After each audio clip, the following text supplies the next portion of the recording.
Hello, hello. How are you doing? How's it going? Welcome to the stream. Hope you're doing well. I hope you had a nice weekend. Hope your Monday is going all right. We are continuing. We are starting this week with a continuation of a game we were playing last week, and that is Professor Layton and the Last Specter's Call. Got them both. The Last Specter's Call. It's been good so far. I've been really enjoying it. You know, classic Professor Layton. You know, it's been very enjoyable so far, and you know the puzzles have been good, and the story's been good. I've been enjoying it. And I almost wasn't able to stream this today because of fun things. And by fun things, I mean things that enrage me beyond no doubt. Maybe I'll get into that later. But yeah, with some last minute shuffling, I managed to still get this game up and going. So we have got some more Professor Layton tonight. I don't know if we'll finish this tonight because I don't know how long it is. I feel like I've got all the Professor Layton games down. There's like 12ish hours. They're all like, oh, it's about 12 hours long. It'll take me about 3 streams to complete them, easy peasy. But I haven't actually checked, so I haven't checked in a while, so I don't actually know how long this one is. Whether or not we beat it tonight, I don't know, but okay, we can give it the old college try. Why not? Without any more shilly-shally dilly-dallying, let's continue the tale of the Specter. Ooh. Dramatic music.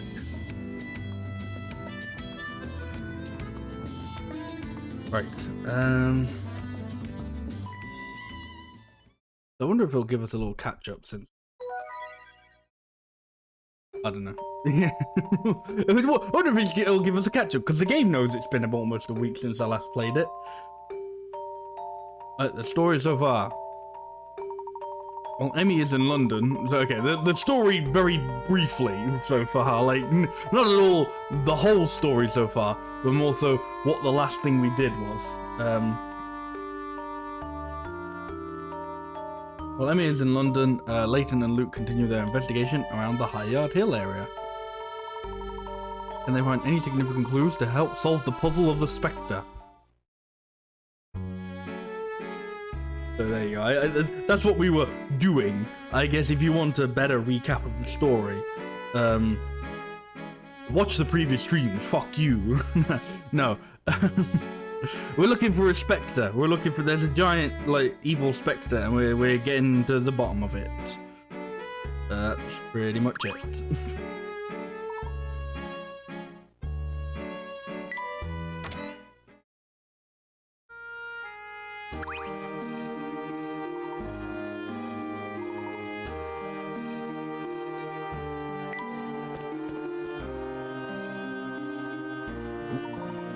That street lamp must have been damaged by the Specter. Yes, I think so. The Specter has attacked several times since Mr. Bard's death. Most of the houses have been rebuilt, but they still haven't fixed the street lamp. Luke, do you remember all of the areas the Specter has attacked? Not off the top of my head, no.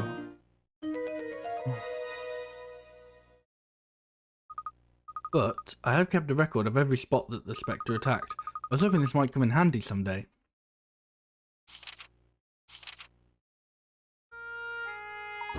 I don't know what to say. What, is it no good?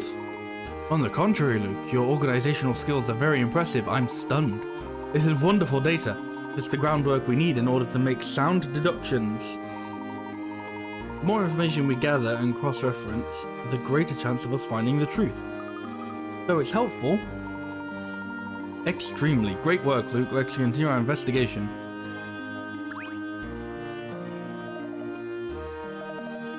Let's go around asking people questions. I can let my dad arrest you for that, you know? I know that your father is highly regarded in town. Yeah, obviously. My dad was the one who solved the Bard case. Ha! Everyone was scratching their stupid heads till my dad showed up. So your father handled that case? Ah, of course he handled it. He found all the will and the eyewitness. If you ask me, this town's pretty lucky to have him watching over it. Remarkable. You bet it is. Luke, do you know anything about a will or an eyewitness to Bard's death? No, I'm sorry. I was so worried about Ariana. I didn't pay much attention to the investigation. I see. I hope Emmy can dig up something for us.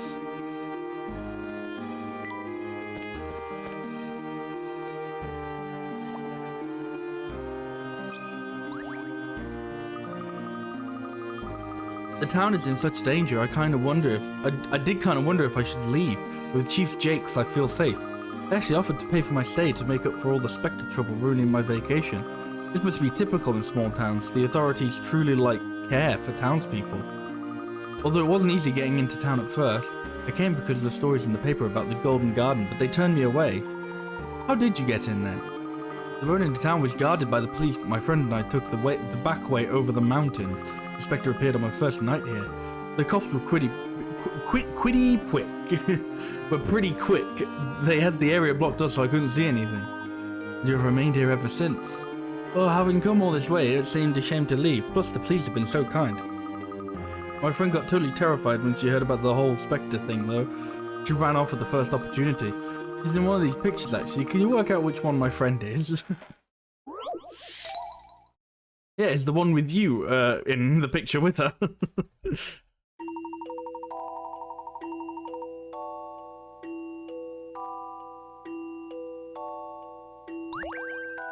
One of these girls is my best friend.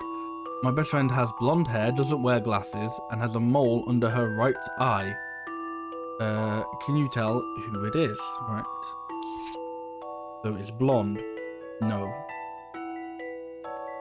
I think I've already figured out which one it was, but I'm doing deductive work. Doesn't wear glasses. And has a mole under her right eye. So it's trying to trick you by going, ooh, look. But that's her left eye. That's her left eye. A challenging puzzle, to be sure. I love the thrill of a good solution. Answer is E. She has blonde hair, doesn't wear glasses, and a mole under her right eye. What? You can see the mole in the picture? Well, never mind. No one else matched the description anyway.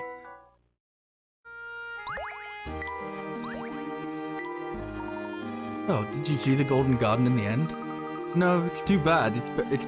I've been to the excavation site, but there's nothing there. Even the dig team is gone now. No, I'm just hanging around here, soaking up the atmosphere. Plus, that Spectre is still out there somewhere. The food is good, and my board is all paid by the police. I love it here. I wonder if you're going to skip my dialogue. You did. I did. Well done. Good. The townspeople are probably not aware of how their tax money is being spent. Townspeople are like, wait, taxes? What do you mean we pay taxes? Apricot. Yeah, chief police with no open cases must be quite skilled.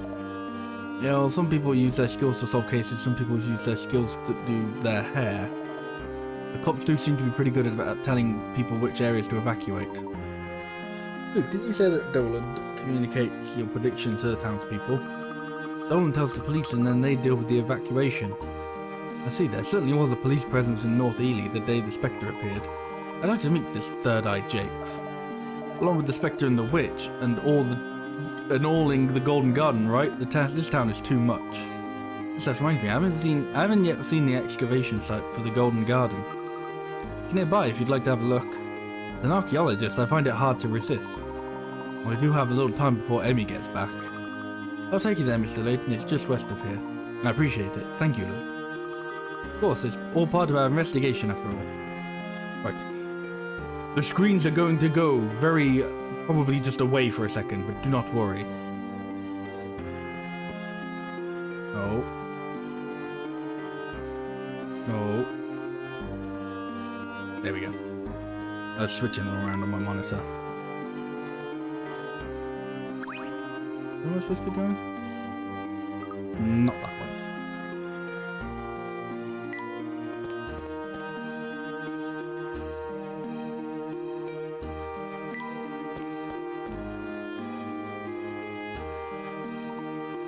Doesn't look like the Spectre is responsible for this. No, it's land subsidence. Since the Spectre has appeared, sinkholes have been appearing around town. Sinkholes and the Spectre. What is the relationship there? Probably another one of the Specter's powers. I dress up as the Black Raven to fool people for looking for the black market, but I really hate running. Running, the boys tell me I'm too heavy. Maybe they're right, I should lose a few, but how? Why not try sharing your treats with the other Black Ravens? Sharing? I suppose that's an idea, but it won't be easy. Could you help me? No, fuck off. Oh, my nose is being tickled by my mustache. It's very... that's why I'm like, it's itching my nose a lot. Not because of all the cocaine I've done today. I suppose I could share this triangular cake. It's really tasty, but I can spare half of it, and my friends can divide that between them. But it is my cake, it's only fair that I should have most of it.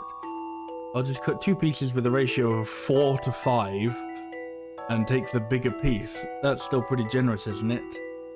The sides of the cake are 15 centimeters long. How far along the sides should he cut?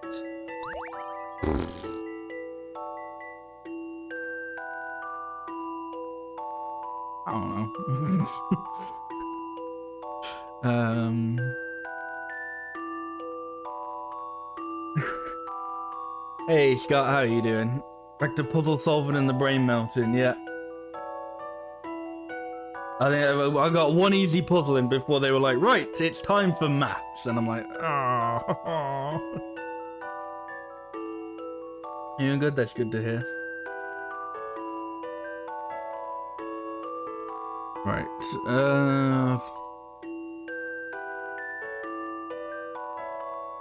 the original theme, the maths ones being the worst. It varies, It's very weird, because sometimes it's like, it looks like you're supposed to use maths, and then you just don't at all. There was one in the first game that was just absolutely fucking diabolical. That, like, for the longest time, I was trying to use maths to figure it out, and the game was just like, no, that's not how you do it. Not at all how you do it, and it just fucked me up for ages.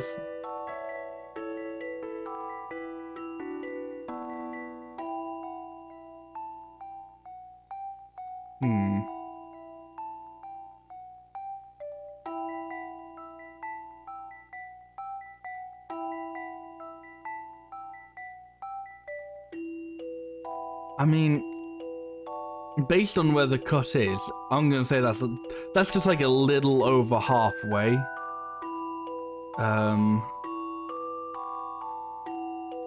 But I do want to say 8 because that's a little over half. Remember the Beast Dagger one where the solution was to stab the moon? God, yeah. Time to apply some creative thinking. That was a very silly one. What could have gone wrong You shouldn't have to think too hard. Just remember that the cake is an equilateral triangle. Oh, don't worry. I wasn't thinking.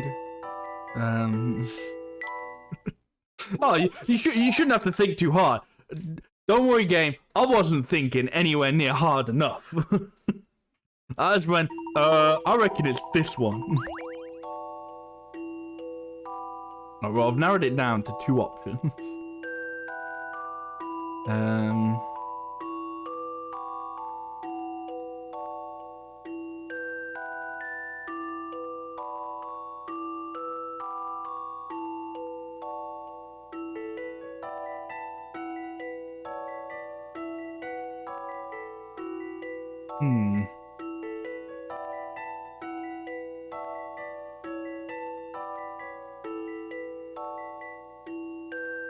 Doesn't really help. I'm just doing another guess. Oh dear. A little more thought is in order.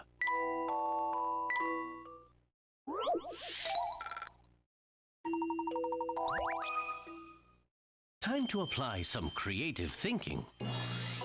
Time to apply No guesswork. puzzle is without an answer. Correct. I can have my cake and eat it. If I cut the side at 10 centimeters as shown, the proportion of the portions is exactly 4 to 5. I can eat lots of cake and share with my friends too, so...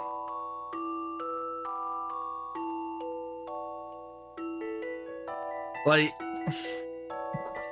I don't know. They say like, oh, you don't have to do a lot of thinking to get this one, and then they show you a diagram that looks like that, and it's like, I don't know. That was probably never gonna be in my line of thinking. Like, if this was a puzzle where they were able to just like go, you have to input the answer, I would have just been sat there increasing the number by 1 each time. So admittedly, I was doing that anyway.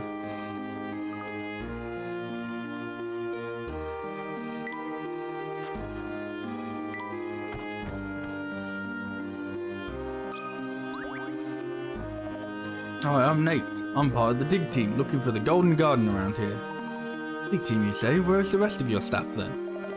Most of the team gave up after a while. They came to the conclusion that the garden isn't here after all. And is that what you also think, Nate? I'll tell you to take a look for yourself, but the path's blocked by rubble. Actually, we located a precious stone that we want to extract, but it's proving tricky to get it out. If you can help me out with that, I'll be happy to give you a hand with clearing that rubble. Rubble trouble. The dig team located a precious stone buried here, but they were unable to extract it because of the rubble in the way. Move the rubble out of the way so that Nate can get his hands on that lovely gem. This is like the UFO one, but we'll see whether or not it'll be worse or not.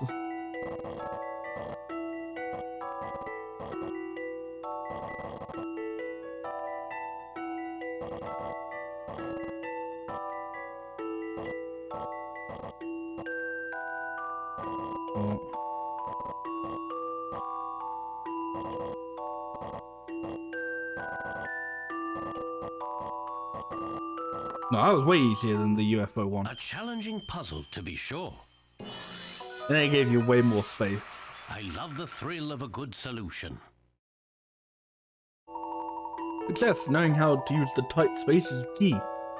By the way, to solve the quickest it's possible to solve this puzzle is 14 moves. I think I was far off 14. It definitely wasn't 14, but I don't think I was too much more than that. So you think the Golden Garden isn't anywhere near here? We'll see once you go to the dig site. We dug deep, but we didn't find anything remotely interesting. No building foundations, no trace of inhabitants, nothing to indicate even a hint of an ancient city. There are other stories about the Golden Garden that suggest it could be much older than civilization, but there isn't any evidence linking it to prehistoric times either. There's only the legend to go on. I suppose it could all be buried much deeper than we thought. This area is very wet though. Once you reach a certain depth, you would encounter water. Could the garden be even further below? I can't rule out that possibility. Do you think we didn't go down far enough? I really couldn't say, but I am very interested in your research, or in your search. Are you an archaeologist by training? Not really, I've just been working dig sites my whole life, and my intuition says not to give up yet. Still, maybe it's all come to nothing.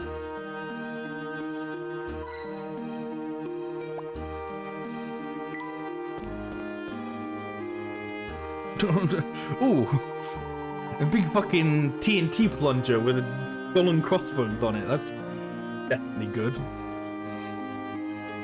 As Nate said, the excavation so far appears to have been fruitless.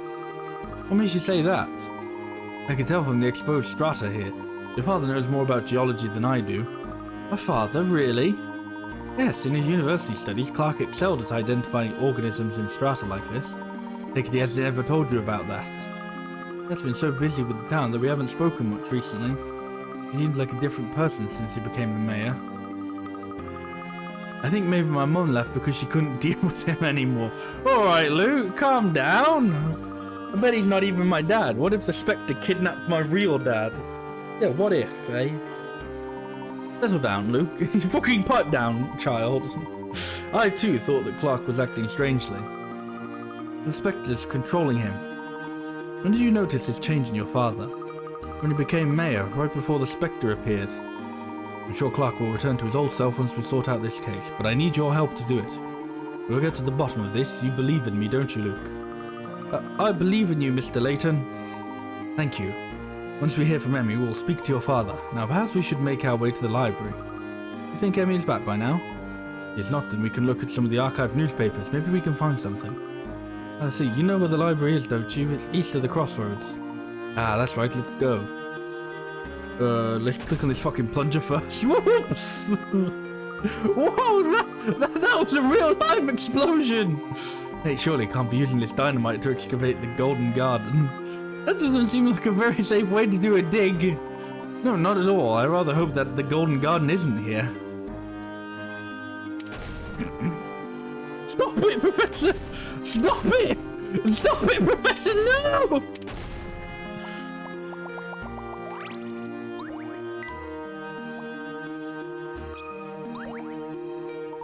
This is refreshing. I can't remember the last time I visited an excavation site.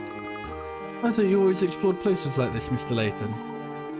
Not always as glamorous as it sounds, Luke. I'm usually holed up in my study these days. That reminds me, here's a puzzle that may interest you.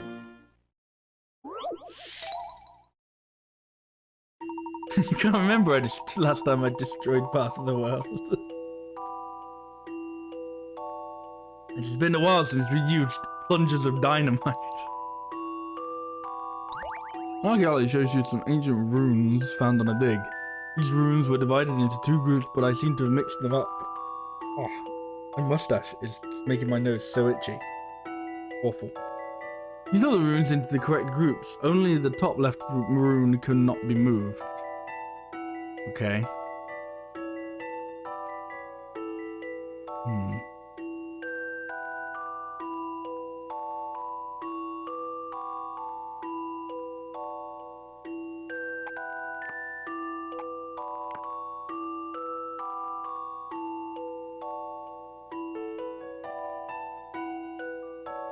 Well, so, okay, right. So these two, I don't really think there's like they all look almost kind of like fruitish, you know, like they're a little bit like fruit. And then, well, this one kind of looks like a face. This one kind of looks like an eye. I mean, this one looks like a pair of those like cat ear headphones. I don't know if they were a thing by the time Professor Layton this game was out, but.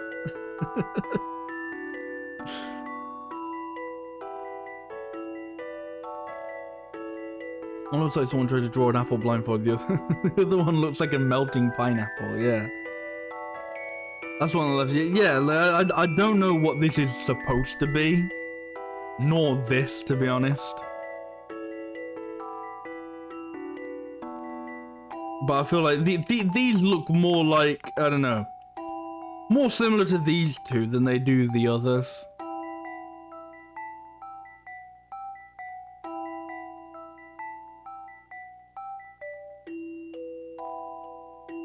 Oh, a kite. That's, yeah. Could be a kite. And a bike. That makes more sense than a pair of cat ear headphones.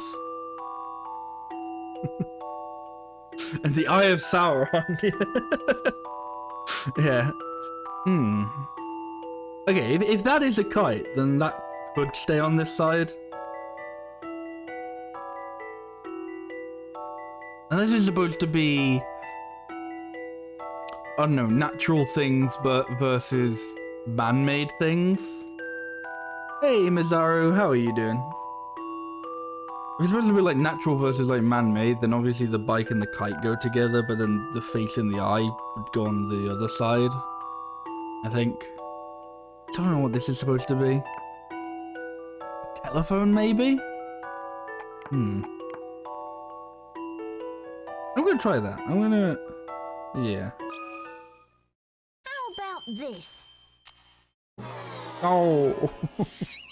I'm just not cut out for this. That's not the correct answer. Try again. Try looking a bit more. Try one more time. You doing alright? That's good to hear. Yeah, I'm doing alright as well. Right.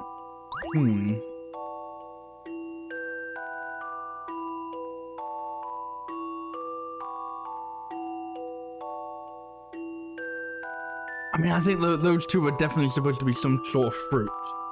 I'm sure of it.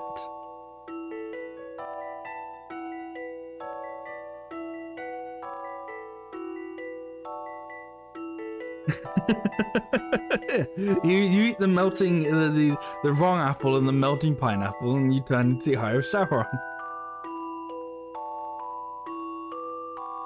The blue thing in the middle looks like an arm flicking off the top of the bridge. It does actually, yeah. A little rude. Given the old middle fingy.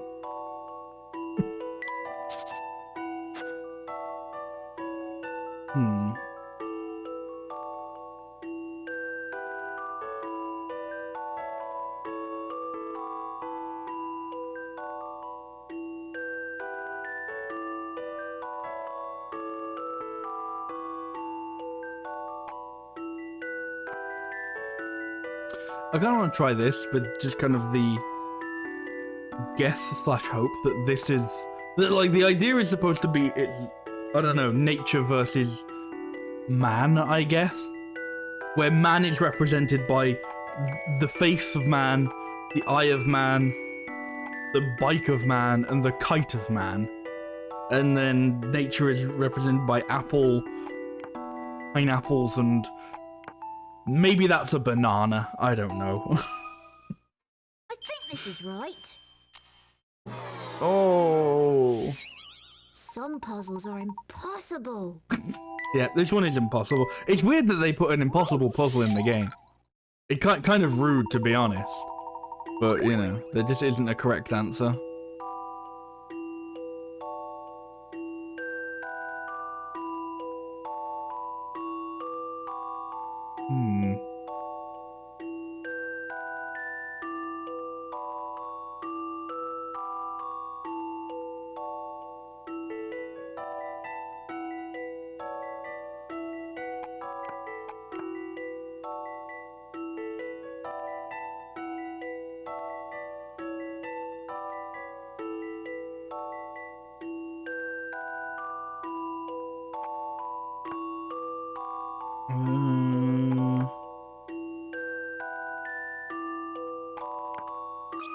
I'll try this. How about this?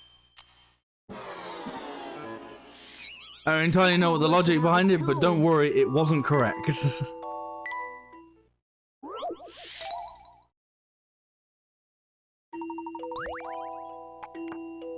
What if I try this? The good thing is now, like the picker-rats just stop going down after like Some two wrong puzzles are answers. impossible. So now you can I can just fly straight into the land of guesswork, as if I wasn't already a very cozy resident of it.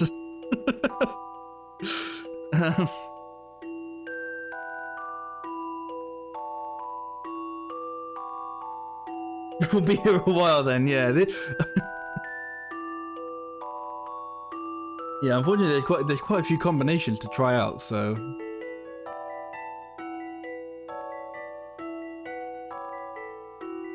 You know what? We'll use the first hint coin of this playthrough.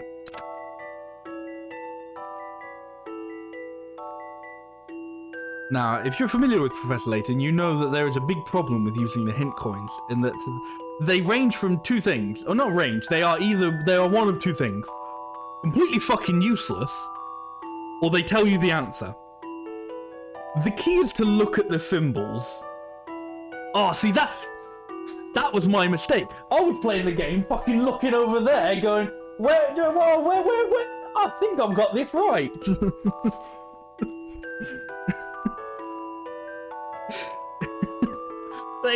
It got me. I was doing it blindfolded, and, you know, they said, no, you have to look at the puzzle in order to solve it. Oh, I get it now. I have to actually look at the puzzle. Crazy.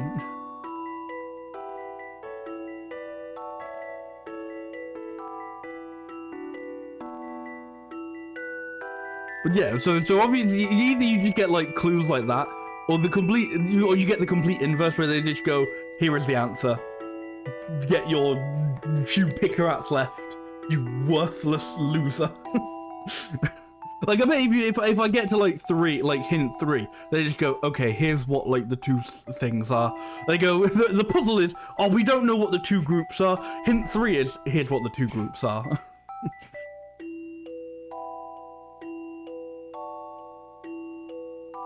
Hey, Larxene Simp, how are you doing?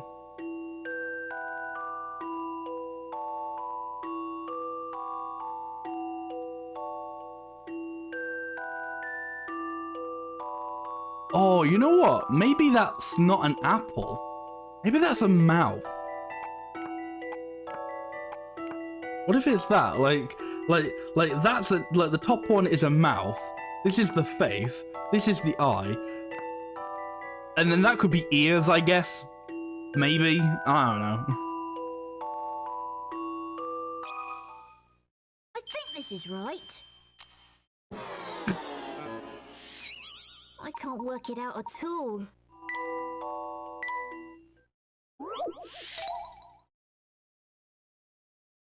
In two would be 3 on one side, 4 on the other, yeah. Don't be too bad.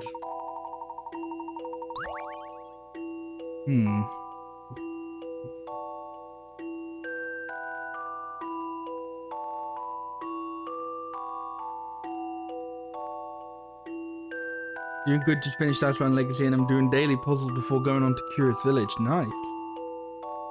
How do they do the daily puzzle stuff now that, like, the, Well, actually, no, because Southbound Legacy is a... Do they still do daily puzzles for that one, since it's the 3DS one? Because I'm pretty sure for, like, the DS games, the daily puzzles don't update or anything. Unless they just go through, like, a cycle. I don't know. It'd be interesting if they're still updating. They're all done, okay.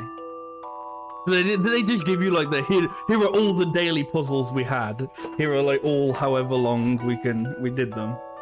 You could do them whenever. Okay, that's pretty cool. But like just a bunch of extra puzzles then to do. Neat.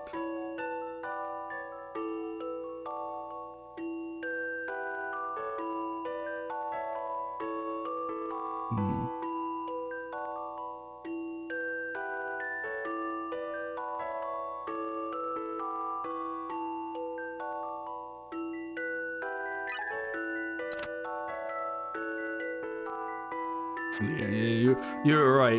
Three in the left, 4 in the right. What if it's this? How about this? No. I'm just not cut out for this. I can't use the final hint because the final hint will just tell me what the answer is, and that's, you know, that just means I've done all this guesswork for nothing.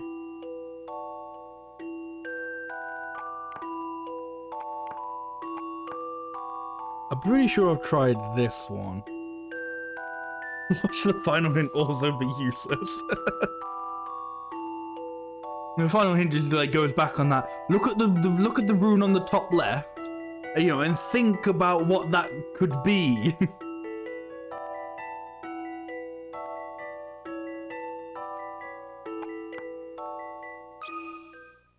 This is what I've come up with.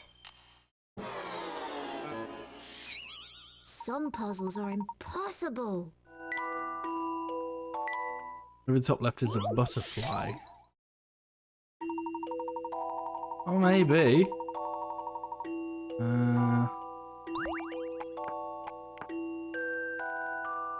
That could be like... What?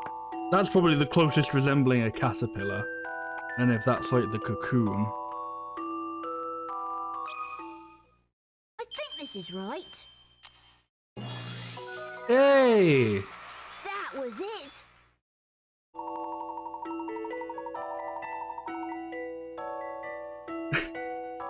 It wasn't it, but we got there eventually. Correct, the runes are divided into 2 groups. The one on the left can be written 1 pen stroke without lifting the pen or retracing the line. And the ones on the right can't. Okie dokie. Okie dokie then. Whatever.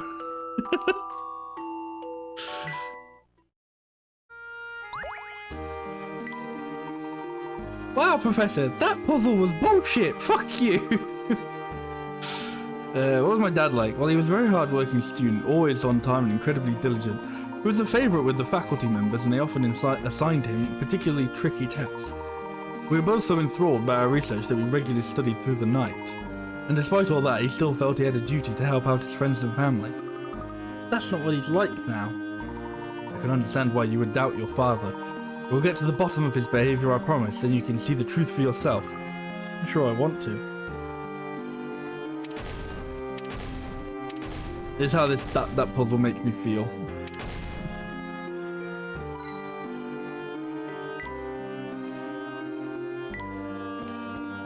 Right, off to the library.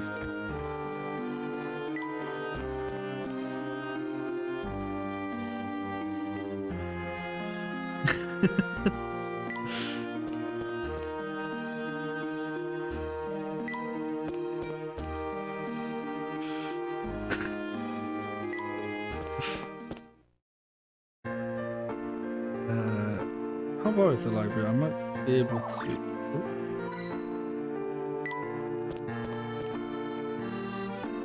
I don't know if doing like a little warp. I'll warp, but you know. I'm just gonna hope that if I go to this one, that, you know, I'll be closer.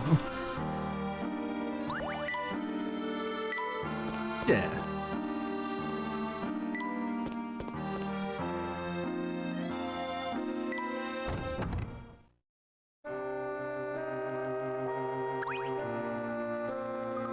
Welcome to the Miss Dollery Library. If you can't find a book, just tell me. I know where all of them are. We're hoping to look at a few local newspapers. The newspapers are over in the corner. If you need an archived issue, I'll show you where to look. Need some newspapers from around the time that Evan Bard passed away. Library policy prohibits me from showing them to anyone who hasn't completed at least 50 puzzles. An interesting policy. When did you enroll that?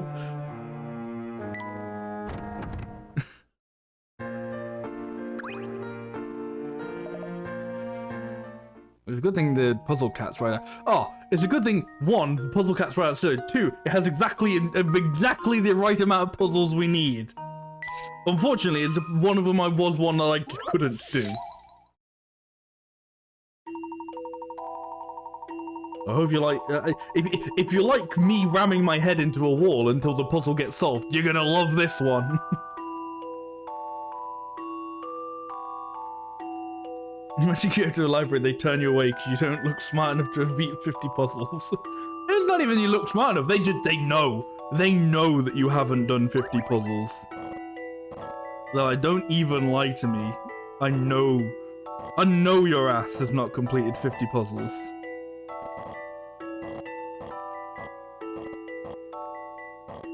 I don't know how, but this is like, I feel like I've already somehow managed to just do the worst moves possible straight out the beginning.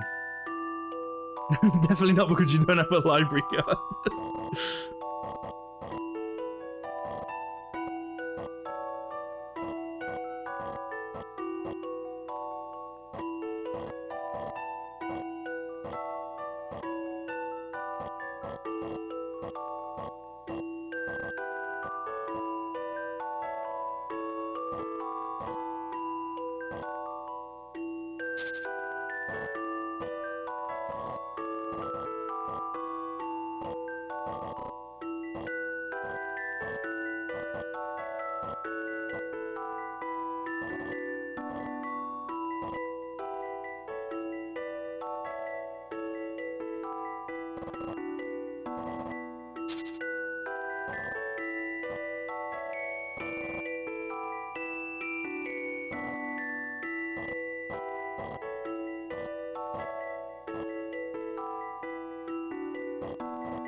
Which means later you collect your channel points. Oh no.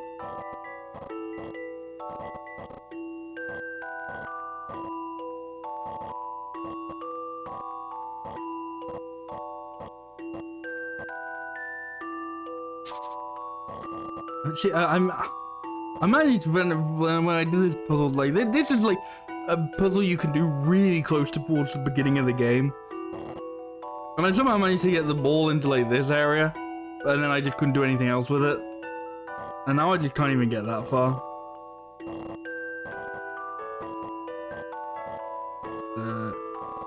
Great. If you change the definition of the word great to mean exactly the opposite.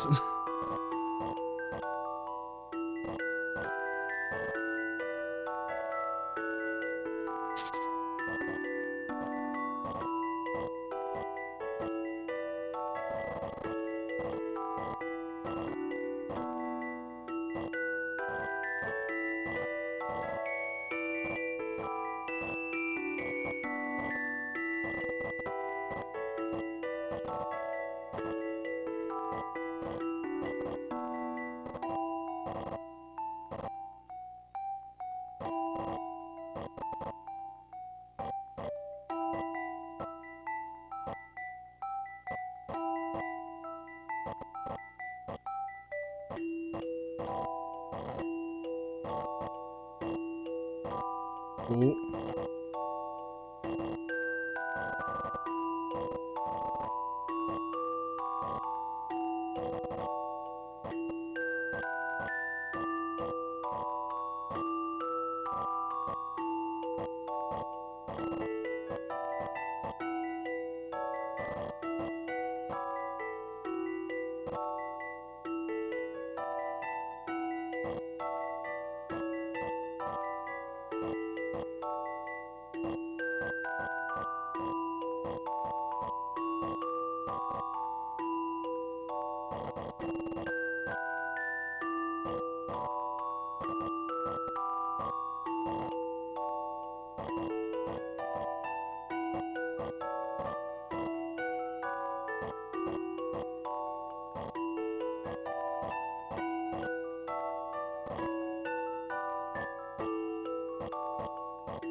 It looks like it's so close to being something.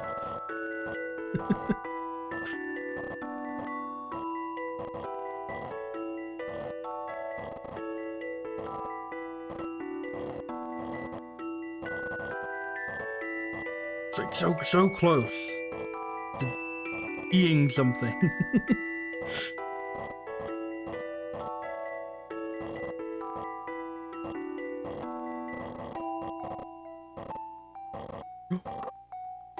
Yay! This is what I've come up with.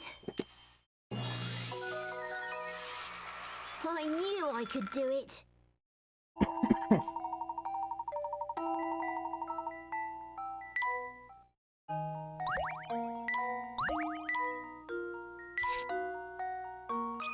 Light height. Oh god. Somehow I've missed like the world's toughest puzzles. A single light hangs from a high-up beam in this dilapidated warehouse. Down on the floor there are two posts, 1 meter high and 15 meters apart. The light casts a 3 meter long shadow from the left post and a 2 meter long shadow from the right. How high in meters is the light from the floor?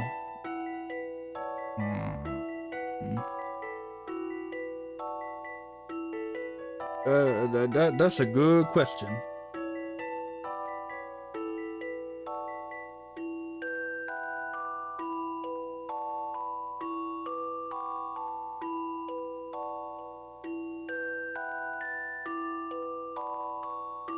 See, I don't know if I'm supposed to use maths to work this out, or if there's some like advanced shadow technique that, you know, oh, you can figure this out by knowing like the distance of, of like you can figure out how long a shadow is by doing this.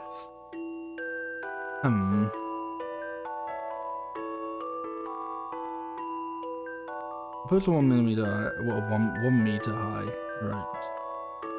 Okay.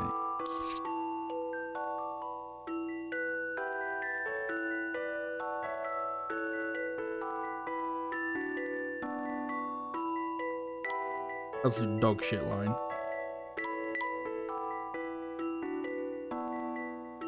Right. So.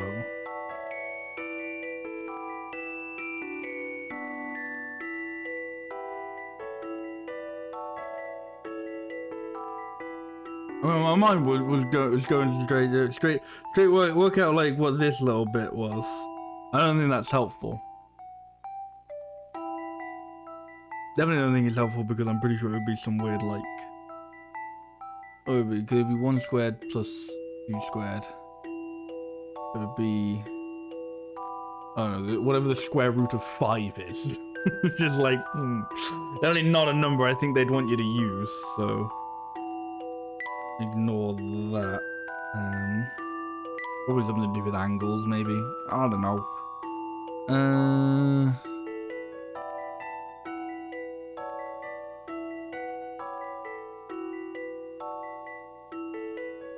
The whole thing from the tip of the shadows. 20.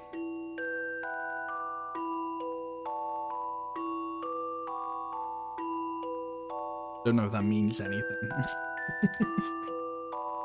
The sort of thing, like, if I was in an exam, I'd write that down regardless as to whether or not it would come in handy, you know?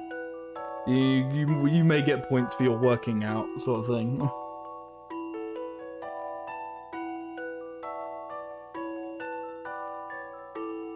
If you get an answer, should I say if it's right or not so you don't lose picker outs, or do you not care? No, I'm fine with getting told it's wrong by the game. I'm fine losing out on picker outs.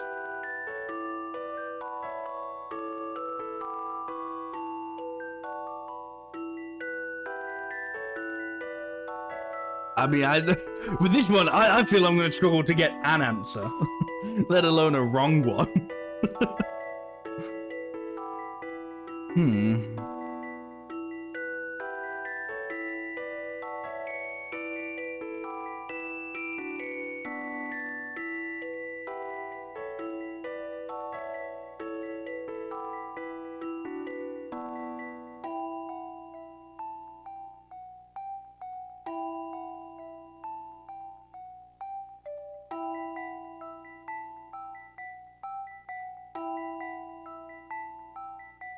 Well, it's more than 1 meter.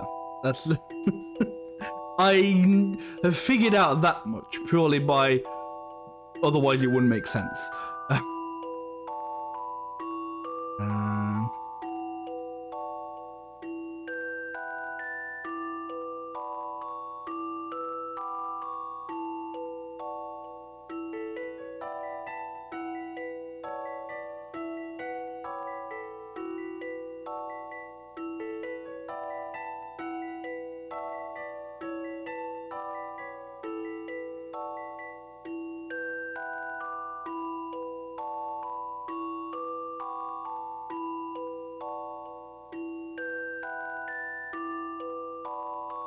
I wonder if looking at it like triangles is the wrong thing. I don't know. What if you're supposed to look at it like this? Yeah, that's definitely the answer. Look at it like boxing.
Again, as I said, like even getting an answer is just, you know, it could be a miracle in this case. Like, there's, you know, oh, the cogs are whirring, but like, you know, they're doing the wrong thing. Nah, the cogs ain't even whirring.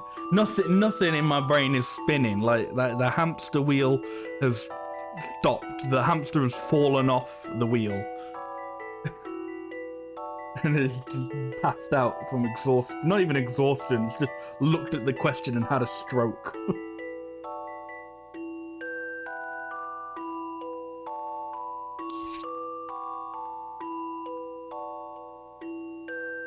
Just one of those things where it's like, I'm looking at it, and my brain should be doing thinking, but it just isn't. It's just kind of like, I don't know, you're looking at it, and it feels like thinking should be occurring, but you're aware of just the fact that it's like, no, I'm not coming up with anything. Nothing is happening in my brain currently. I'm just looking at things.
I think I'm gonna go find a different puzzle.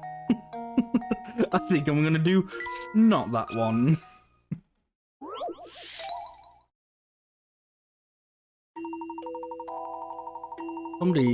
Someone left the library desk covered with books and left the poor librarians with the task of shelving them all again. The librarians are trying to count all the books, but they're stacked so high that neither one can see all of them. Using each librarian's point of view, work out how many books are on the table. But it was such a simple maths equation. And I haven't done maths in many a year. And also I didn't know which equation I was using, so it didn't matter. Alright, okay.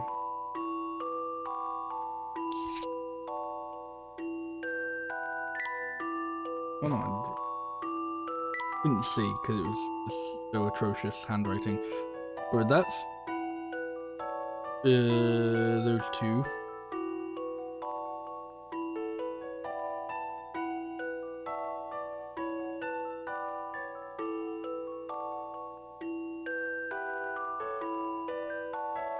Five, 3.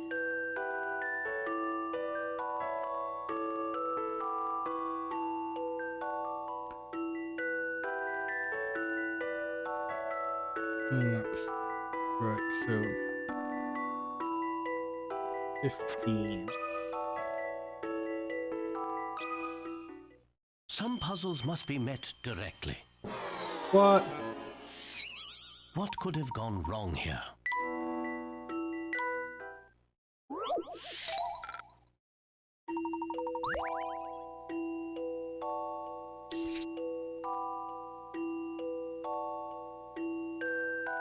What did go wrong there?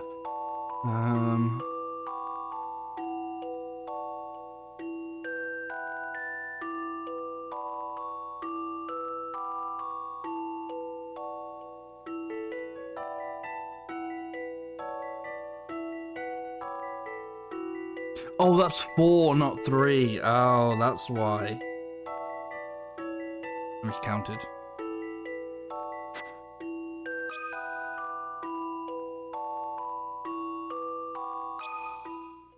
A challenging puzzle, to be sure. A gentleman leaves no puzzle undone.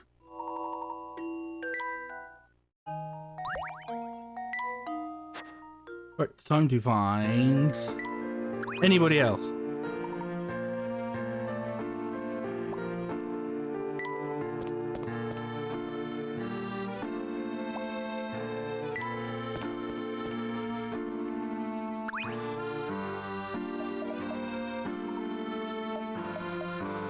Sorry, buddy, I'm not looking after lore, I'm looking for puzzles.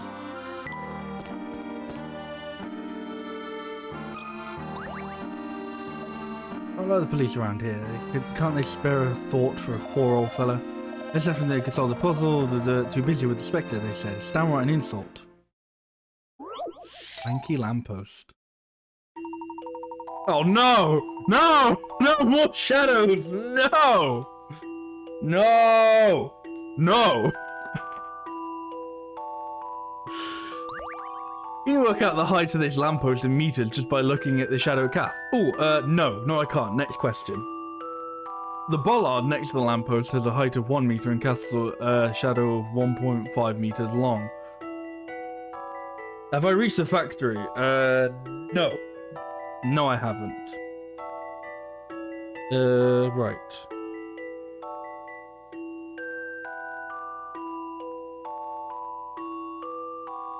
Okay, so the shadow is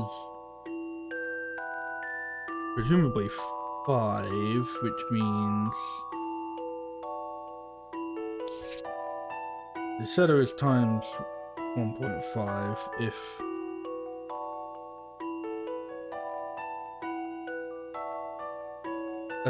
right, if this is 5 altogether, divide that by 1.5. And I definitely know what that is off the top of my head. Yep, definitely not looking up a calculator. It's definitely not that then. It's definitely not 3 recurring. 3.3 recurring.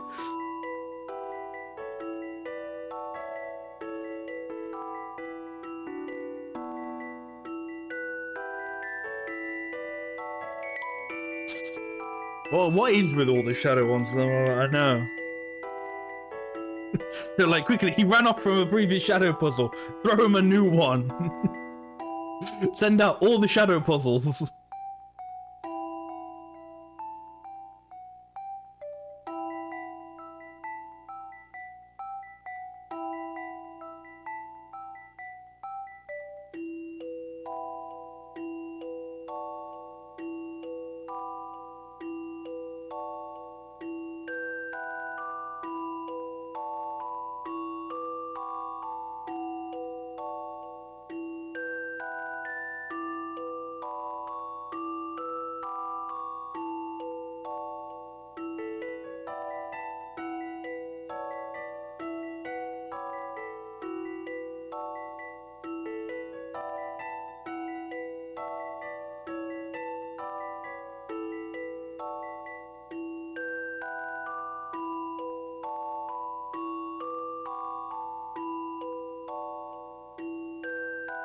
What am I supposed to... I don't think it's that either, but...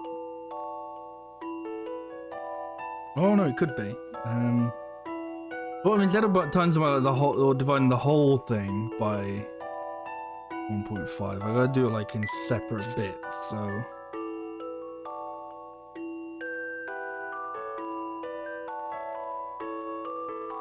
That would be... So this... This part would be... let's say... Not actually that. Let's say 2. Nope, that would still give me... No, I think it gives you the same answer, but just... worse. It'd still just give me 3.3 recurring. It's definitely... They're definitely not going to ask for a recurring answer. You think it's 4? I mean, that's...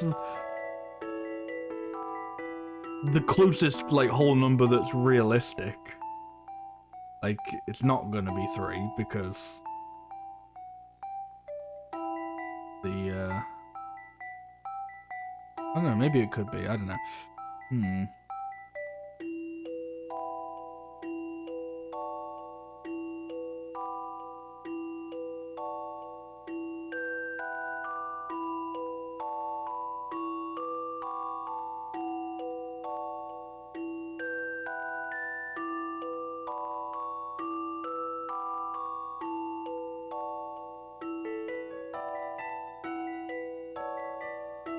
You would risk the 4. And the problem with that is I feel like I haven't actually gotten a 4. I'm just going like, hey, it might be 4 because it's probably not 3. Like, I'm getting 3.3 recurring and it's definitely not going to be that. But it's probably also not 3.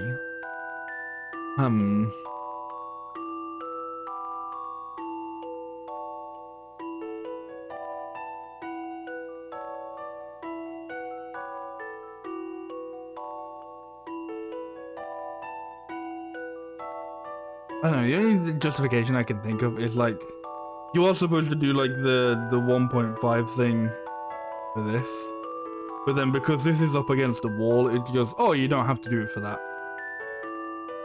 So then it's just like add on 2. Fuck it, I'm going to say 4, but I'm not entirely going to know why. Time to apply some creative thinking. I love the thrill of a good solution. They don't even tell me why. They don't even tell me why. I don't know what the maths you were supposed to do was. It's that everybody else seemed to know.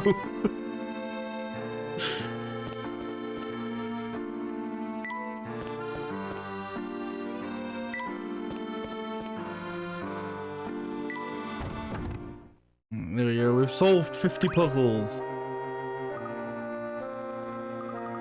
I look around some newspapers from around the time Mr. Bard died, correct? Give me a moment. Sorry to keep you waiting, these are all the newspapers printed the week of Mr. Bard's death. Perfect, may I borrow them? Are you familiar with the concept of a library? Ha, library humour. Go ahead, but bring them back. Hey, Shinx Layton, how are you doing? So far we've missed a few puzzles, haven't really missed any story beats or anything. Very strange indeed, there are no concrete details about Bard's death in any local newspapers. That's no help. Perhaps not. How long should we wait for Emmy, Mr. Layton? Does she even know what a library looks like? Ooh! Got him. Why don't you enlighten me, Luke? Emmy, oh, you're back. It's good to see you. You too, Luke. Sorry I'm late. I had trouble reading all the road signs on the way here. Ha ha ha ha. I'm sorry. I didn't mean anything by it. I'm sure you didn't. The children's books are over in the corner. Sorry to keep you waiting, Professor. Here are the materials you requested. Thank you, Emmy. I apologize for the trouble, but this may bring us a step closer in our investigation. Those have brought you a surprise.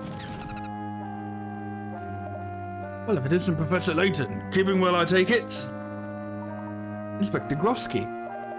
So you're the one Emmy has been helping, or he's sporting to keep that a secret, Emmy? Me? Not sporting? So you were Emmy's Scotland Yard connection, Inspector. What a small world. So the Professor really doesn't remember at all. What was that, Emmy? What was that? What? Nothing. I was just... Is that a new hat, Professor? Never mind hats. Oh yeah, there's some sort of giant spectre menacing this town. Yes, it is quite a situation. Sounds as if Emmy has briefed you on some of the particulars, but allow me to fill in the details. Each time it appears, the Spectre destroys a part of the town. Someone is pulling the strings of the Spectre, however, I'm not yet certain who. A Spectre conspiracy? Sounds like a crime to me, and no crook can elude Groshki of the Yard. I'll run down to the Miss Dollery Police Chief and exact his full cooperation. Hold on, Inspector, I haven't told you everything yet, and there he goes. You look keen.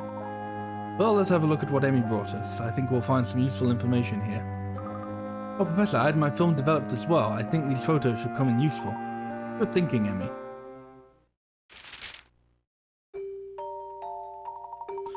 According to the police report, Bard died when he fell off a cliff. No sign of struggle at the scene. A will was discovered in his house. The details of Bard's death are pretty sketchy. Look at this. According to the single eyewitness, there was no one else in the area. And the eyewitness was...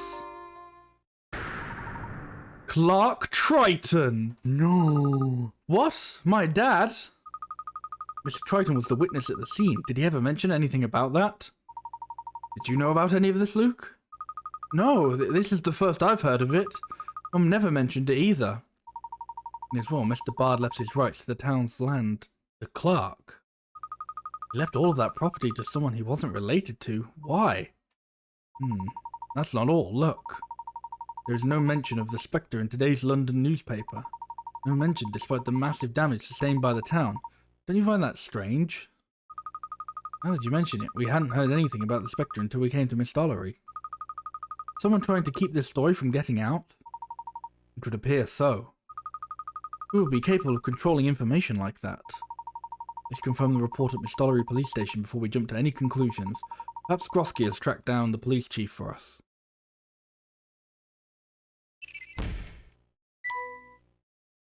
Evan Bard's death. There are many unresolved questions surrounding the death of Evan Bard. What really happened that day?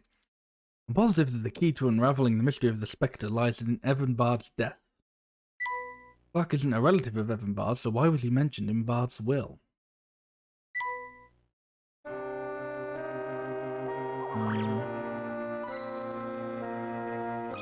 What is that? Hey, it's me, Goosey. I don't remember. I gave him a wacky voice, so he's just gonna have some variation of a wacky voice this time. Goosey, what are you doing lurking down there?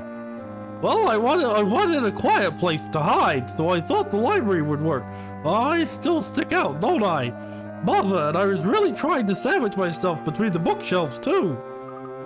Why don't you just sit in the quiet corner out of sight? You'll never understand, Luke. You don't know what it means to stick out. But I can live with that. Anyway, how would you like to try a puzzle? If it's about shadows, I'm gonna be fucking fuming. Good, it's not. Someone has been painting this square board in a rather patchy manner. Oh, it's still about fucking meters, though. Good.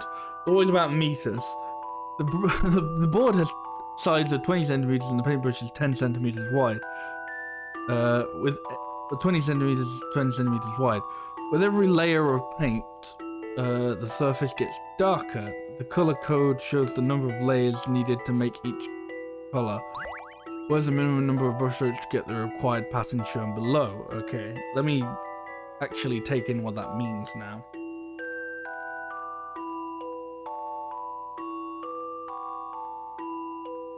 Okie dokie, right.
I'm trying to like wrap my head around like just even the concept of the paint changing color.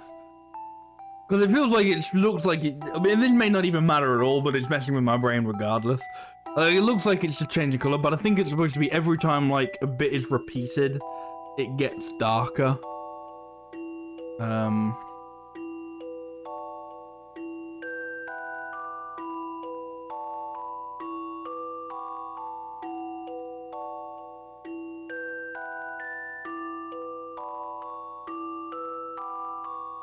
So, right. You'd have to do 2 strokes to get the whole thing pink anyway. So we know that much. Let's write a 2 up there and go. It's more than that.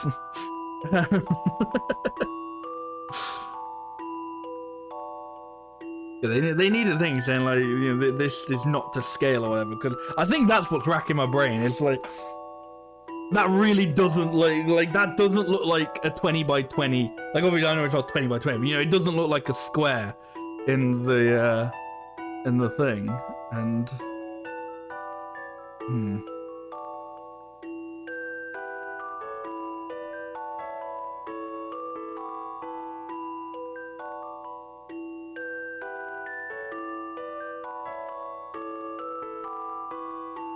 okay, so we did that, and then let's say you painted that, but like actually where it was.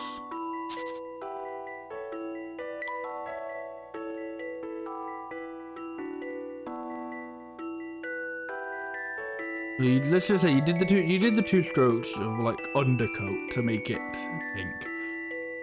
Then you did that square, so that little bit would be orange. Or well, the whole bit would be orange. But then if you did 2 additional strokes of that, then these bits would be brown. And those bits would be orange. So that would be 5 strokes.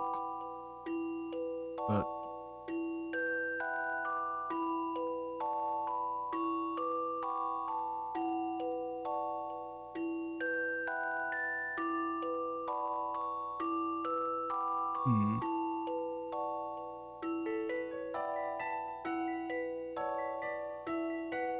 the only thing that's bothering me, right? And this may be a red herring. Is obviously like, you know, the middle is, I guess, roughly that. So, you know, 10 would, you know, if you like, if the paintbrush was 10 centimeters and you took it down, it would, you know, like you take it down that way, it would go like that and then like that. But if you took it down like this way, you wouldn't get like just this. You get like a little bit, so you, I don't know. To get like this, you'd almost have to be leaving like a couple of centimeters off of the paintbrush, off of the thing. And that might be part of the puzzle. That might be, no, that's wrong. I think I'm gonna say 5 anyway. I think this is right. There you go. That puzzle wasn't so hard.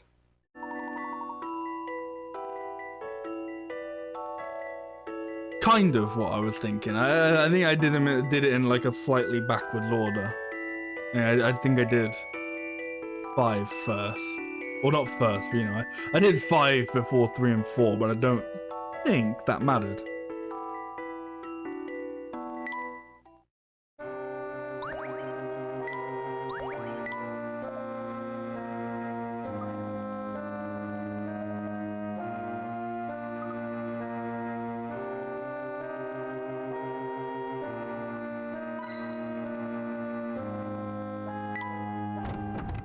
Off to the police station now. Oh, I mean, we may have cause to return to London in time for investigation. Just touch my car at the entrance to town. You may then select your destination from there. Got it. That way we can catch any puzzles I missed in London. Or we could just wait for the cat, but you know, whatever.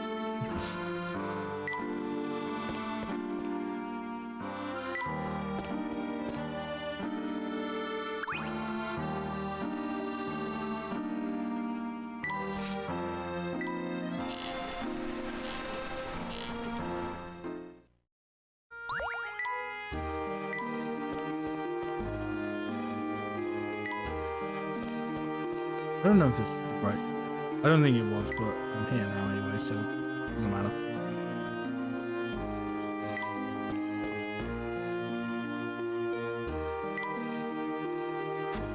What are you doing here, Bucky?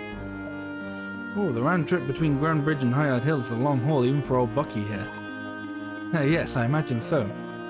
If my customers ever do anything, you guys want a ride? A ride? From here, you mean? Wouldn't that be impractical? The word impractical is not in old Bucky's dictionary. Oh, do you want to ride? Bucky's got some great boats here. Okay.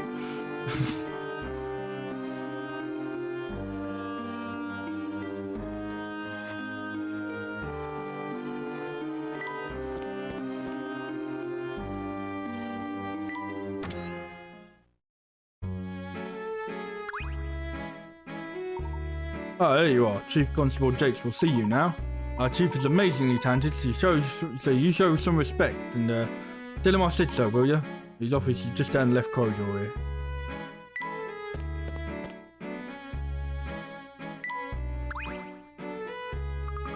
What did you say the chief of police is known as? Third Eye Jakes? What kind of person calls himself that? Humility may not be the chief's strongest suit. He sounds like an excellent detective nonetheless. Let's reserve judgment until we meet the man. I hope he sounds exactly like the way I've been voicing every police officer. But that is what he will sound like when I voice him.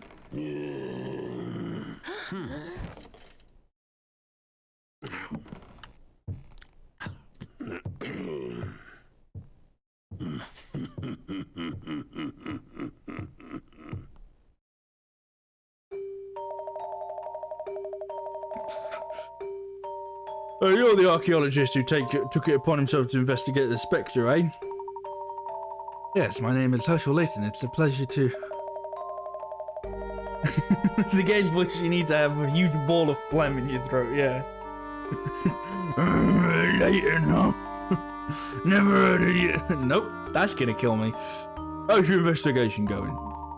Well, we're just getting started, to be honest. It looks pretty ordinary for someone with a third eye. Let me shush. Chief Jakes, did you investigate the death of Mr. Bard last year? No, we just let that one go. What, you think Bard's death got something to do with the Spectre? He's on the voice after 2.5 words. New record.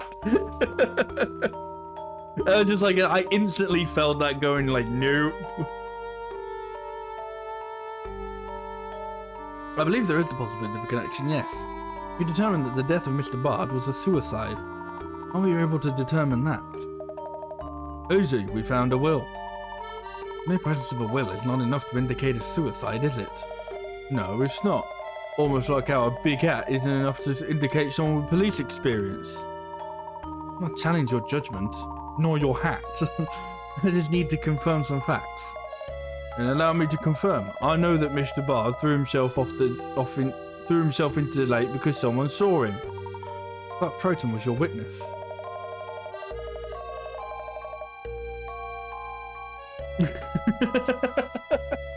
Voice box loading a Glock and seeing you stuck at the first letter, going, you fucking try this voice and see what happens.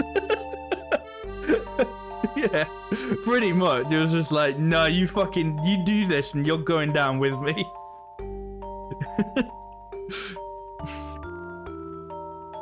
So you've done some homework? Yes, Mr. Troughton witnessed it while he was out fishing. You got a problem with it, perhaps you should take it up with the mayor himself. I see, thank you for your cooperation. Run along and dig us up some buried treasure now. I'm sorry? Layton, you know why they call me Third Eye Jakes? Yes, they call you that because you've solved every one of your cases. Because I've solved every one of my... Yeah, that's right. And you know how I've done that? I couldn't say for certain without a full investigation. Let me save you some legwork. I've solved every one of my cases because I see everything. I see some interlopers crashing my sleepy little hamlet. I see the mayor's son running around town with said interlopers. With all due respect, Chief, we were invited to stay here. That's right, by the mayor himself. Really? Did the mayor ask you to drag his boy around town while you investigate Mr. Bard's death?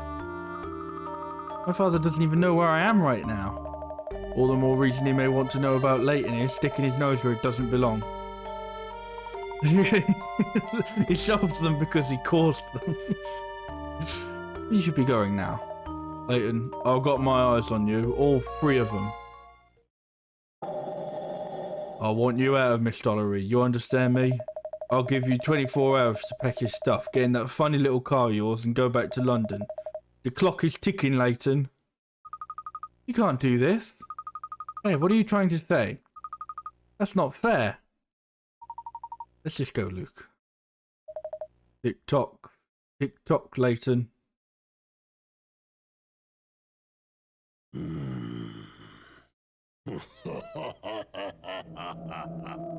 I mean, no, I can't do that voice.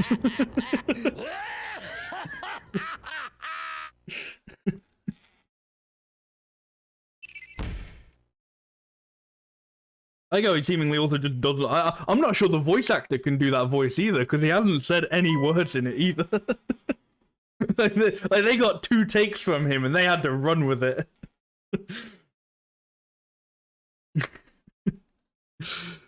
The name of Chief Constable Jakes has risen to legendary status through his purportedly... I'm going to say purportedly. That's not how you pronounce it. I'm sorry. Purportedly perfect track record for solving crimes. Some say he was chosen by fate. Chief is said to let no case go unsolved, and the townsfolk hold him in high regard for that reason. Jake seems to be able to solve all his cases through his incredible powers of deduction. I won't stand for this. Chief Jakes is going too far. We have to talk to Luke's father. He will let me, but right now I'm a little more concerned about something else. The police are supposed to protect people. Why would he act like that? Jakes wants us off this case for some reason. Regardless, we have a duty to seek the truth here. To that end, I agree. Let's go and see your father, Luke.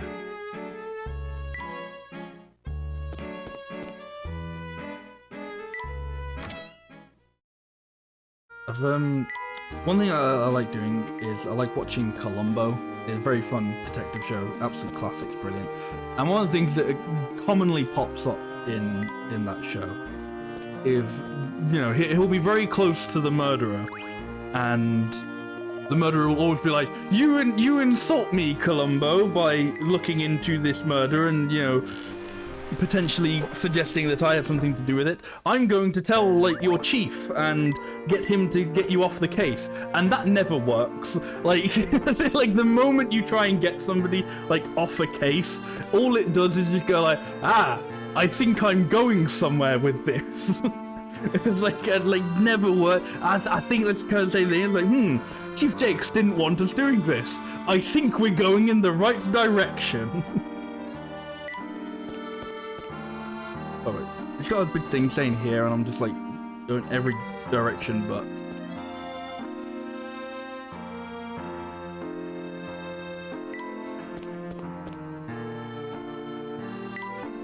Yeah, the interesting thing about Columbo is like the show always starts showing you the murder. I think like for the most part, there's like a couple episodes where they don't, but for the most part, like you go through the whole episode knowing exactly who did the murder.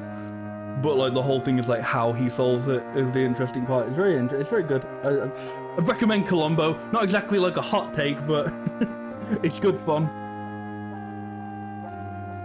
And the character of Columbo himself is great.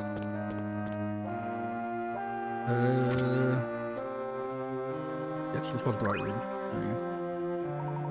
How's the investigation going, Herschel? I hope Luke hasn't been troublesome. Quite the contrary, Luke has been very helpful. Clark, I would like to ask you something. Of course, how can I help? I need you to tell me everything you know about the death of Evan Bard. Evan Bard?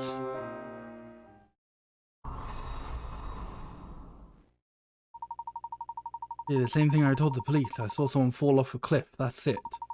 I didn't see anyone else around. I didn't even know it was Bard when it happened.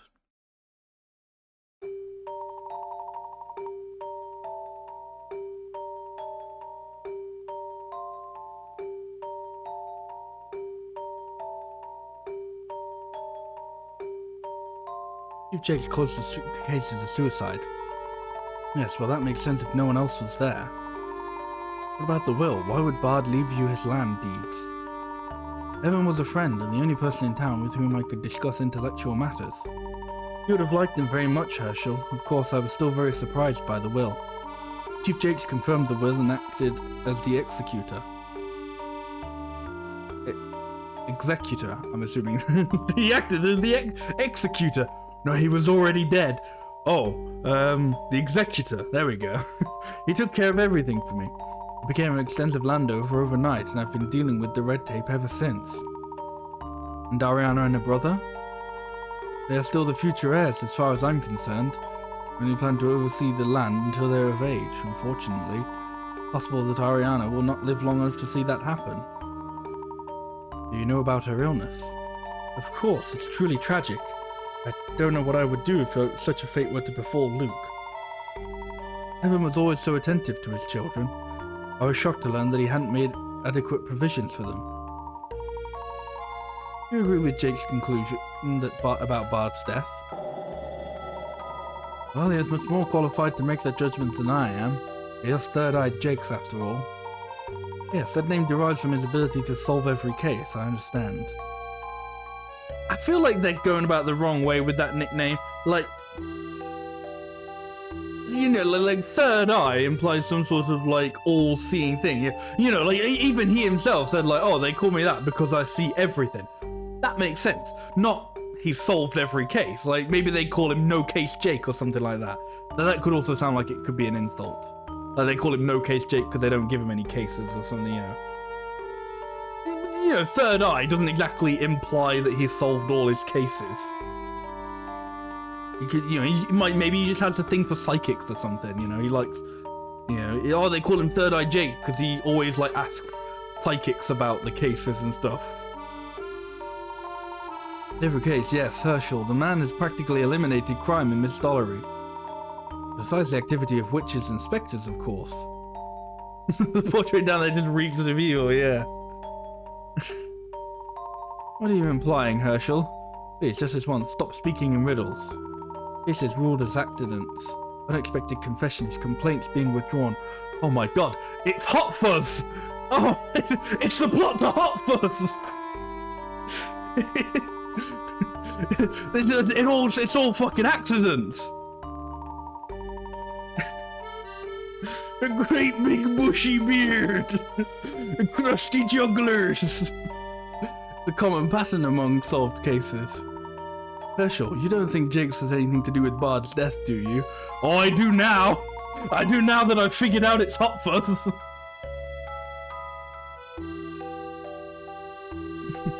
Would the master like to have his dinner now? Doland, you gave me quite a start. How long have you been there? Only moments, sir. I apologize if you did not hear me knock. Am I disturbing the master? No, of course not, no. Yes, dinner sounds splendid. Herschel, Emmy, please join us. We have several aged wines in the cellar, Herschel. Perhaps you could go down and select a bottle for us. Not me to pick a wine. Perhaps the master would prefer I select a wine to go with dinner. Oh, no. Our friend Layton is quite the connoisseur when it comes to wine. Isn't that right, old boy? Well, it would be my pleasure. Where is the wine cellar? Hang on, I've got to check the rating on this. Oh, only 7+. No mention of alcohol references. It's sketchy. Somebody at old Peggy wasn't doing their job. I didn't know you were into wine, Professor. Is there anything you don't know about? To be honest, I'm more of a connoisseur of tea. I can't claim to know much about wine at all. Really? Then why did Clark say that to you? Say that you do? It seemed to me that Clark was fabricating a reason for us to go to see the basement. There must be something there. I think we should do as he wishes. The cellar is through the blue door on the ground floor hallway. I don't know, this seems very suspicious. Oh, you seem to be suggesting some things that I may not be a fan of. How about you go to my basement real quick? Yes. How about you go do that for me real quick? Looks like a normal cellar to me. What are we supposed to notice? Luke, does anything strike you out as out of the ordinary? No, not really. Actually, the basement's been off limits lately, so I can't say for sure. Off limits, eh? Did you get caught down here scoffing fruit tarts between meals, Luke? What? No. They were eclairs, and that's not the point. Shh, quiet. What is it, Emmy? I thought I heard something. Maybe I imagined it. Perhaps it was a mouse. I beg your pardon? My apologies, Luke. I wonder if there's something we're missing. Professor Layton, is there anything I can do to help? No, I think we're fine, Doland. Thank you. Do you happen to know Mr. Bard as well? Yes, I know it isn't kind to speak ill of the departed, but he was a shithead. Mr. Bard was a man who charged extortionate rents to those who lived on his land. Oh, he was a landlord, okay. Some are inclined to believe that he was thrown off the cliff by an angry tenant. Surely a cultured man like yourself is aware how the locals will gossip. Too bad that that's all Bard is remembered for. Most everyone knew him, most everyone despised him. Oh, but I do prattle on. If you have selected a wine, I can carry on with preparing dinner. Roland, has my dad been acting strange to you lately? He has been rather preoccupied, I would say. Much of his time is spent in the study. Yes, clearly Clark has other matters at hand. Let's get going. You're not staying for dinner? I'll have to do it another time. Please give my regards to Clark. Thanks for your help, Doland. My pleasure. Do be careful out there. Was there something I was supposed to notice in the basement? Or was this just like a... I don't know, go talk to Doland for a bit.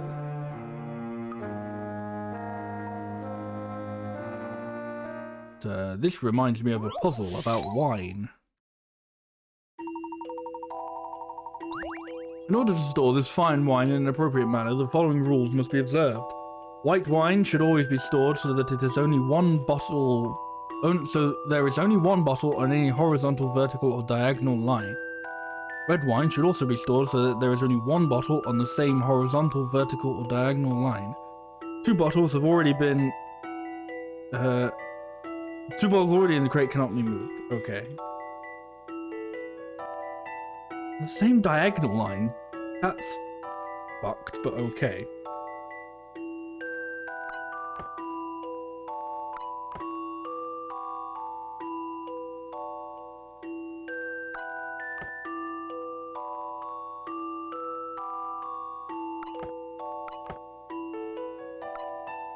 Oh fuck, no, they're all diagonals. No! No.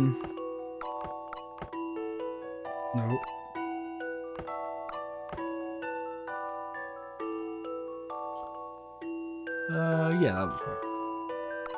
Okay.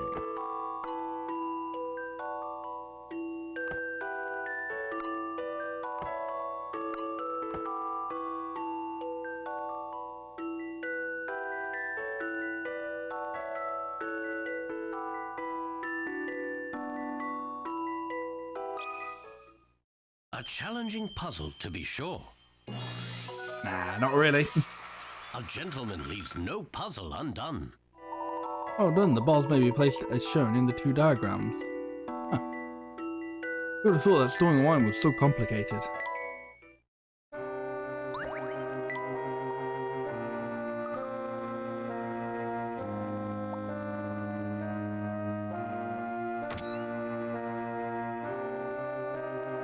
You got a puzzle for us, old lady? I tell you, we sometimes hear noises coming from the cellar, even when there's no one down there. Dolan says it's probably just the wind in the floorboards. There's times I think I must be going balmy. Maybe it's the old squire's ghost. I reckon he came to a violent end, you know. You mean Evan Bard? I thought his death was ruled as a suicide. But between you and me, he wasn't particularly well liked, was Mr. Bard.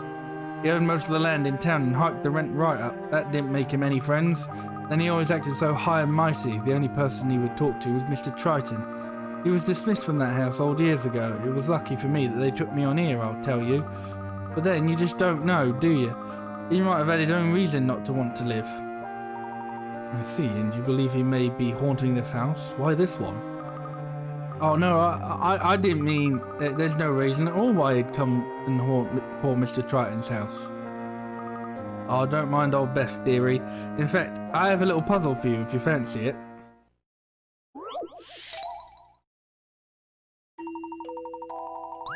Your lucky tablecloth is damaged and you want to salvage it. After cutting off the shaded area, you've automatically made it worse. Good job.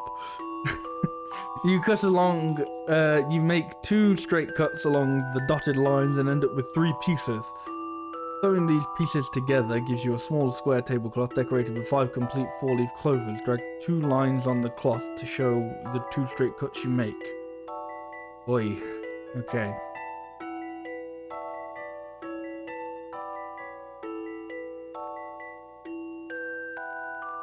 Okie dokie, rice. Already looks like it's gonna be a pain in my balls. Let's just ignore that. That's irrelevant. Rice.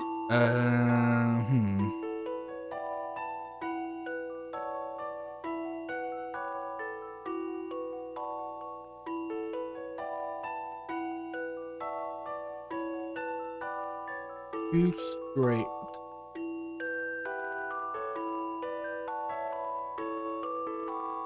I like how I did that. Now I've got to undo it because I want to see something.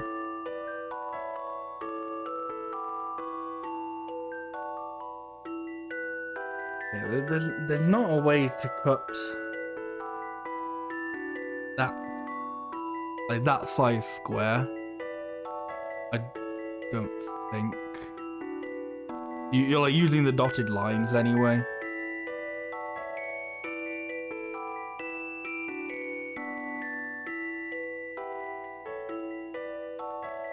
Hmm.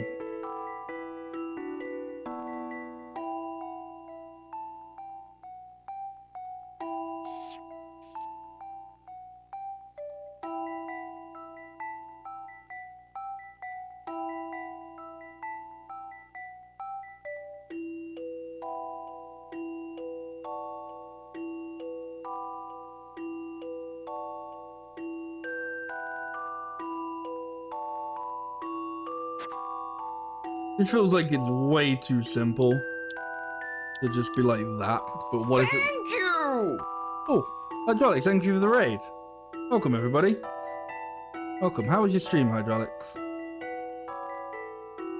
And welcome, everybody. Welcome to Professor Layton. We're doing some puzzles. Currently we're cutting up tablecloth squares. It's riveting, trust me. Please don't go.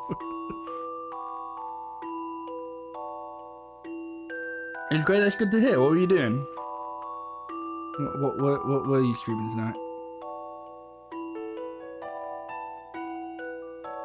That definitely can't be right. That looks like it's right on like the very just. Oh, sure, it was fine, but no, that definitely can't be it. You're playing Immortal Gates of Pyre. I'm trying to think of it sounds like familiar, but I might be thinking of something else.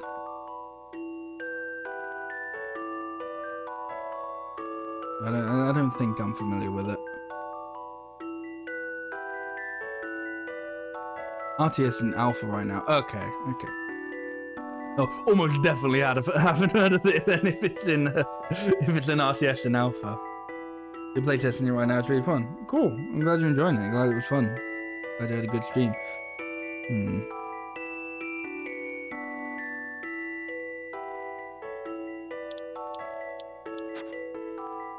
Get rid of that line. Thank you.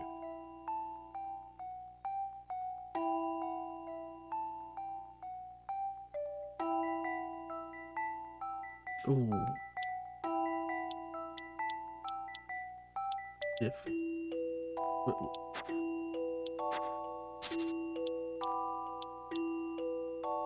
What is that?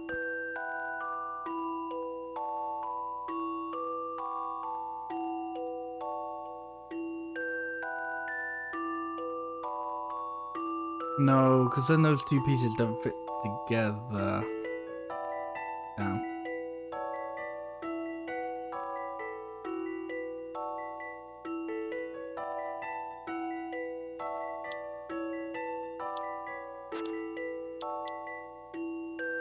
What if I did that? No, that's definitely not it.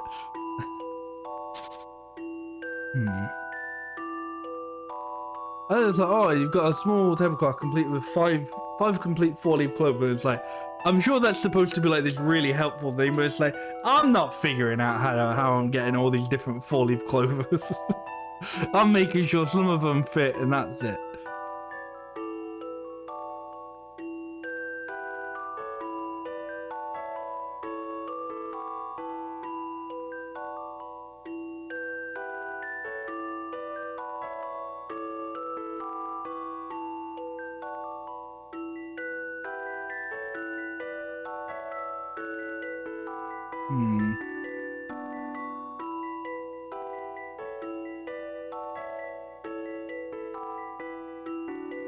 I'm trying to think if there's some like really weird obscure thing that you have to do where it's like, I don't know, you end up cutting it as like a rectangle or something. I don't think it is.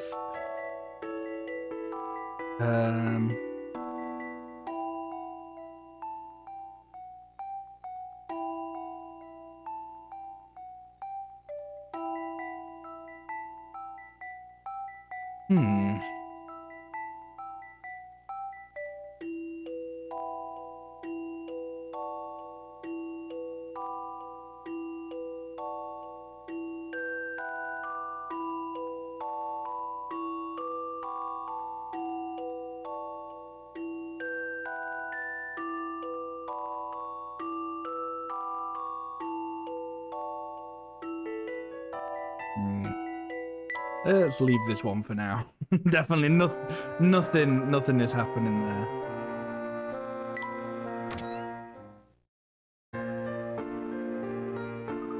Professor, what was that about? Oh, you see, I couldn't get the puzzle, so I quit. Oh no, you mean over the library and Clark's account, there are still many questions about Bard's death. This, coupled with the Specter not being reported outside Mistollery, troubles me. It would appear that someone is carefully manipulating information about these two events. Falsified report and a cover-up conspiracy. This is shaping up to be quite a case. But who is capable of doing this?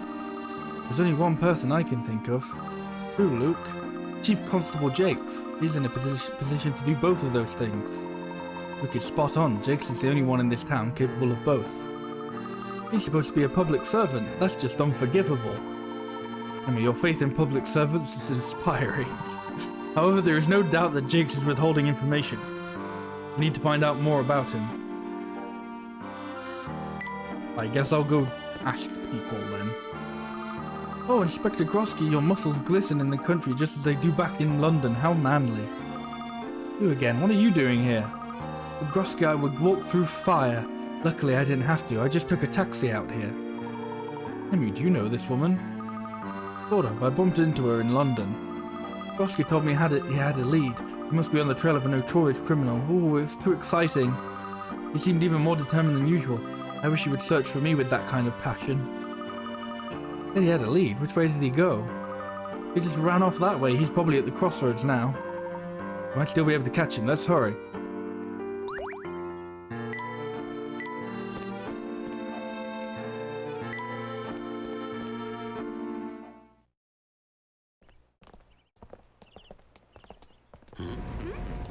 What's this? Oh, we're being mugged. Gentlemen, I hope we're not going to have any trouble here.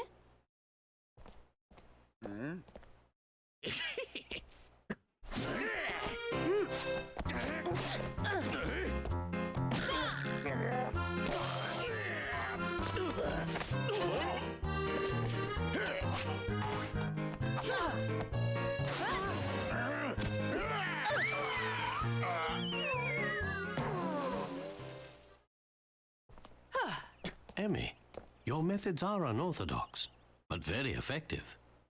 Thanks. Whenever you need a little muscle, you just let me know, Professor, and I'll be there.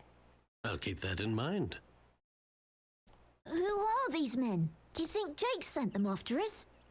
Looks like Jakes didn't want to wait the full 24 hours to get rid of us. Was Mr. Bard killed by these thugs?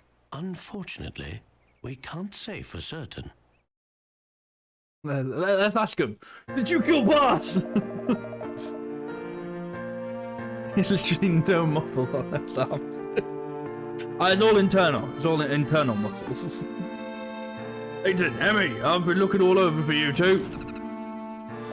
I've got a very corporeal lead on that Specter of yours. Really? That's great, Inspector. The police chief of this town is really ahead of the game. He said that a tall-hatted gentleman and a fiery young lady abducted the mayor's son. It added that they were posing as investigators, where in fact they were controlling the Specter. Not to damage your spirits, but that does down the suspects down a fair bit. Is any of this true, Layton? Explain yourself. Jakes hasn't given us a warm welcome, that's for certain. Don't be fooled, Inspector. Jakes is the real culprit, I know it. What? Jakes, you say? He's trying to pull the wool over my eyes, eh?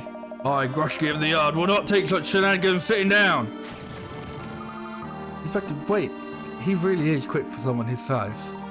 Ah, yes, you'd need a time machine to keep up with Grosky. Ooh, clever, I get it. I played the previous game. Remember, we didn't tell Grosky what's happening. Should we go after him? No, let's avoid running into Jakes again if possible. We need to continue our investigation. My concern is growing about the situation with Jakes, however.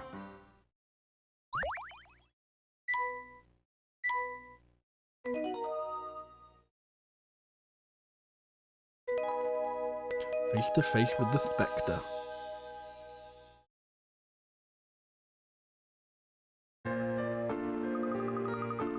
We need to work fast. Jakes is just waiting for an opportunity to take... I can speak, don't worry. Jakes is just waiting for an opportunity to take us out. Yes, we'll have to be really careful. I think we should be alright as long as we stay in populated areas. Luke, who knows that you're the one predicting the Spectre's appearances? Just Doland, he promised he wouldn't mention me to the police. I see. Well, young Oracle, do you know where the Spectre will strike next? Not yet, no. Well, I have a prediction. I believe the next attack will take place between High Yard Arch and the reservoir. What? You can predict the future too? Ah, not quite, Emmy. I simply deduced it from Luke's notes. My notes? Yes, looking at the records you kept proved to be quite helpful. I now know that the Spectre never strikes the same street twice. It has appeared in the same area on more than one occasion, but it spreads out its attacks. Of course, I hadn't realised that. All in there, by looking at the patterns, one can work out whether the Spectre will appear next. That's amazing, Professor. I might just stay one step ahead of Jakes with this information. Let's head for High Yard Arch. Alright.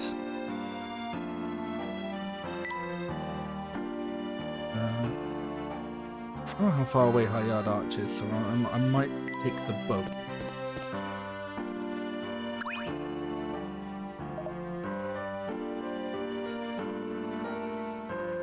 I'm assuming it's near High Yard Hill.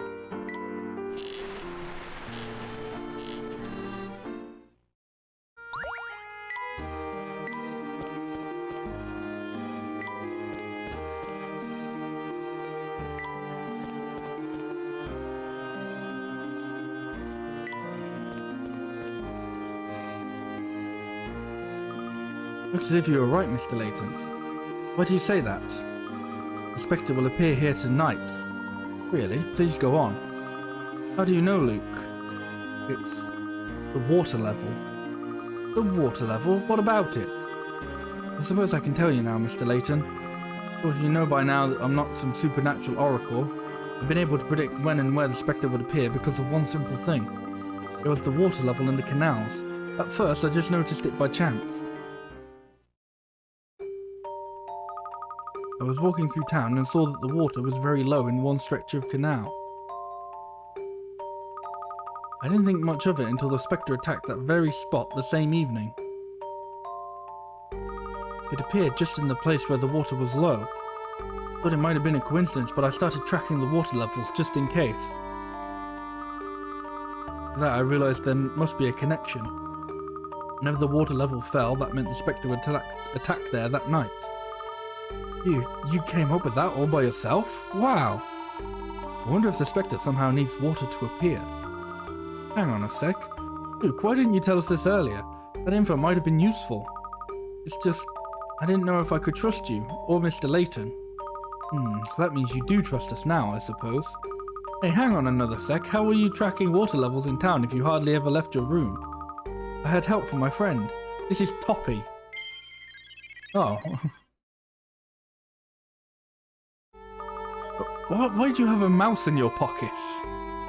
Where else would he be? Well, as I said, he's my friend. I don't get everything he says, but I understand enough. Wow, so you can talk to mice? I think that could be even weirder than the whole Spectre business. Well, I don't really understand it either. We've seen stranger things since we arrived here, Emmy. So Luke, the Spectre will appear here tonight. Yes, if my theory is correct. Well, Professor, what should we do? Let us see if Luke's theory holds water, so to speak. Good one. So, should we tell Dolan so he can alert the police? Actually, no. Let's evacuate the residents on our own this time. What? Why, Mr. Layton?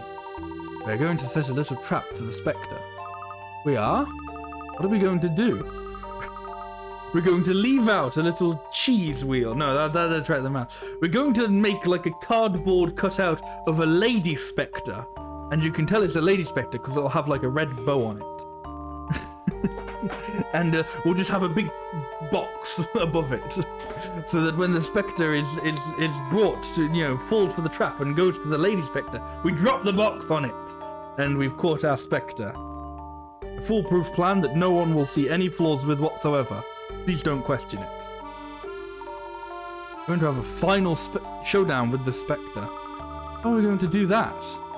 First, we'll evacuate the residents. Then we'll need to visit the black market.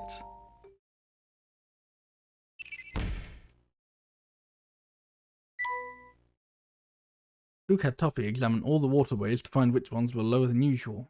Luke used his ability to talk to animals to speak to a mouse named Toppy and predict whether Specter would would next strike based on the rodent's information. I can read. Please don't judge me.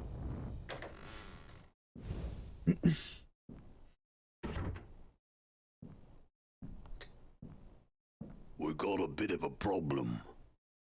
Oh fuck, he can't speak. I assume you're referring to one Herschel Layton?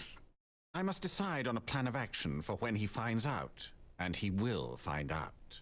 You already know about this guy. I do. Fate is so interesting sometimes.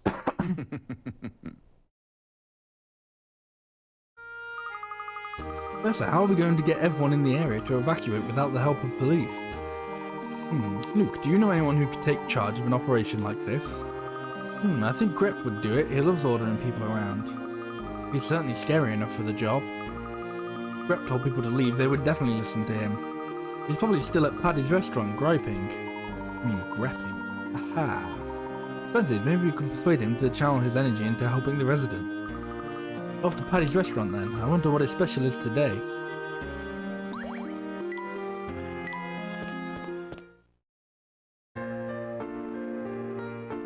No, I missed the mouse.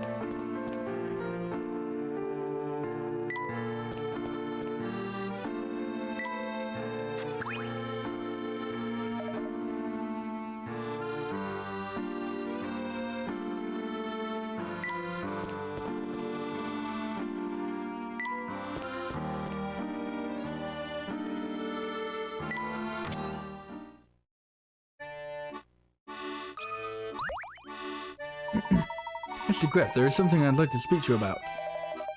You lot again? He tried and put you up to this, but I don't have time for you. Leave me alone. Please calm down, Mr. Grep. The Spectre will appear again tonight, according to Luke's predictions. Predictions? I heard there was someone making predictions, but you're saying it's this child? Never mind that. Did you say the Spectre is coming? That's no joking matter, are you sure? Yes, I'm afraid so. Tonight, near High Yard Arch. Police cannot be involved this time. We have to organise the evacuation in their stead. Steed. I never know how to pronounce that one. You're well respected in the neighbourhood. Would you help us get everyone to safety? You're asking me to help. How can I trust you? Why should I believe this boy can predict anything? You're trying to manipulate me with some cock and bull story. You'll regret it. What? 7+. Violence and fear. No language. Wow. They just missed everything, these Peggy fellas. On the other hand, if what you say is true, the townspeople are in grave danger. Very well, I cannot put my pride before the safety of others. I will help you, but you'll have to devise a way to get everyone out on time. That sounds fair. Would you have any suggestions? I can call on a few friends to help with the evacuation, but the rest is up to you. Did he actually say cock and balls? He was... He said cock and bull. So more bullshit, I guess, rather than balls, but you know. He definitely said cock. Grep asked some acquaintances to help evacuate the entire neighborhood, but he was only able to recruit 9 people. 2 whose voices carry 3 squares, 3 whose voices carry 2 squares, 4 whose voices carry 1 square. Why should you tell each person to stand so that the evacuation message reaches every street in the neighborhood? Okay.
I feel like you want to try and do the Blue Shark 4 first, but not quite.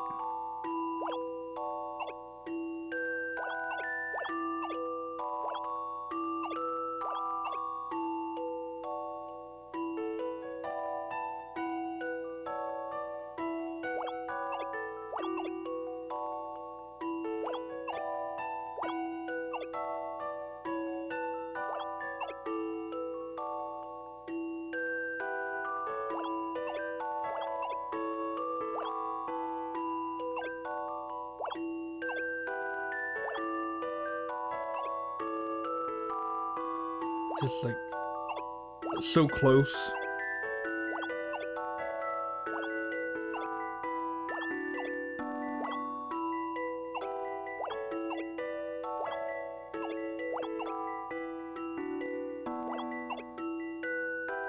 Some puzzles must be met directly.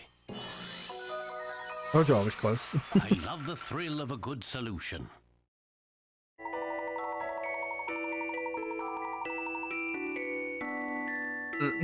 That also wasn't the thing. That wasn't the way I solved it.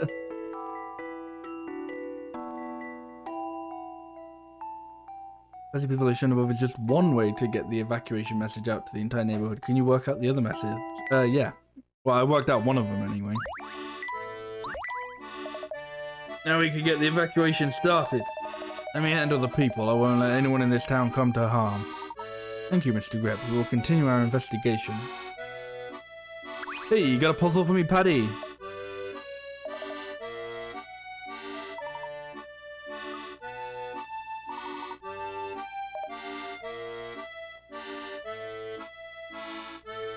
Nope, they just have a meal.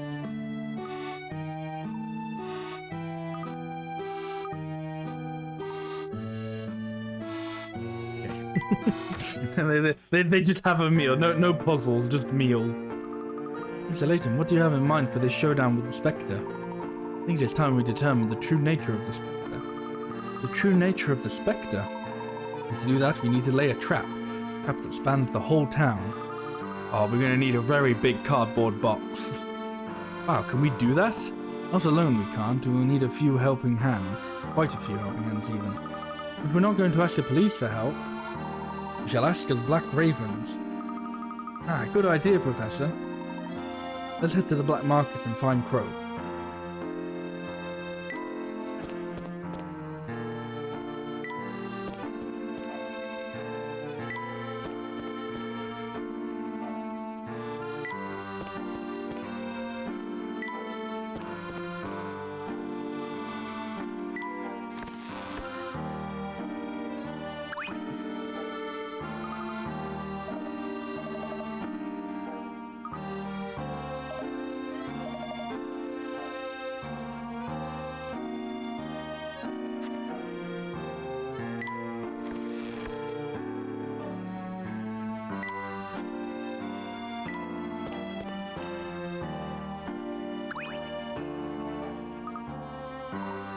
No puzzle.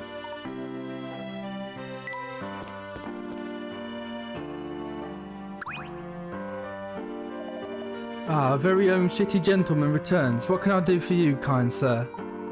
Girl, we need your help in laying a trap for the Spectre. A trap for the Spectre? You must be joking. You'll be saving the town. Haha, very noble, rich boy. You can't seriously expect us to take on the Specter. That's alright, this mission is fairly dangerous. Probably is too much for a group of children. Whoa, wait, what are you talking about? We may be kids, but we're not afraid of anything. All I'm saying is, how are you going to catch it if you don't even know what it is? Ah, but that's the point. The trap we lay will explode the Specter. Yes, it won't matter what it is because we'll blow it up. The trap we lay will expose the Specter's true nature. Do you really think you can pull that off? With your help, I think we can, yes. Are you interested? Maybe. I'm intrigued now. What do you need from us? Well, the first thing we'll need is a big box. No, we're not going with that plan. And from there, we'll just wait for the Spectre to appear. And then we'll have it. Let's go to the place where the Spectre will appear next. We have a lot to do.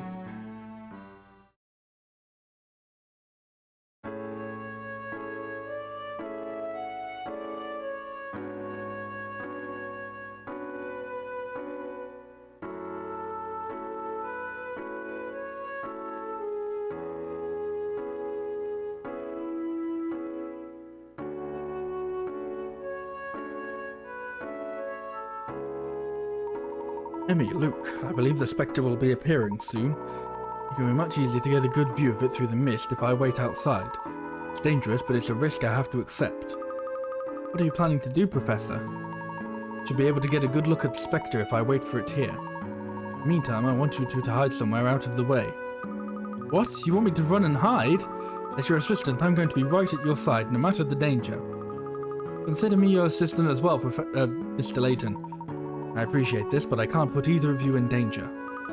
I'm sure we're not in any danger as long as we're with you. The more pairs of eyes we have watching for the Spectre, the better, no? Well, I can't dispute that. Alright, you can stay with me. The moment you sense danger, promise me you'll run for cover. Understood, Professor. You be careful too, Mr. Layton. Always. Now we wait for the Spectre. Anyone know any puzzles in the meantime? It's the fog. It's coming! The Spectre! I can feel it! I hear it, but I can't see anything.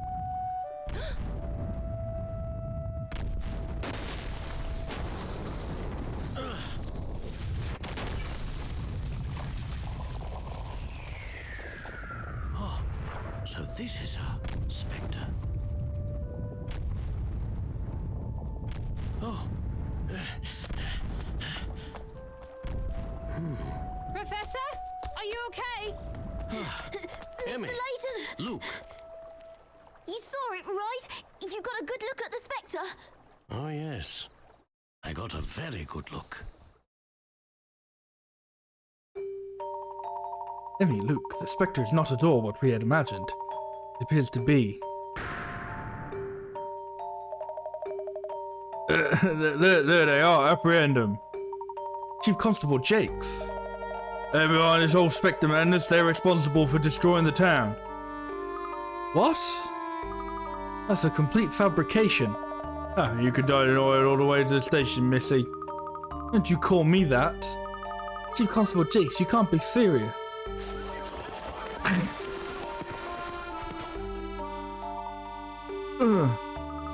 Stop! Unhand me! I warned you lot, keep yapping and I'll slap you with resisting arrest too.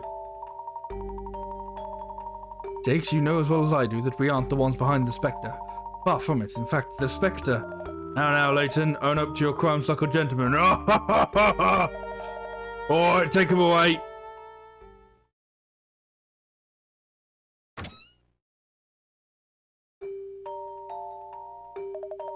Have a nice little nap. What? Where am I? Interrogation room, nice, eh? I like to keep our prime suspects cozy. Is it a robot? I don't think they do that one again. I think he's a real guy, he's just a dickhead. Let us out, we haven't done anything wrong. Stay calm, Luke. What do you want with us? I demand to see a solicitor. Do you? You've been reading too many pulp novels, Missy. Once I explain to the town that you're the Spectre was all you're doing, you'll get your lawyer. If you know what's good for you, you'll just sit here quietly and keep your trap shut. Oh, I won't say any more on the robots to avoid spoilers for the ones people haven't played, but a rewatch of the series may be in order then. Ah, that smug bully deserves a kick up his big fat bottom. What is it, Mr. Layton? She was about to say bottom. I've been thinking. Jakes and his men were immediately on the scene, but they weren't aware of Luke's prediction. That's true. The police hauled us off the moment the Spectre was gone. As if he knew the Spectre would appear there. And he was planning on having us arrested all along. Wait, what are you saying? I believe this is all connected to the true nature of the Spectre. Which is? We must clear up one more mystery before I can be absolutely certain. Our first step now is to find a way out of here as quickly as possible. Professor, are you suggesting a jailbreak? Maybe. Oh, got 'em. No problem. We don't gotta worry no more. Worry?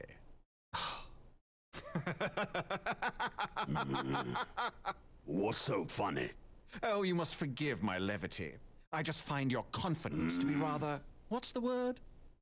Quaint. Is that right? You best watch your mouth. You fool! As you stand here boasting, I guarantee that Layton is breaking out of your provincial little prison cell.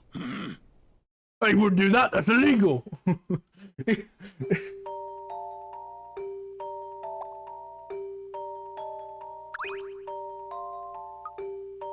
Use the phone call to ask, use the phone to ask, call Luke's father for help. Looks like an internal line only, I'm afraid. Father, that's no help. Ooh, a hint coin. Ooh, another hint coin.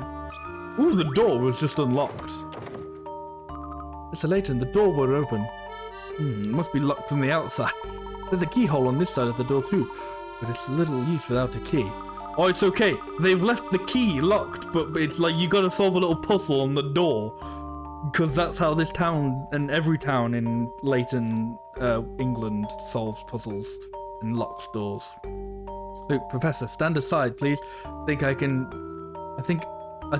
can have this door down if I just kick it. Wait, Emmy, if we make a noise, our escape will be noticed. Let us consider the alternatives first. I know, Toppy can help us. Squeak? Toppy, we want you to get out of this room. Can you bring the key?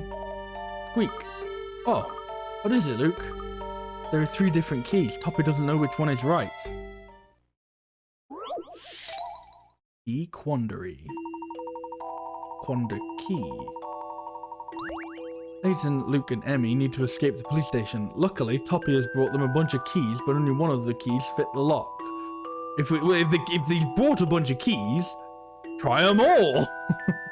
Which of these keys opens the door? The door will not open unless the key is fully inserted and turned.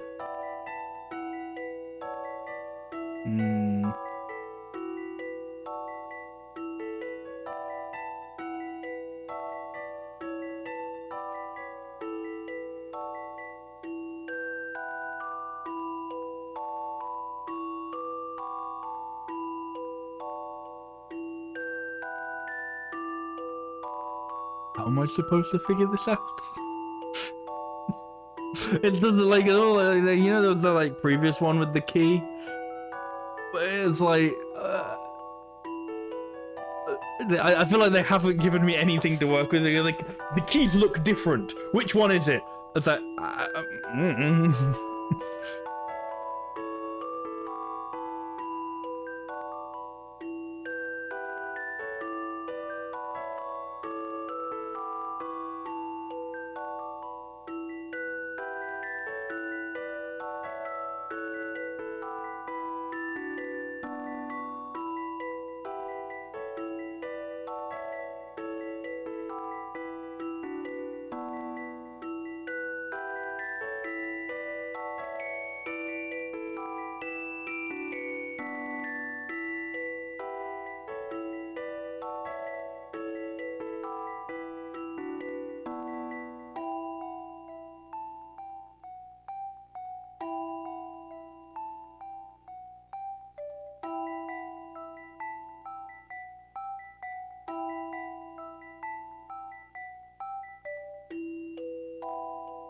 Yeah, so I think you might be right with it. Got to be A. If it's got to, I think the thing is that it's got to be inserted fully.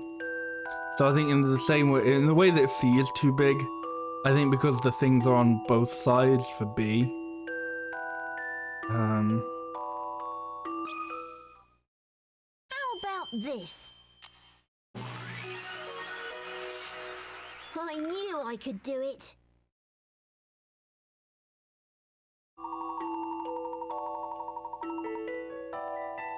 There we go.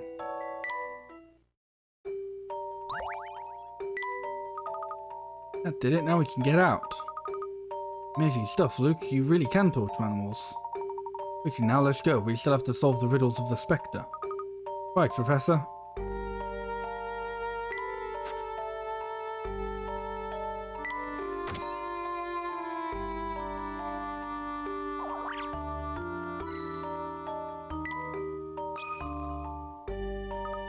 Listen, there are police all over the place.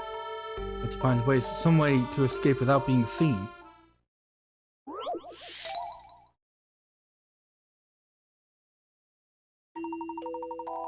Layton, Luke, and Emmy need to get to the key and reach. Yeah, we need to get the key and reach the exit without alerting any guards. There is a path that will allow the group to pick up the key on their way to the exit without passing in front of any guarded doorway, or without using the same corridor twice, because you can't do that. Forbid. I hope you've never used a corridor more than once because you've broken the rules of the universe. Unfortunately, the corridors are also all one way, as corridors famously are. So they must walk in the direction of the arrows.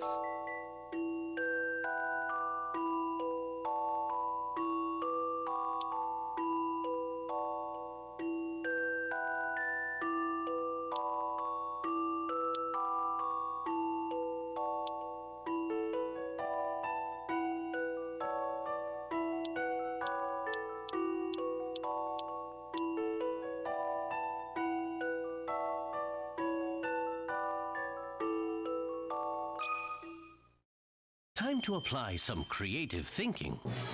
What? A little more thought is in order.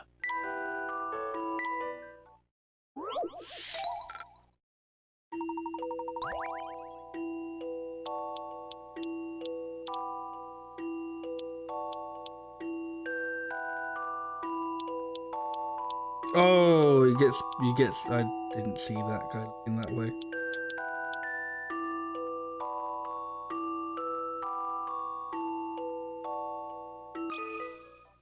Some puzzles must be met directly.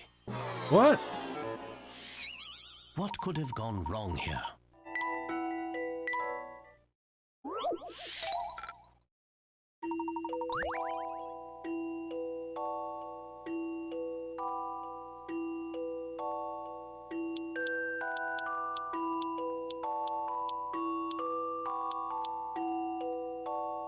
Oh. Right.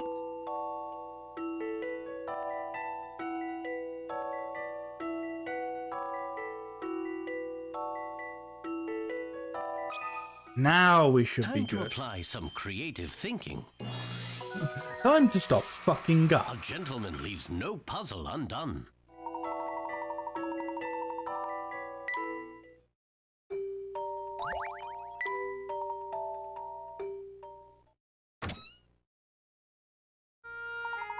Means we've got out safely. It's already morning, wow. I can't believe Chief Constable Jiggs tried to lock us up. Jiggs certainly seems intent on obstructing our investigation. So what do we do now? We have another puzzle to solve. What is that? The Specter's flute. What about it? The flute controls the Specter, in a manner of speaking, that is. We need to find out why the flute is audible all over town, and who's playing it. I just assumed that whoever played the music was with the Specter. In this town, the wind could not carry the sound of a flute more than 100 yards. Not to mention, it would be dangerous to play the flute in the area being attacked. We haven't seen anyone around during the attacks, yet we still clearly heard the flute. Luke, do you remember the sites the Spectre has attacked so far? All my predictions are logged in my notebook. Let's head back to High Yard Arch. We need to determine what the attack sites have in common. They all got attacked by a Specter. Hey, do you have a puzzle for us? We just broke out of jail. Hey, I know you. My dad arrested you and locked you up. Scum like you lot should be behind bars where you belong. Stop right there. You're under arrest. This how do you intend to arrest us? We've put up quite enough with that from the Jakes family. Citizen's arrest. Nope, don't care. You thug, if you pick on me, my dad will come after you. Why don't you call your dad here right now so I can show him what's what? Shut it, even without my dad, I'll teach you a lesson. Sometimes he gets me to organise the beats. Your father lets you plan police stuff? I bet it's so simple that anyone could do it. I thought you meant the beats as in, you know, like, police brutality. I was like, yeah, he gets his son to organise, like, beating people up. And I was like, wait, why aren't they making a bigger deal out of that? It's like, oh, he means like the patrols. Whoops. All police officers are assigned guard duty at various junctions around their town in an effort to ensure its continued peace and safety. They can cover every road as far as the eye can see, as long as the road extends in a straight line.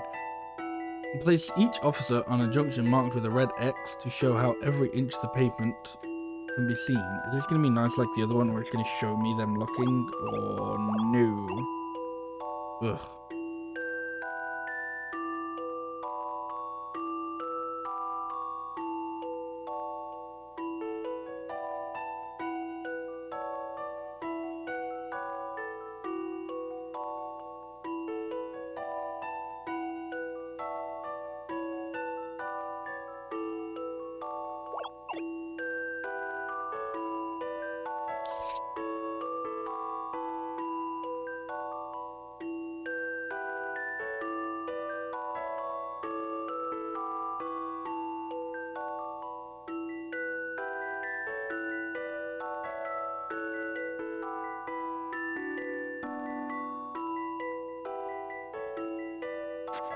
Immediately gonna undo that, right?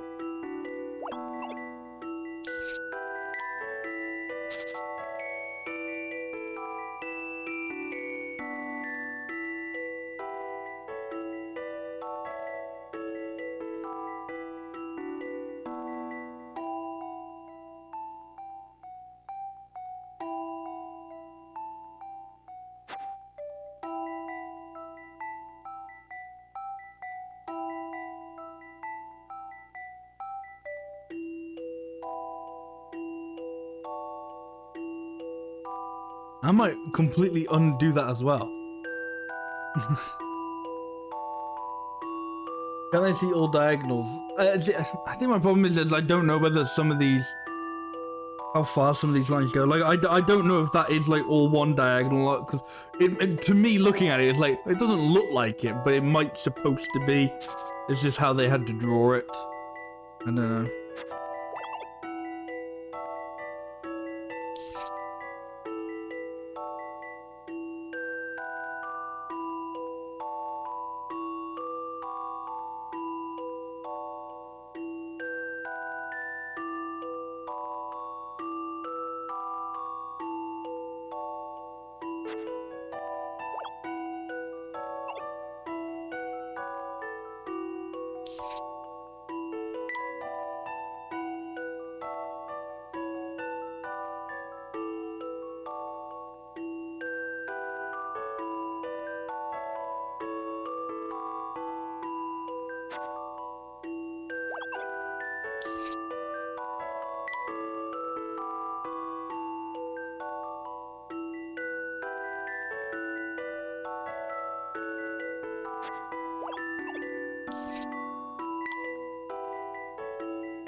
I think if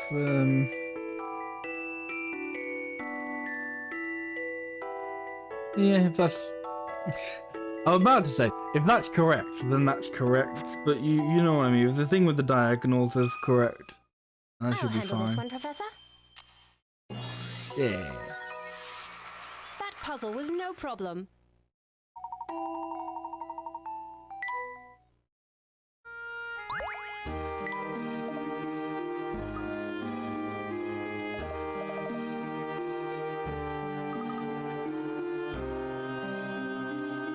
a severe case of balloon syndrome.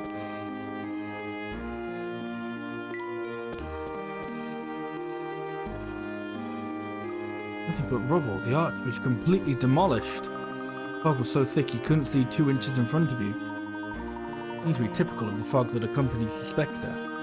Mr. Layton, are you saying that the Specter somehow creates fog? That does appear to be the case, although I'm not exactly sure what this means. Maybe we should spread out and search the area.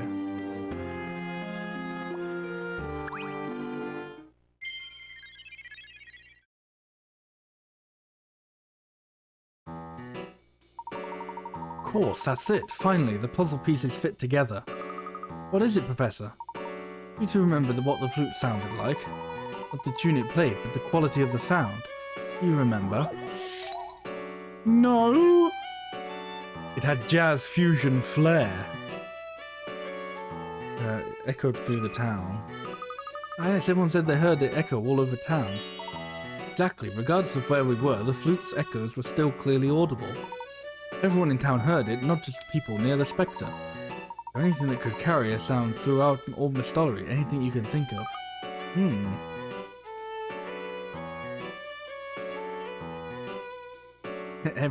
Everyone hummed it together. Well, these weren't my guesses. My guesses were it's like, you know those little speakers at theme parks, they hide in the bushes.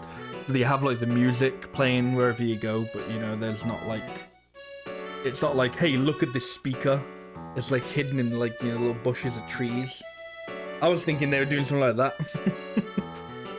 But never mind. Pipe. Oh, pipes we have all over town. They carried the sound. I believe you are correct, Luke. The sound was carried all over Mistollery through these old pipes.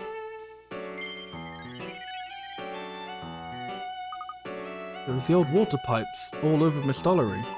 Yes, that's right. I believe the pipes go all the way up to the Bard Manor on High Yard Hill. Pipes go up to the lake. Professor, you don't suppose... Let's head to Bard Manor. I think all will become clear there.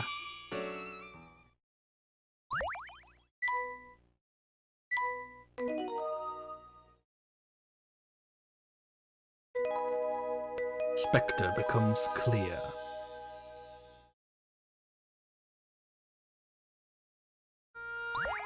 Whoa, that's a lot of puzzles I've missed. That's a lot of puzzles I've missed.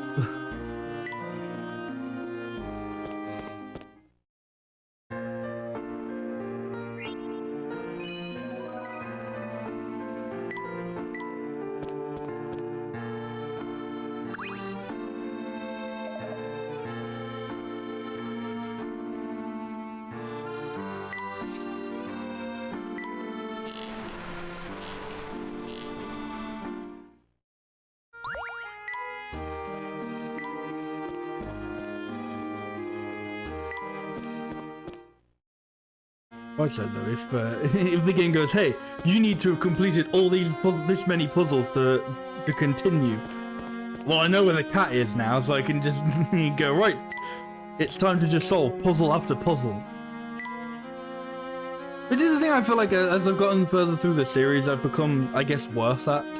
Like I don't remember, I think in the first 2 games, I don't remember a single point where I got, like, I actually got stopped at, like, a puzzle requirement, you know, you have to have beaten this many puzzles to continue. I don't think I'd ever hit those points, like, I obviously hit them, but, you know, I don't think I'd ever missed those requirements, had been under them. And I think I might have missed it, like, once in the 3rd game, but I've already, at this one, already been short twice. I just feel like, I don't know. I feel like as the series gets further, I end up just keep skipping loads of puzzles. And it's not because I don't like the puzzles, I kind of don't know why. Maybe I'm just too invested in the story, I don't know. I have it worked out. I know what the Spectre is, and who is controlling it with the flute. You do? I understand. I knew it was only a matter of time. Please, follow me then. It turns out maybe if you just say it with enough confidence, they'll believe you. Are you sure about this? What's that? Some kind of flute. It's an ocarina, you fucking idiots. Try again.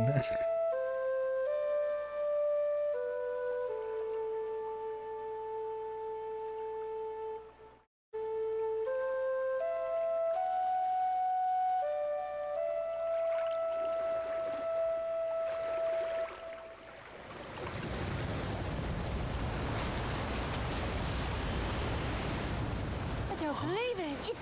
It's a monster.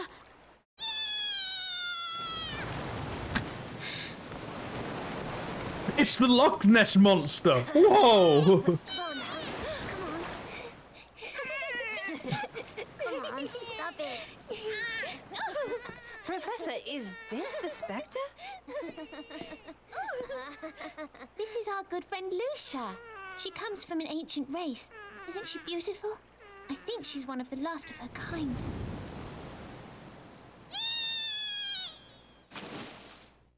Well, I didn't have that.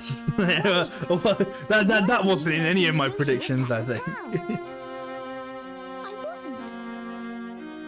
Lucia is not the Spectre. The real Spectre is something far worse. An evil Lucia. What? Anna. What do you mean, Professor? Lucia was actually protecting Miss Tallery from the Spectre. Could Lucia destroy buildings with her flippers? And these scratches on her body, these injuries were sustained while fighting with the real Spectre. So, what is the Spectre? And why does Ariana have that flute? Now, just slow down, both of you. Allow me to explain. I wanted to stop the fighting. Oh, well, go ahead, Ariana. No, if you want to explain. Playing the flute is the only thing that calms Lucia down. When Lucia appeared, Tony saw the town being destroyed from the tower here. He told me everything. And so I played the flute because I didn't want her to get hurt. And that sound carried through the pipes to every part of town.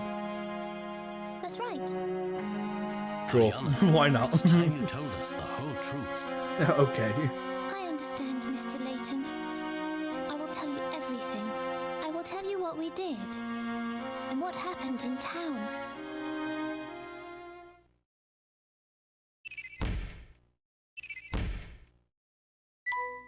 Ariana used the Spectre's flute to command a giant aquatic beast called Lucia. Lucia is not the Spectre that has been laying waste to town, so what is it? Lucia's soft, rubbery skin could not have damaged stone buildings. The real Spectre, however. Spectre's flute was auctioned to Evan Bard and came into his daughter Ariana's possession. The sound echoed through the old pipes which ran through the town. So the sound of the flute echoed through the pipe at the lake and was heard all over town. Fire at will! No, not Will. What are they doing? Oh, they got a big box. They're going to put it in the box. No! Jakes, what is this?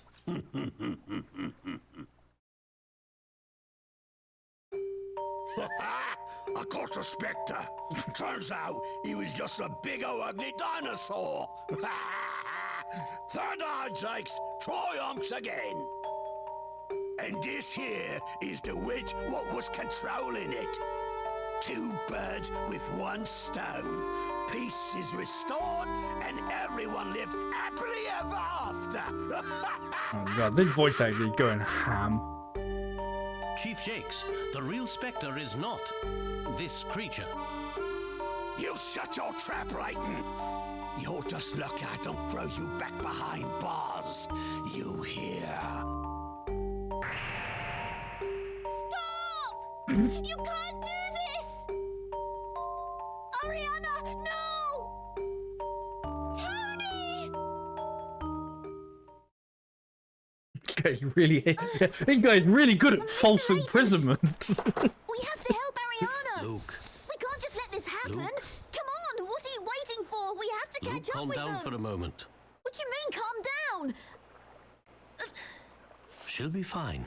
I give you my word on that, Luke. It wasn't exactly easy or difficult to can break only out, help was Ariana. it? If you keep a clear mind. A clear mind.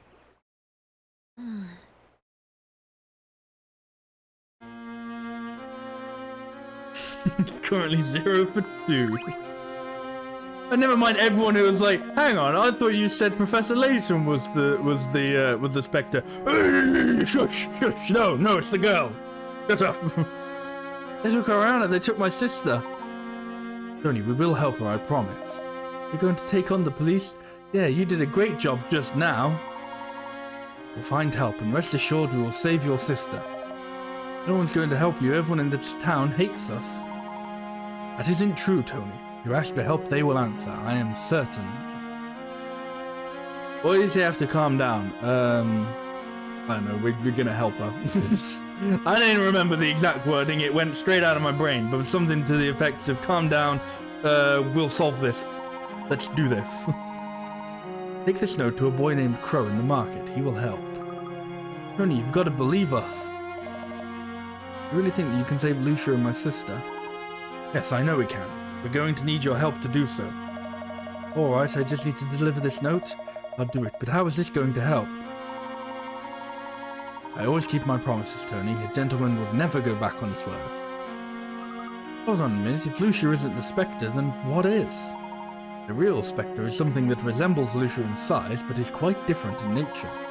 Lucia is trying to keep the Spectre from what it desires. Their ongoing battle is what destroyed those buildings in town. Ariana was afraid Lucia would be hurt in those fights, so she played the flute from here. Oh, of course. So was Ariana's ocarina actually the Spectre's flute then? Oh, thank you for bringing that point up. I don't know, we can't be certain of that. It did, however, seem to calm Lucia. You said that Lucia was fighting the real Spectre. We also asked you what the Spectre was, but you just didn't answer. You just went, "Oh, well, it wasn't Lucia." But yes, we know that. We know that.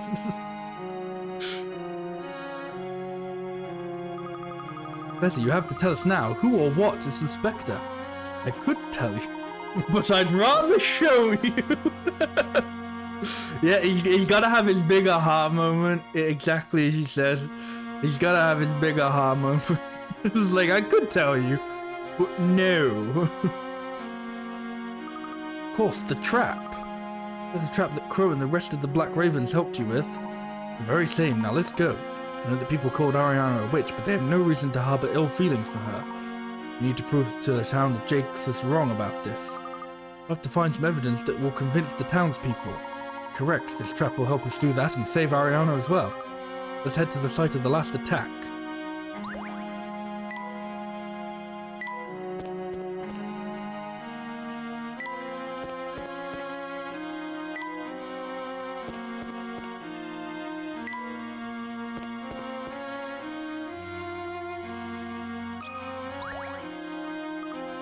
The little boy came rushing out. The bar manager's now. What's going on? He said someone wanted to talk to Crow, so I told him to look at the market. Speaking of Crow, we have a message from him. We were waiting for you. He said he looked into what you asked about. He wrote all the information in here for you. Thank you. From this, we should be able to work out which way the Spectre was heading. Mr. Layton, please let me try this puzzle. Of course, Luke. It's a completely unrelated puzzle. Please let me try this puzzle, Professor Layton. Luke, this is the morning's crossword. No!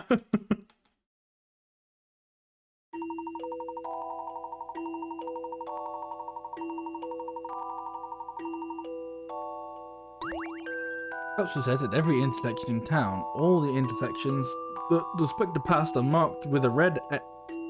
Knowing that each trap went off only once, Luke had a revelation. I've got it! I think I know which way the Spectre went. Which way does Luke think the Spectre went? Circle the letter A to H nearest to the last trap that the Spectre sprung. That is a weird way to go about things, but okie dokie. Oh, my foot's caught on a wire. Ah! Ow. Ow. Okay, Jesus. Yeah, headache looking at this.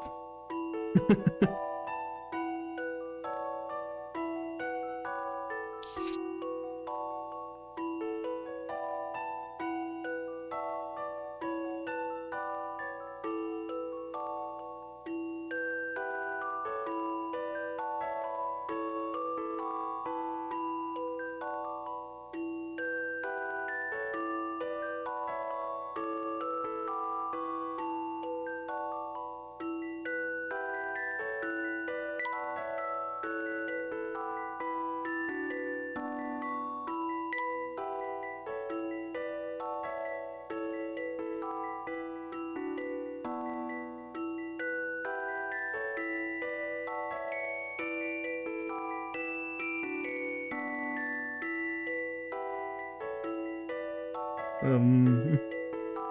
Hmm. Hmm. Is that nearer E or D? They went off all the traps.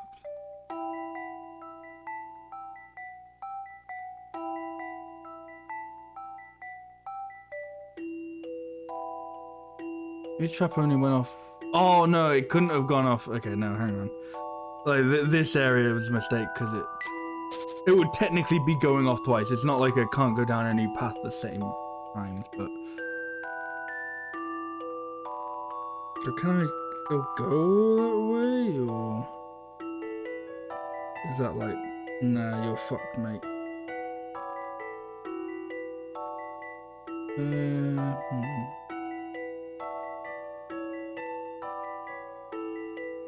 Oh, haha, there we go, right.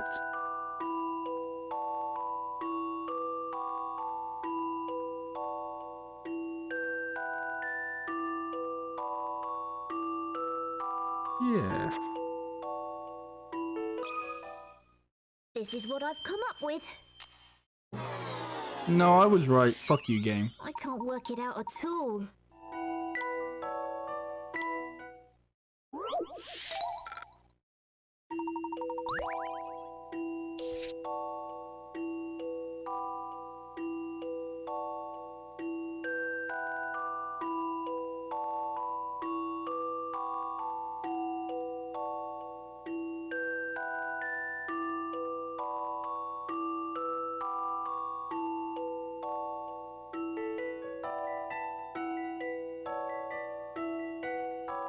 Oh, no, I get it. Okay. Traps were set at every intersection, but it only went to, only the X's is where it went off. So it won't have turned at like, it won't have passed through an intersection without an X. So I'm definitely starting right with this bottom bit. I'm guessing it must have just gone a different way then. It must have gone like the opposite way.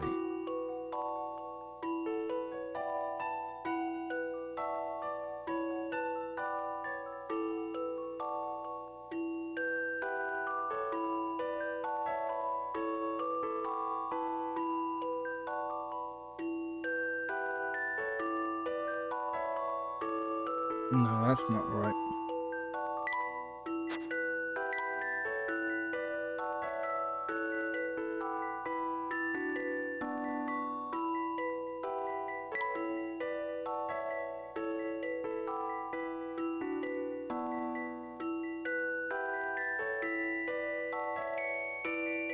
Okay, I think that's right now. I think every intersection it passes through, there's an X. Yeah. G. I think this is right. What? I'm just not cut out for this. No, the game is changing the answer, obviously.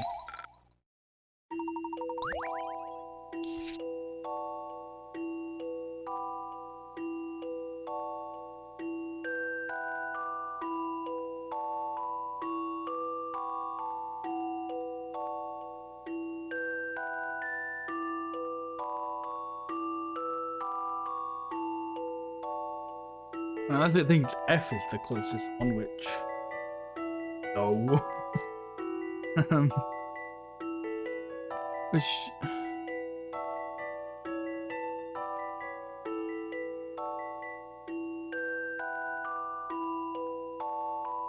I can't see an intersection that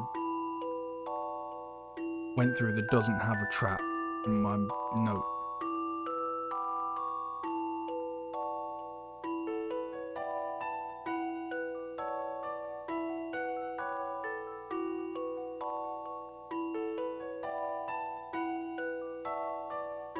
So the X's is where the traps were sprung.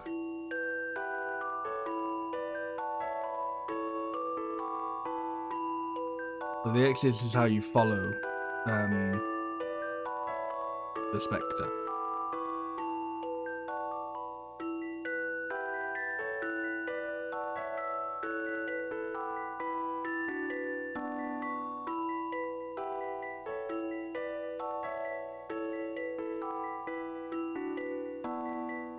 The Specter started in the middle, or was the middle where it ended? I think it started in the middle. Because the last trap...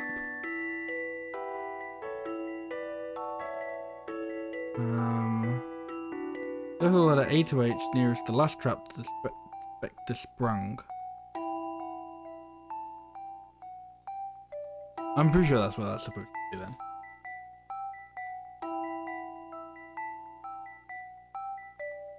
I kind of don't see how that was wrong, unless it really is just supposed to be like, oh, it wasn't too close. It wasn't like not close enough to the G to count, so that one's wrong.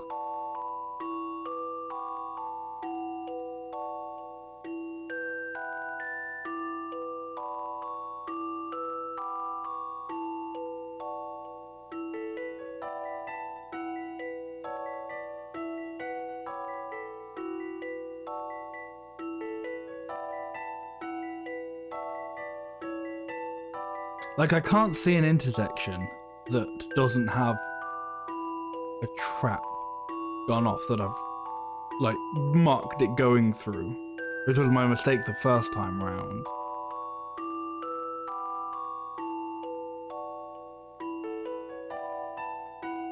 I kind of have no idea what it's claiming I've done wrong. Well, not claiming.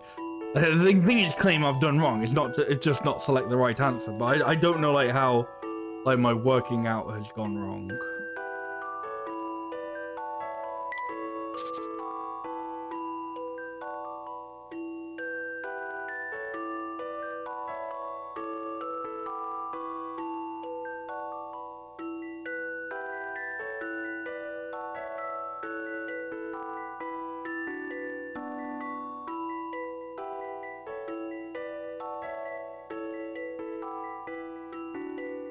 I don't know if that was exactly the same, but the result is the same. Well, that's definitely... again, unless you think that's supposed to be closer to F than it is G, which I disagree with, but...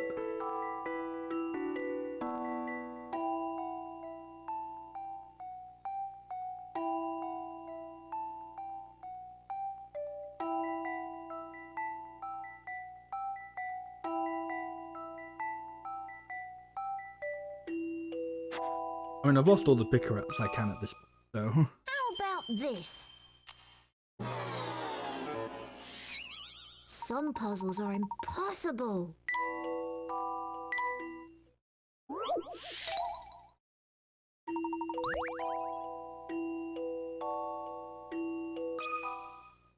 I think this is right. That puzzle wasn't so hard.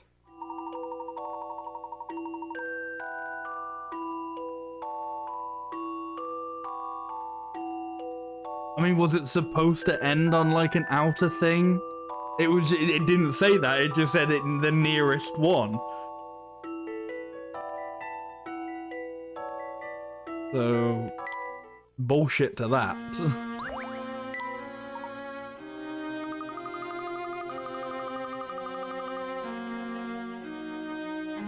That's what you meant with the X's comment, ah.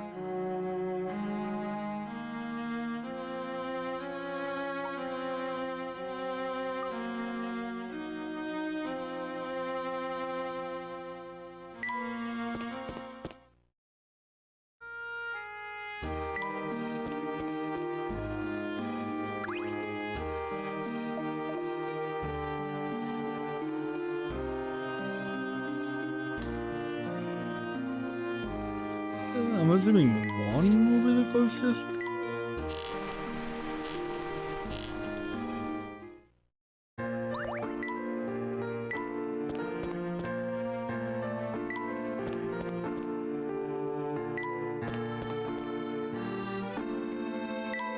What was that? Oh, sorry, was that the...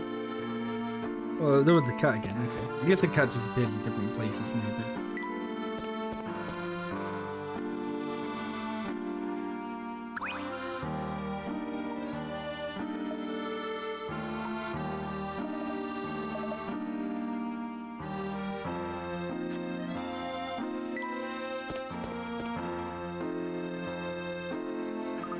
This is the old factory. I think they used to make steam cars here a long time ago.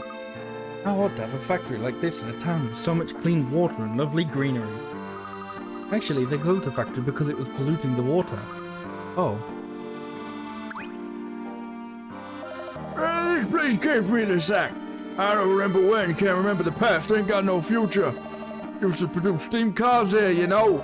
They shut it down, said it was polluting the water. Suppose it's for the best, really. The factory's supposed to be empty now, but I know better. I've heard them coming and going.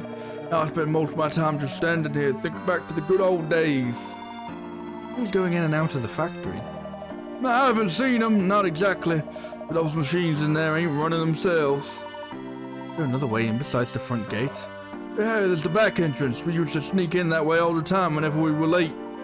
You need to get inside. Could you tell us where the back entrance is? What do you take me for? You expect me to help a lazy bone this old handful of puzzles? Go solve some more puzzles and we'll talk. Well, it's time for the puzzle cramming test then.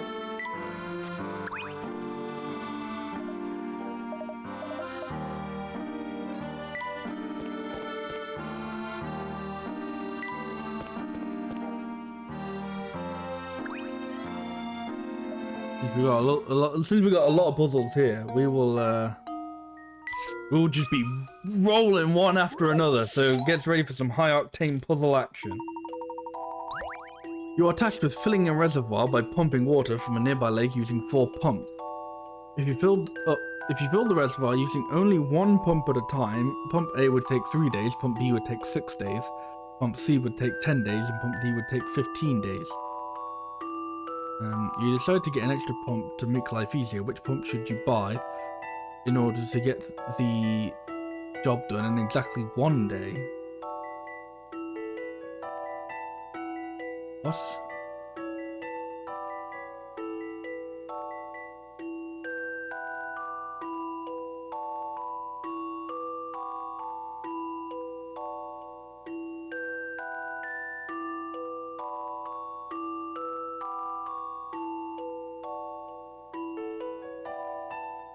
I don't know, pump A, because it's the the quickest one. Pump C, you just erase the 0 off of the pump, and then it's 1 day.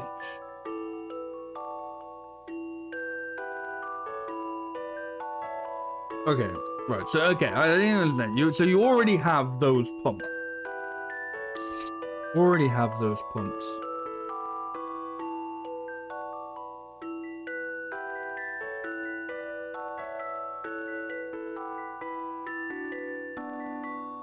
So on day 3, A goes. Day 6, B and B. Day 9.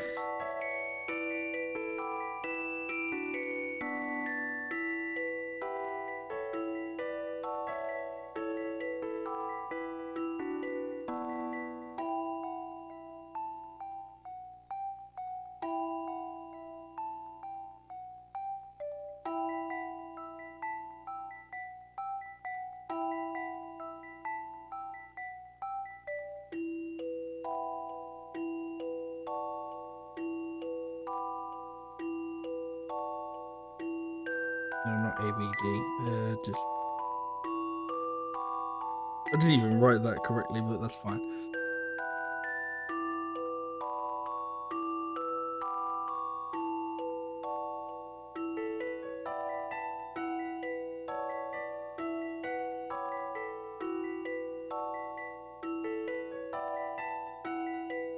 I don't know if even what like the maths I'm doing is even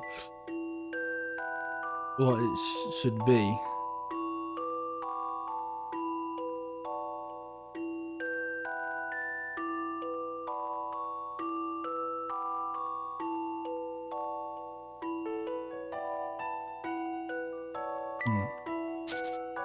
Right, yeah, because you theoretically wouldn't want them on the same. You wouldn't want the pumps to be like filled on the same day. So I think I'm doing that backwards.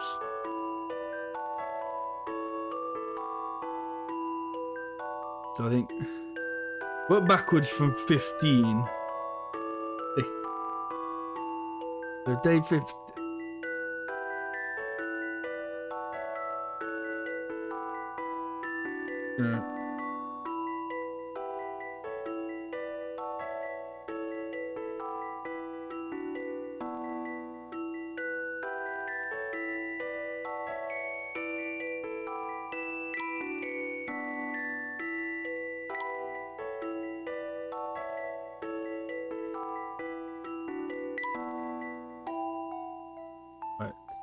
So that's definitely on that.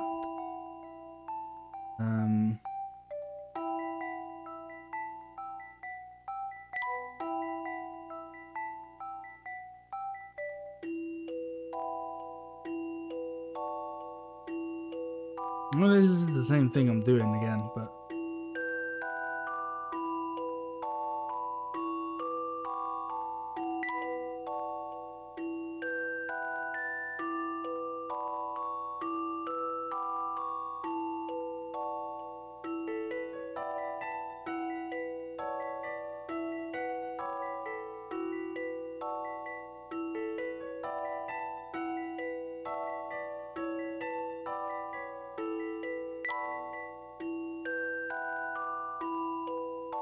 I don't know. But say if you had to do this instead.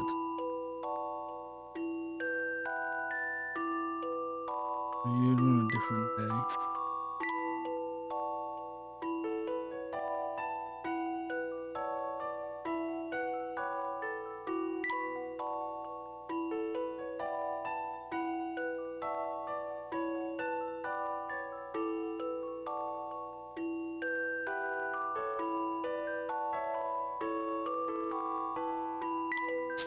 Yeah, that's helpful. I don't think what I'm doing there is right.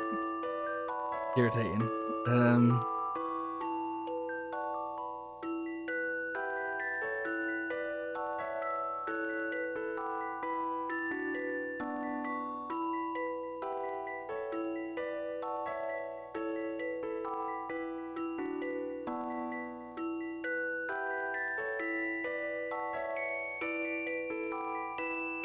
I have no idea. I've tried. I think I've tried to figure it out using numbers, but the numbers have just not helped whatsoever.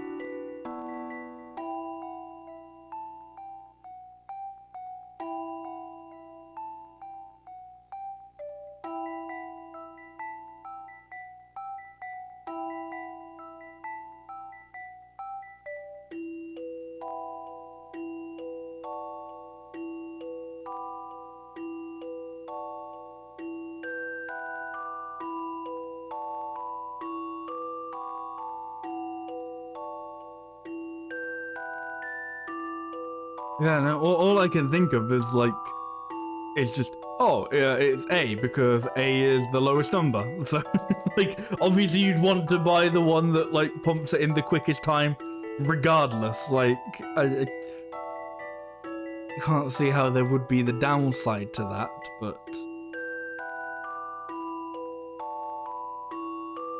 I feel like the puzzle can't just be as simple as which of these is the lowest number. My brain is just not going any further than that. A challenging puzzle, to be sure. Maybe it was. Maybe that was the I answer. love the thrill of a good solution. Well, it was the answer.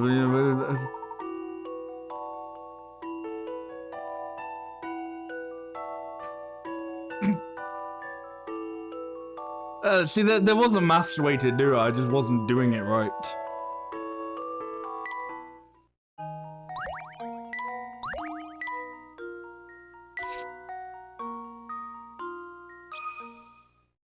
Right, another puzzle. Keep the puzzles going. Oh, okay, this is going to be an easy one. A couple and their 3 young children need to cross the river by raft. The raft can hold up 2 people, 1 person to row and 1 passenger. Turns out that rowing is hard work, however. Both adults can row across twice, but they need to stop for a rest between the 2 trips. The children can only row across the river once.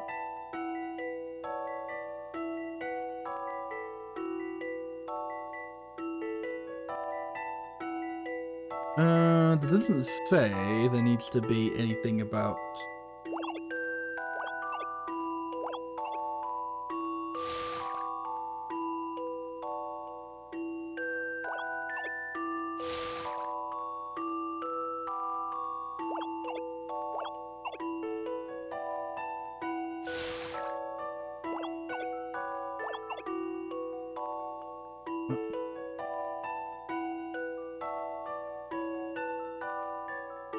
Oh, they need to stop for the rest. Bugger.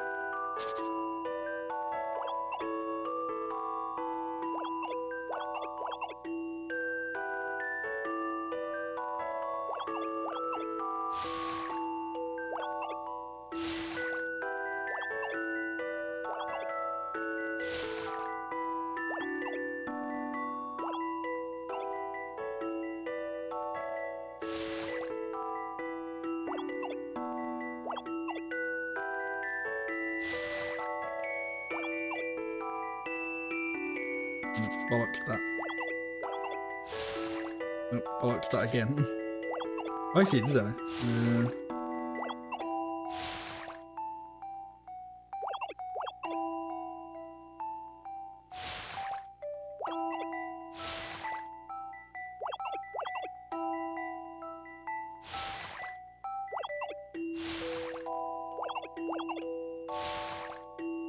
There we go.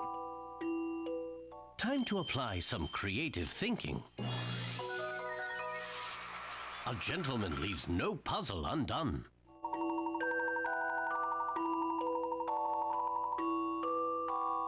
In addition to the solution shown here, there is an alternate method in which neither parent ever rides on the raft with the child. With the child. We haven't solved the puzzle that way yet. It might be a nice extra challenge for you. It might be. I'm not going to do that.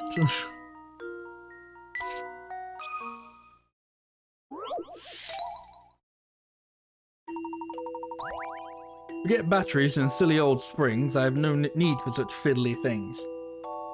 Though though made of glass and somewhat fragile, with good direction, I'm rather agile. And though you'll never make me rush, I'm never late. Well, not by much. Can you guess what I am? Circle me. I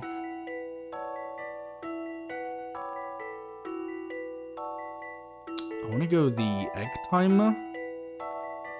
Near the hourglass. Oh, I call it an egg timer. I think that's a different thing. I feel like some people call it hourglasses egg timers. I'm not sure. A challenging puzzle, to be sure. Don't overthink that one. Get a nice quick solution. I love the thrill of a good solution.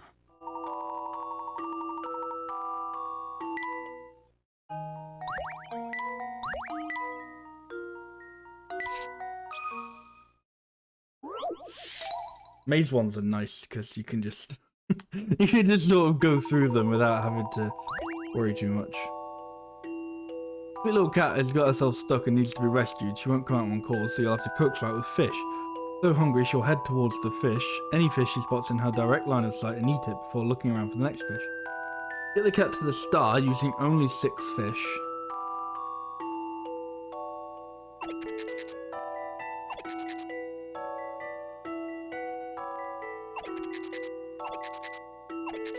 Ooh.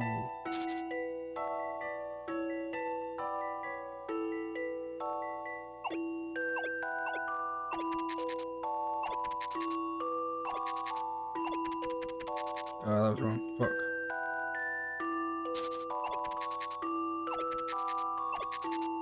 I placed it like one short.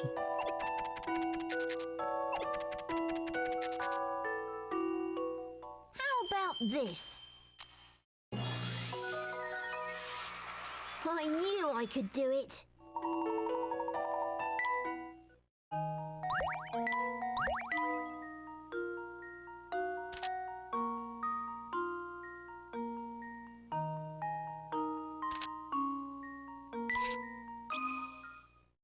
Oh, we got it. I thought we had another maze one. Like, quickly do this one. So this might not be the best maze.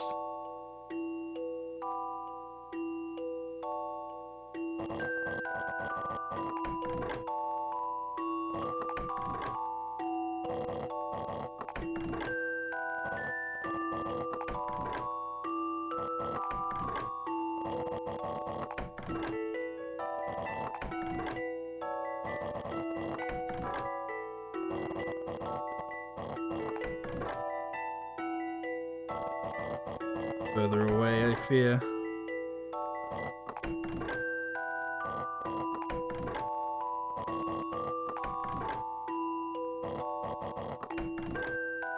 Nope, nailed it. What do you think about this? You can't let a puzzle intimidate you.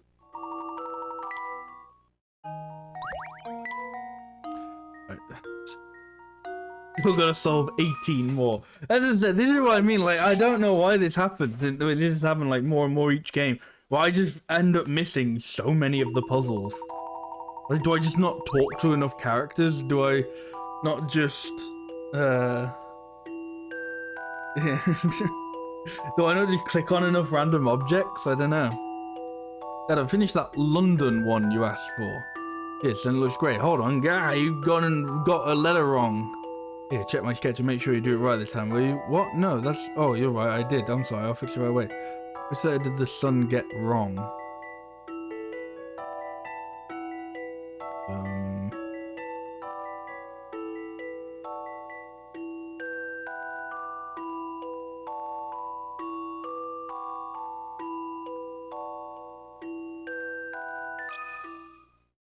I think this is right. Okay. I was overthinking. I'm just not cut out for this. I was like, it can't be the end, because it is... I was using that exact thing of like, it can't be... Like, I think they want you to think it's the end. Maybe it is the L then. How about this? Anything something to do with it's got to be like reversed or something. That was it. Yeah.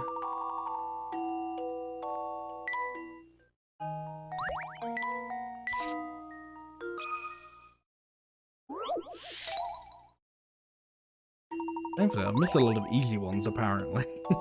It's safe to look directly at the sun, so some people use a lens made of materials that can filter light, like the two pieces of glass below. These pieces of glass are good not only for looking at the sun, but you can also see stars. You use these two bigger pieces.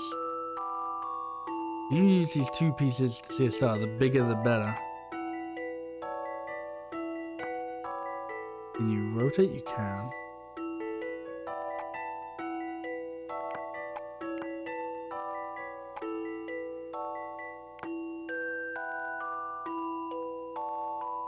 When they say star, what sort of star do they mean? Like...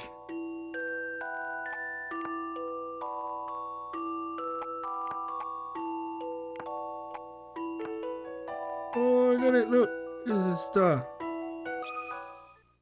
Time to apply some creative thinking.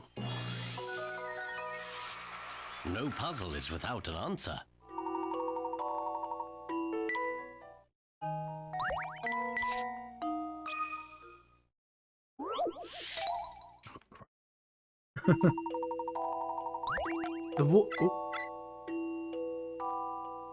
Something happened. The water in the park fountain is fed through 13 valves. One day, A and B are cleaning the fountain. When they come up with the following game, taking it in turns to open one valve or two adjacent valves at a time. The one who opens the final spout will be the winner. After a coin toss, A starts and opens two valves. Can you help B win the game? On your mark, touch one. On your turn. Mark the one or two valves you want to open, then touch the arrow icon in the bottom left.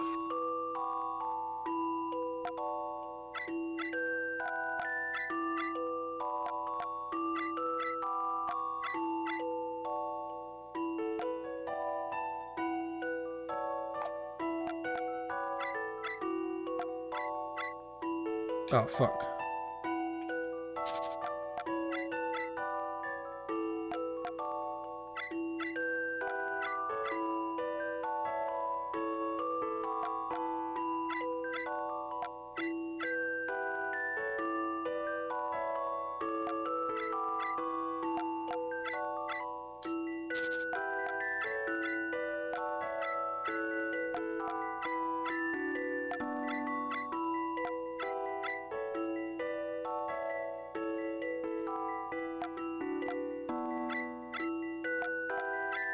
No, okay. I tried his tactic of like constantly going like different directions of like opposite areas. It just didn't work.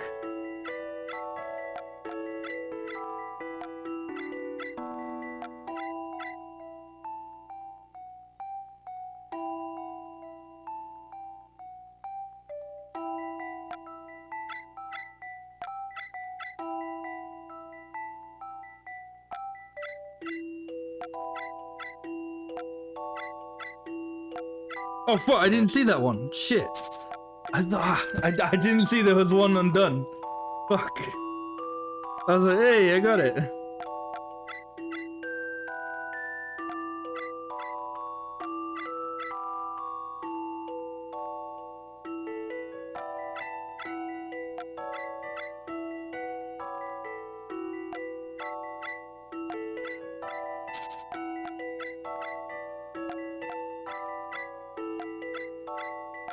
We'll just mirror him.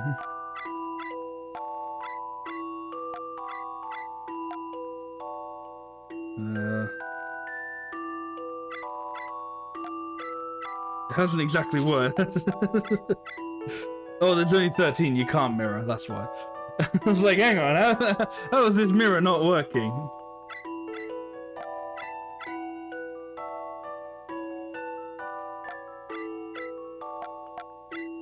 I know what you're thinking. You're thinking, there's definitely a strategy to this, and he is not, like, considering the idea that there may be a strategy. And you're right, I'm not. I'm just kind of going for it. Eventually I'll get it right. And that's my plan.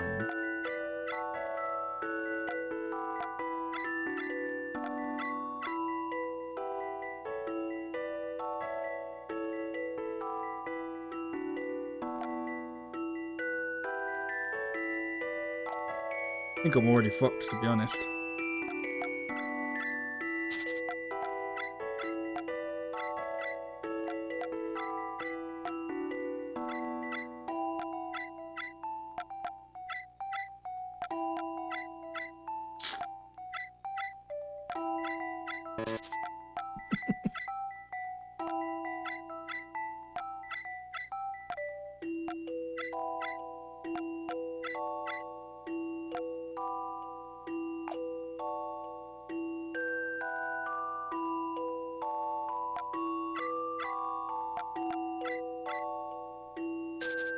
My God.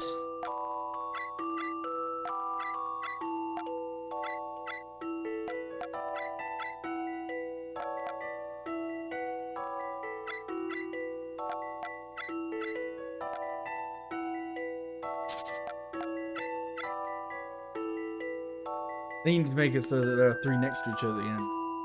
What do the colours of the valve mean? That's just like who opened that valve. Also, hey Adam, how are you doing? Yeah, so the red valves are the ones he opened, the blue valves are the ones I've opened. I guess to keep track of it, but yeah.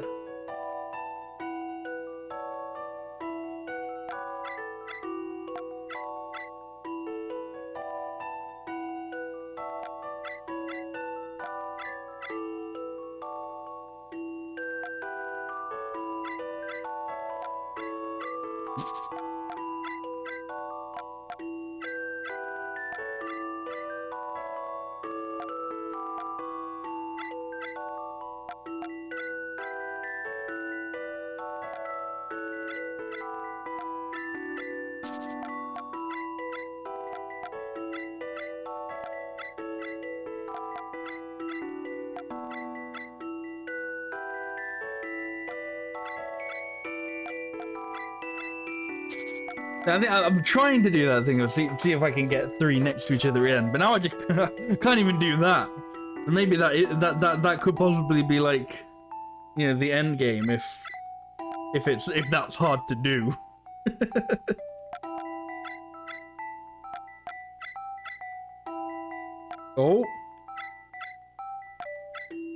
Oh, I did it completely accidentally. A challenging puzzle, to be sure. How does the opening 2 at a time? They just have to be adjacent to each other. Of a good solution. You can't open them if they're not next to each other. Fantastic. As A begins by opening 2 valves, there are 11 left at the end at the start of B's first turn. In order to ensure a win, B must use this turn to open just 1 valve so that the remaining valves are divided into 2 groups. Are you telling me I never just opened 1? That sounds wrong, but maybe I just fucked it up somewhere else. Maybe I just kept fucking it up somewhere else.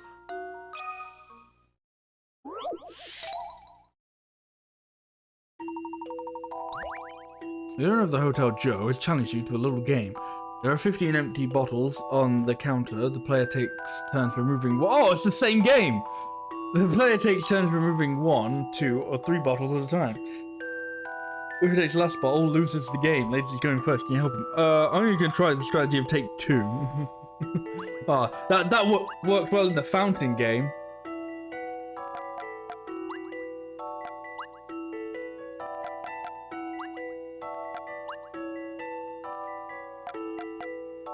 This is actually way easier. This is like Time an to old game apply some we creative thinking. used to play in maths class. I don't know what it was called. I'm pretty sure we used to call it Gentleman leaves 21, no but it's puzzle obviously undone. not 21 because 21 is also blackjack, and it wasn't blackjack. It was like we'd go around the class and you'd get to say you'd count up either like 1, 2, or 3, and then whoever said 21 was out.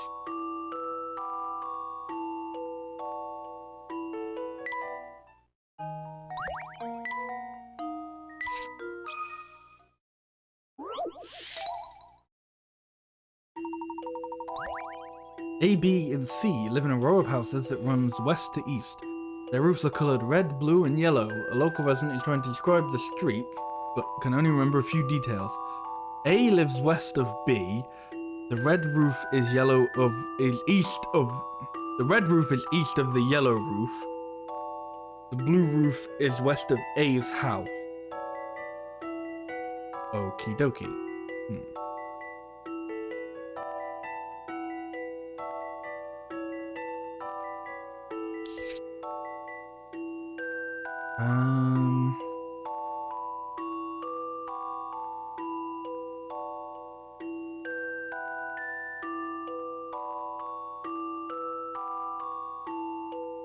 So the red roof could be that one or that one, because it doesn't say fully east, it's just east comparatively.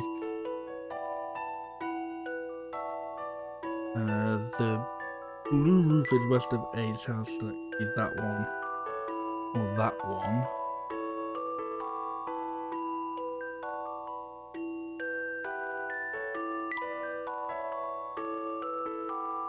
It could be either of those.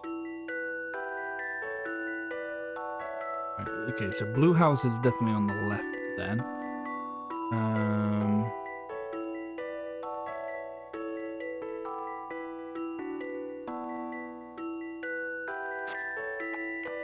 A has to be there, B, blue roof has to be there.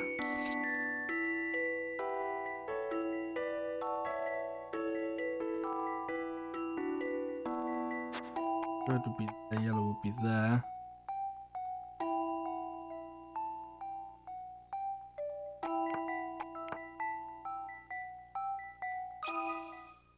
Some puzzles must be met directly. What? It appears as though I've missed something. I don't think I was using the memo function.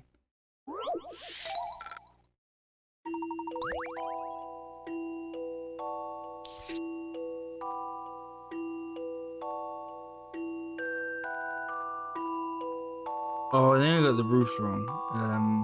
Yeah. That was the wrong way around.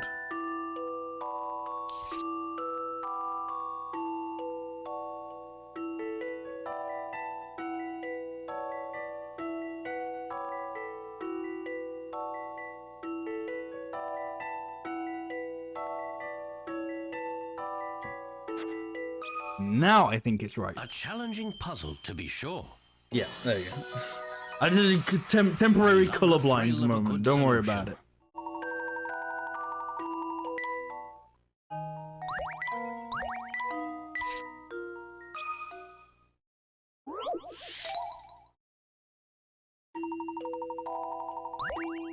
Starting with A and moving clockwise, the people in the circle are arranged in the following order: female, female, male, female, female, male, male. Swap just 2 people to chart and... chart? Where the fuck did that word come from?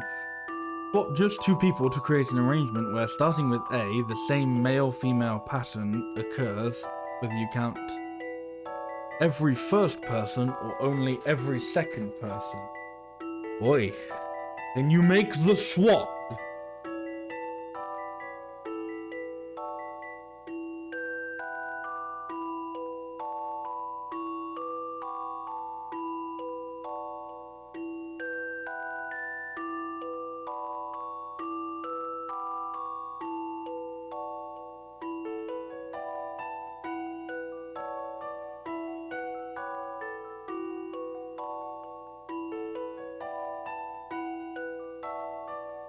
Right, so it always starts with A.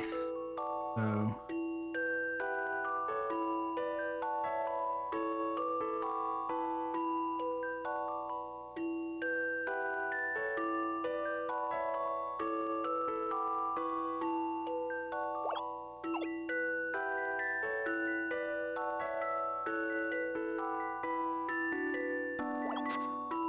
there are no moves left.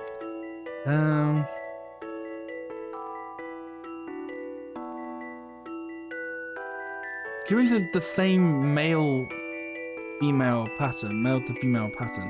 That doesn't mean like the same like pattern as the original, or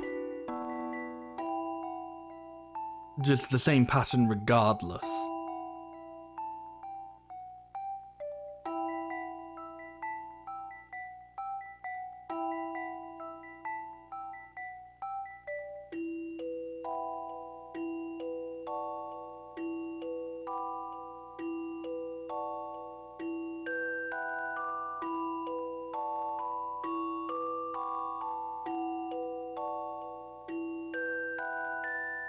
Kind of. You think my answer is no? No, I don't think I can. My brain kind of can't comprehend this. It gets like as far as like the third person, and it always just goes, well, no, hang on, now it's just switched. And like you know, like by the time you're on like, you know, a dude over here or something, you know, you're still on a girl somewhere else.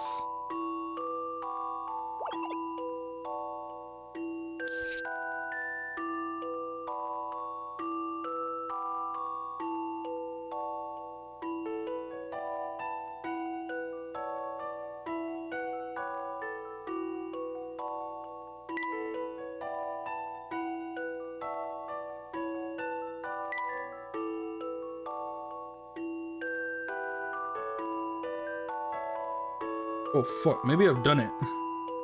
Accidentally.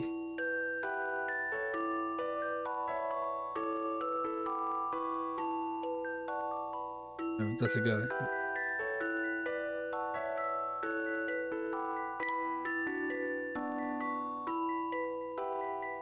Two females. Male. Female.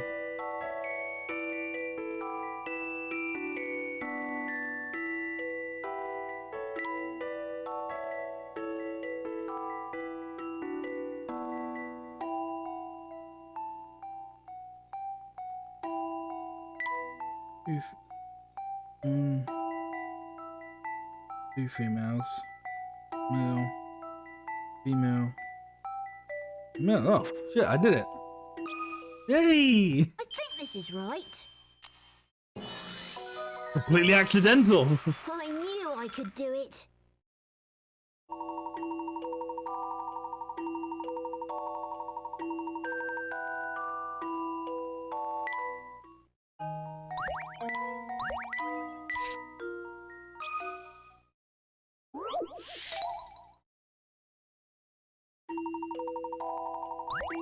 Two signs decorate the entrance to this hotel. One sign has a mirrored surface with a number of lines drawn across it. It also reflects... Yo, is this lost? It also reflects the lines drawn upon the sign opposite. When both set of lines are combined, they form a 3-digit number that tells you the price of the deluxe suite in pounds. How much does the suite cost in pounds? How much does the suite cost in dollars? Ha ha! Gotcha!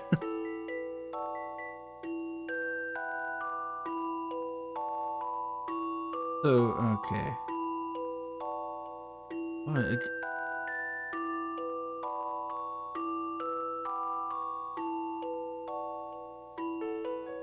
so I think the trick here is you want to just sort of align them up like, oh, like, you know, like kind of like that. But I think it's sort of like, I think it's supposed to be more like that because they're mirrored. You know, it's supposed to be reflections.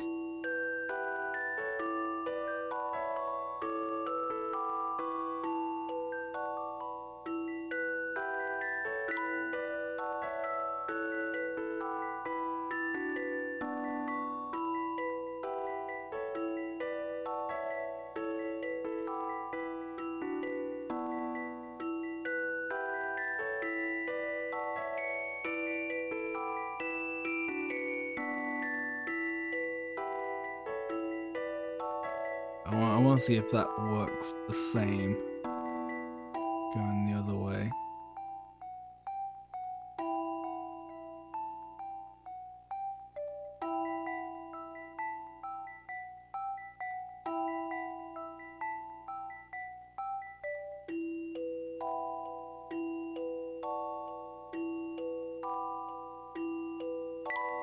I mean, ignore the fact that I just just wasn't capable of writing that at all.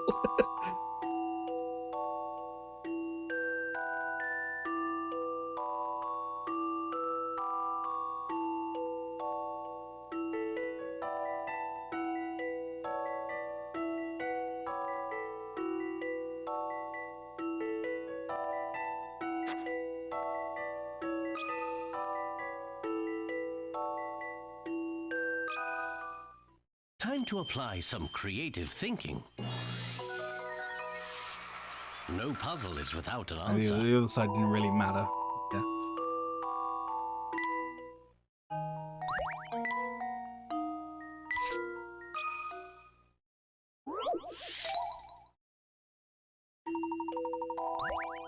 Below are four rather special sweetie jars, A to D. The number of sweets in jars A and B combined is exactly twice the number of sweets in jar C. At the same time, the total number of sweets in jars B and D is twice the number of sweets in jars A. But if you move 3 sweets from jars D to A, jar A will have twice as many sweets as jar B. One of the jars contains 6 sweets. Can you work out which?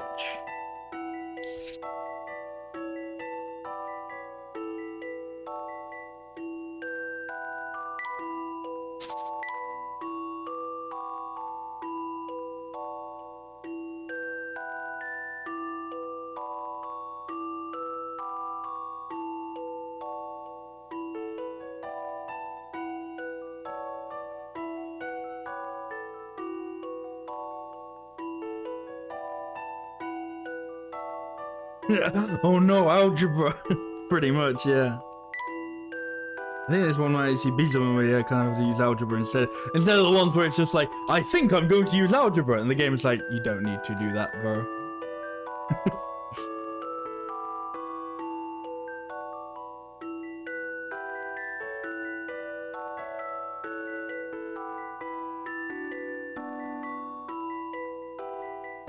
I've started swapping, like, which ones are which. Like, whether I'm using capitals or lowercase.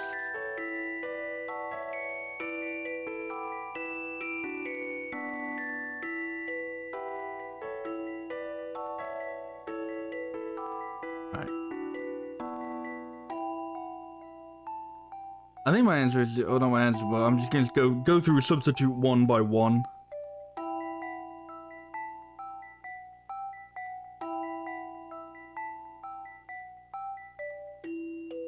I don't know if that would.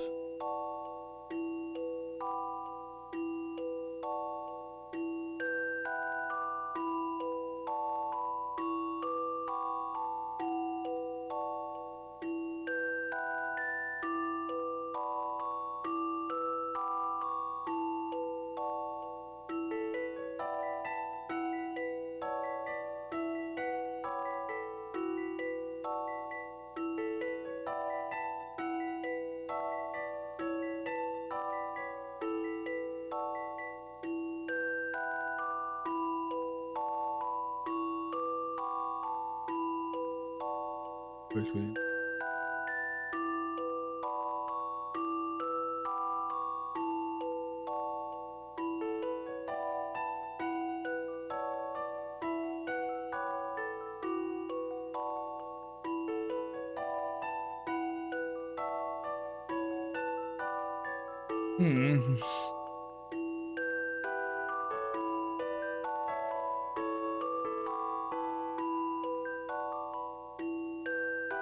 Oh wait, no, fuck, I've done this wrong. It's A plus 3 is 2B, not minus 3. If you add, if you take them from 3, but if you take 3 from D, put them in A, then jar A has twice as many sweets as B.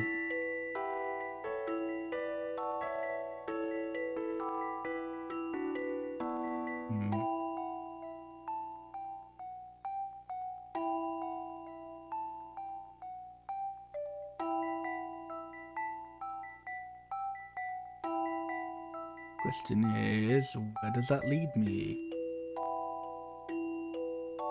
I did my math wrong. As now A has half a suite.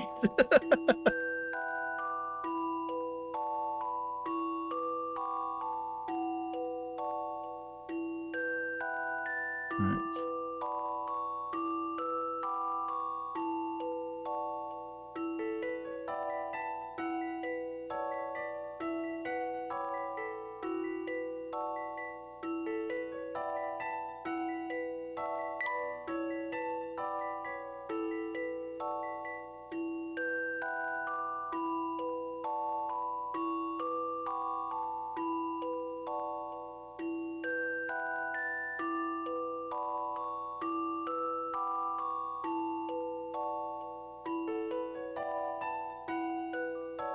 They don't give you enough space for this.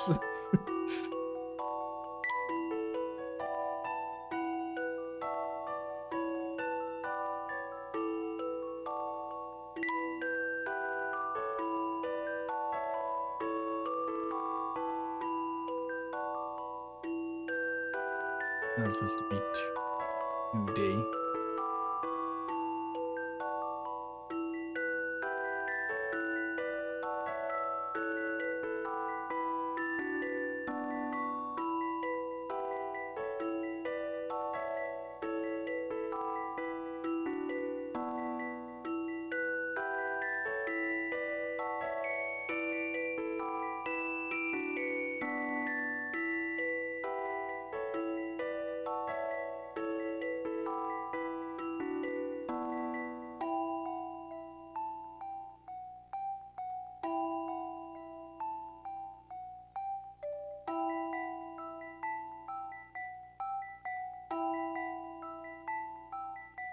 Yeah, I'm sure there's a thing where you can like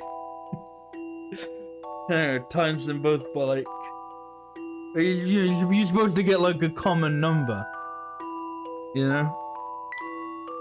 I don't remember if you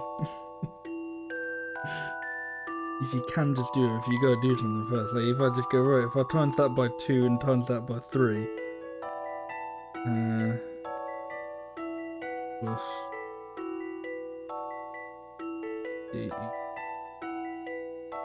A.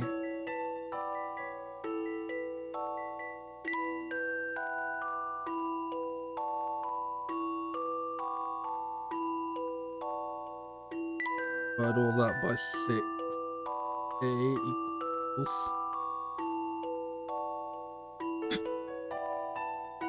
E plus definitely wrong because now we're dividing 9 by 6, which is definitely not what I think you're supposed to do. I don't know, not quite the half a suite, but it's A is D plus 1.5 suites, which means that A would have to be half a suite at some point as well, I guess. But no, that's definitely wrong. Definitely wrong.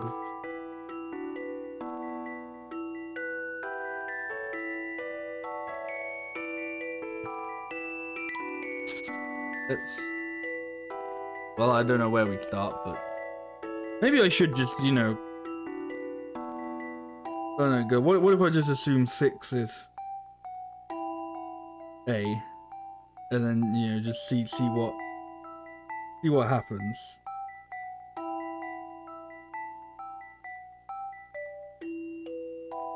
Just fill in each one randomly.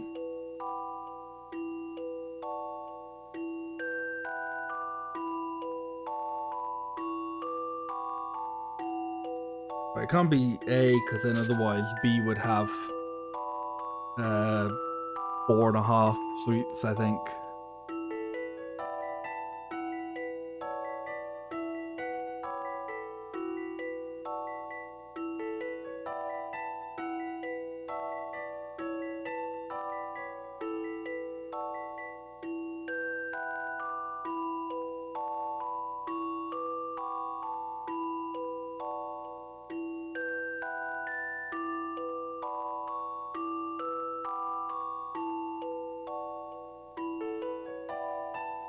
Okay, we're getting somewhere with this. So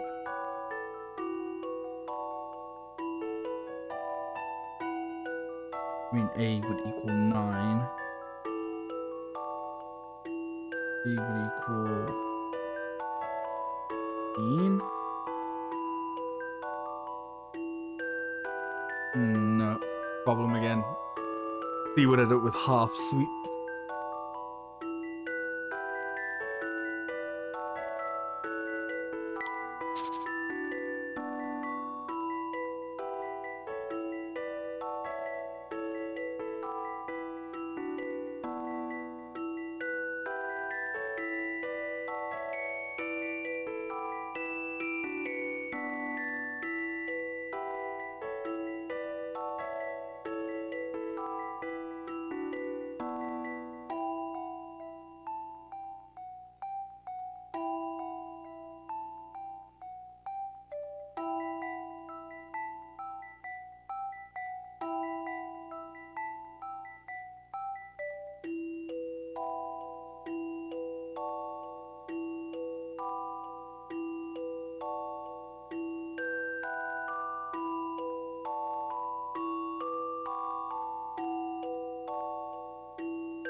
Okay, so if C equals 6, B would equal 5.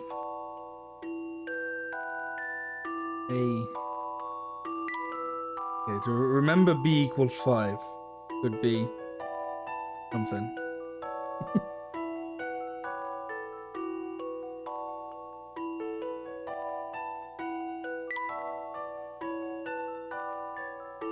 Fine. A plus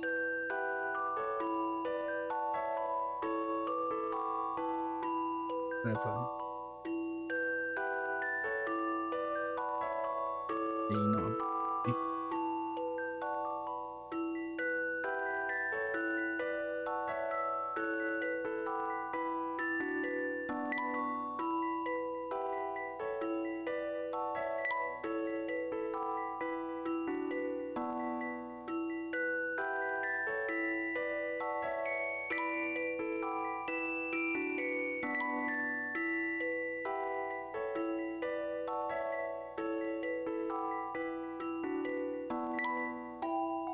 That means D equals 9.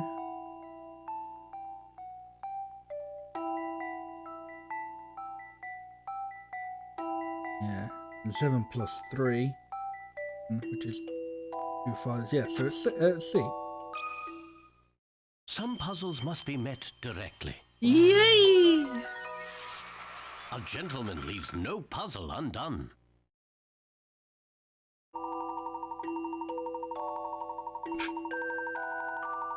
Yeah? Yeah, we're just gonna do it in terms of odds and evens, yeah? Go on, man, whatever. Right, I've got to solve 10 more puzzles before I can continue the story.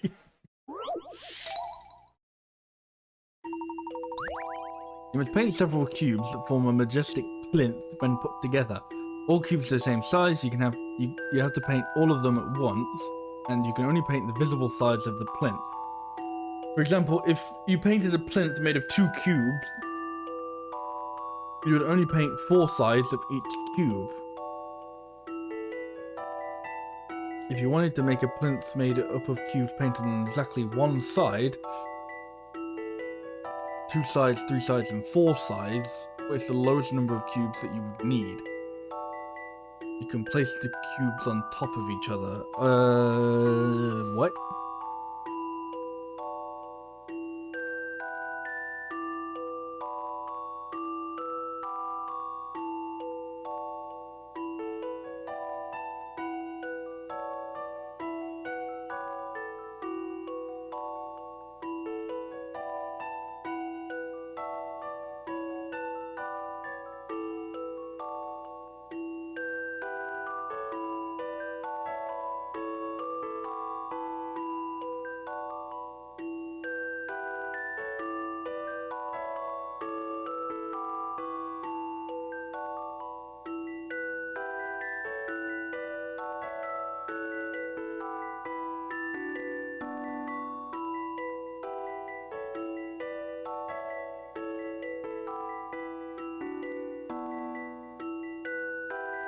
I feel like I don't know if they're gonna be like, oh, you should really try using your memo pad on this. But it's like, no, I kind of can't draw that. I have to like visualize it. This puzzle sucks for people who can't visualize cubes in their head.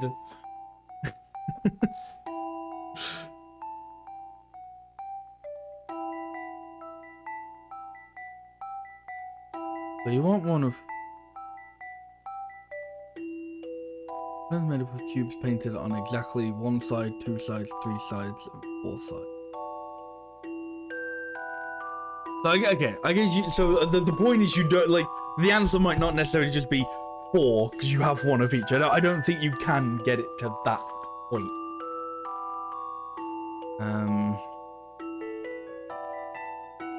This is then, how do you not do that?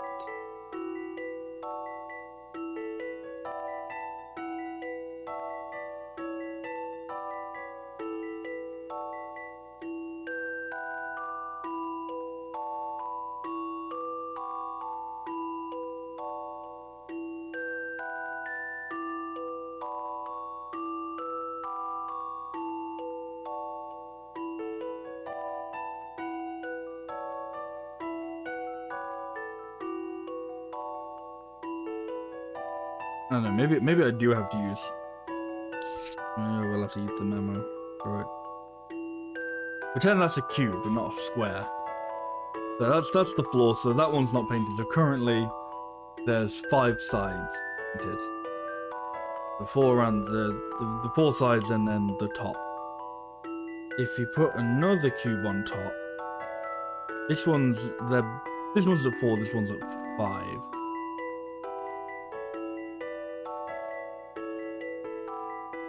If you put a cube here,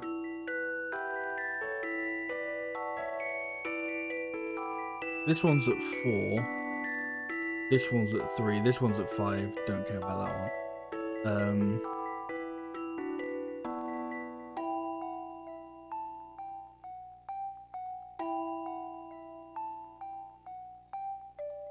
3, 2, 4.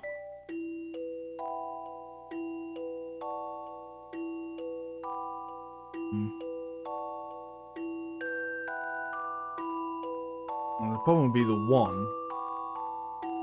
Like, you kind of gotta like surround it, I guess.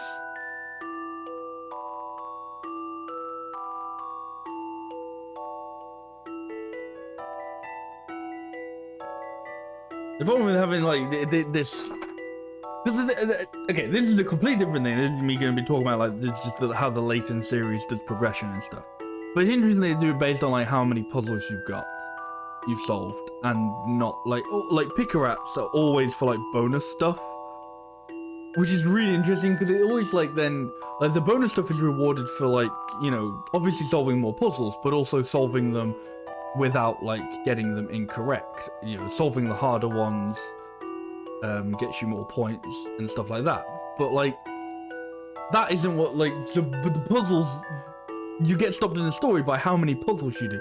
So we have moments like this where it's like, I'm just doing these really like higher tier puzzles and it doesn't fucking matter. Like this is all for like bonus material that, you know, like won't progress me in the story, because in the end this will just be 1 more to the 10 that I need.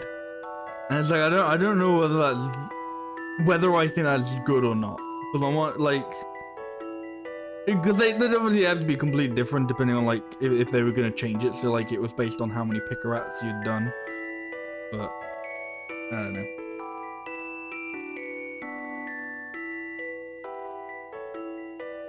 What's that? That's still 3. That's still 2. Or 4. That's 3. 5. I don't think you need one there.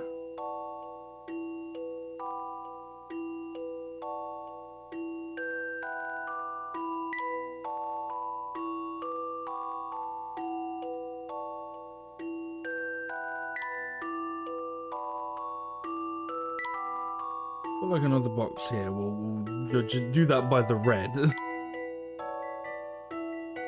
And this is all of a sudden only 1. But then this is... The red is... another 4? Yeah.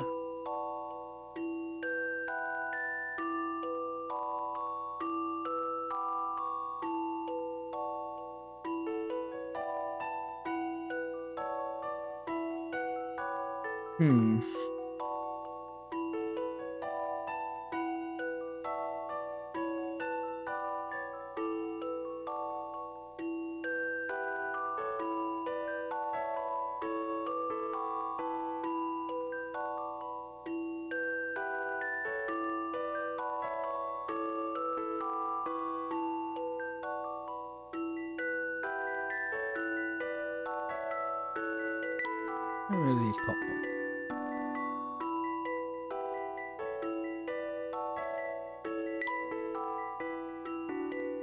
That's 4, that's not 2.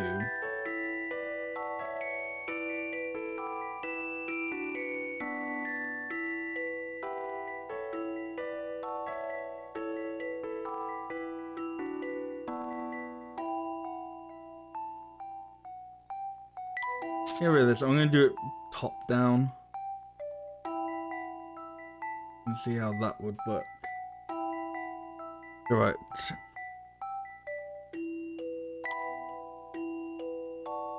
4, 2,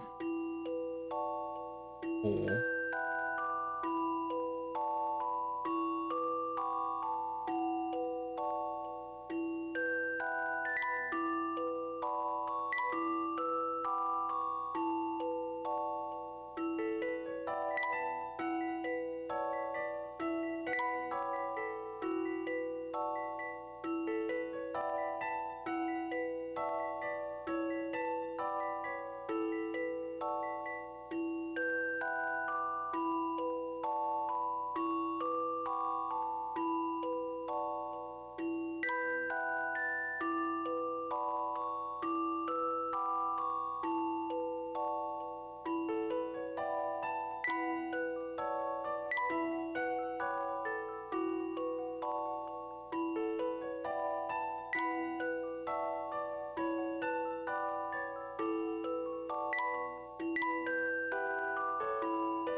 Okay, so if I just add one more box, I can get I can get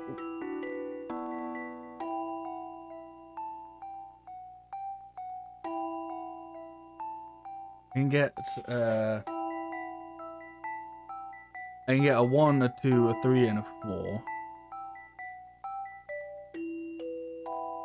Oh no, but then I think then the problem is it doesn't want you to have 5.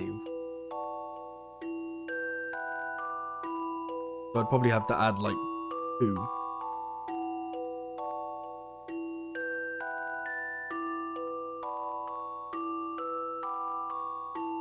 I don't know, maybe that's it. I'm just gonna say 6. Time to apply some creative thinking. A little more thought is in order. Yeah, thanks. I'll not do that puzzle. Fuck that.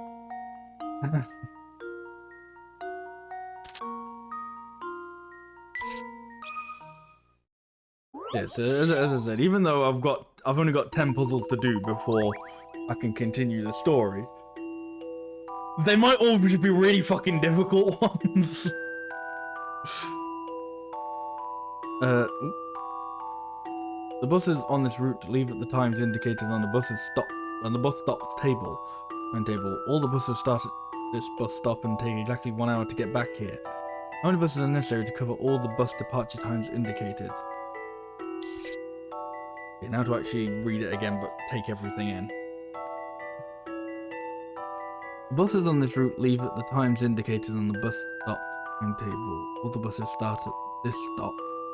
Exactly 1 hour to get back here.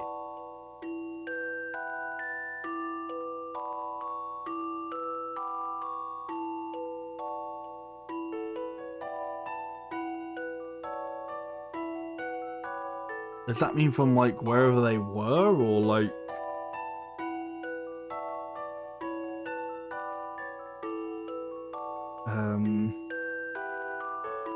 I don't know, just it's got to be from like wherever they were, because otherwise, I don't know, like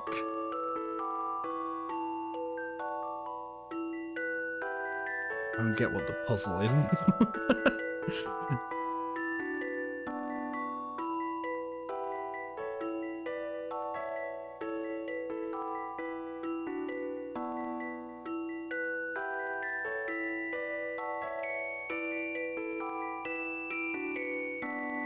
No, I'm like, my brain is like fizzling out, and I just can't do these like stupid difficult ones at the moment.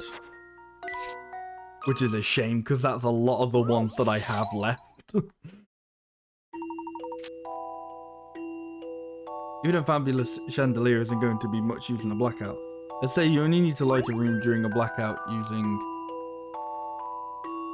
You need to light a room during a blackout using only 7 lamps. Each lamp will light a square. It's on and 1 square each side of it. How would you place the 7 lamps to light this entire room? Okay.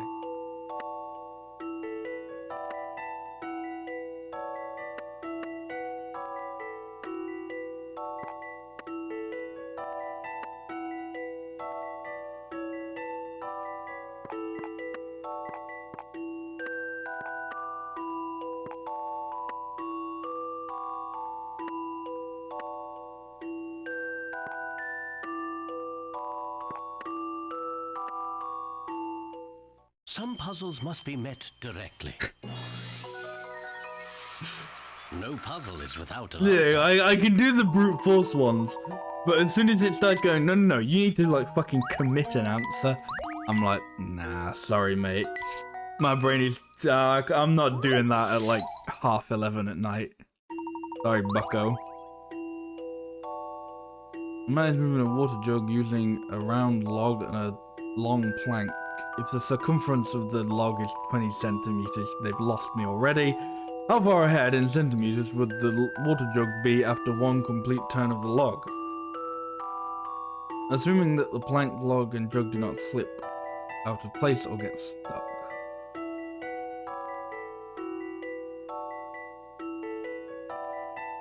I don't know, 20 centimeters? It can't be that easy, surely, but that's...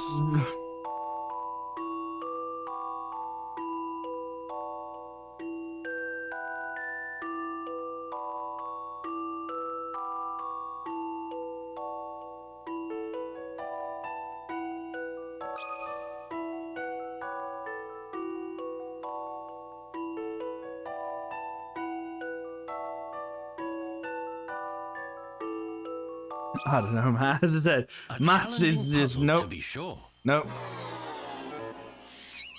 What could have gone wrong here? No, I'm not doing the maths ones tonight. Fuck that. I've used up all my maths brains today.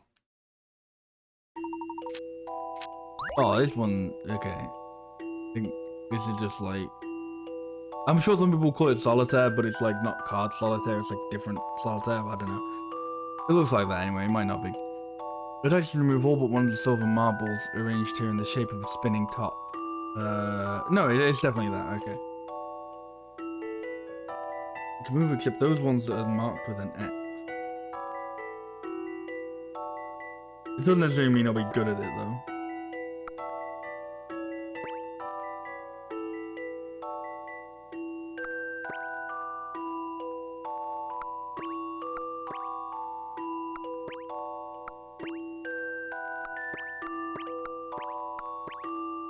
Just kidding. I'm gonna fucking nail it. Creative thinking. A gentleman leaves no puzzle undone.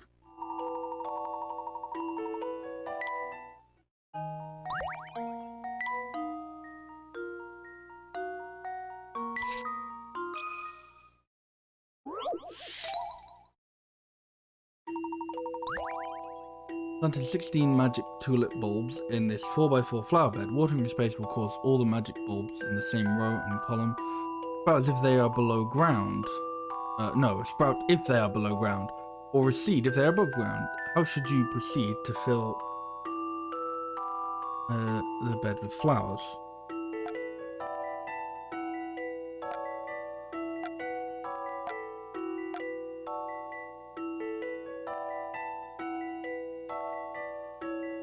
Same row and column, okay.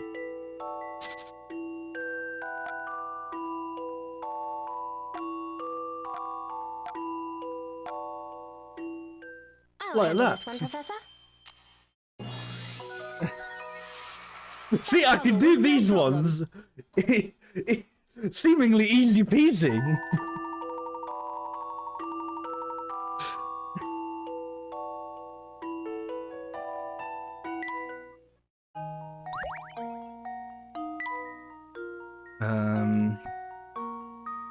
Right, no, these are all ones that I just couldn't do, that I'm just not doing, so... I mean, at least now we get to run around and look for puzzles.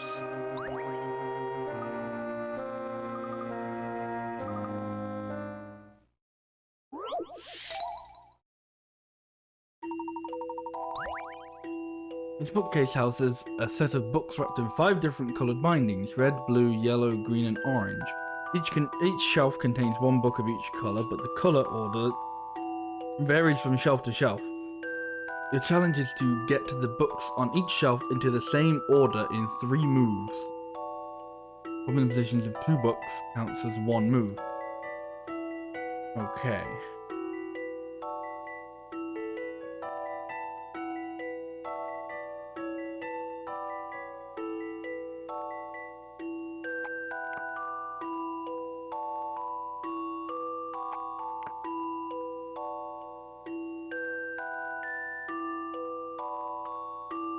And the problem is this last shelf. And it's going to be a tricky dicky one.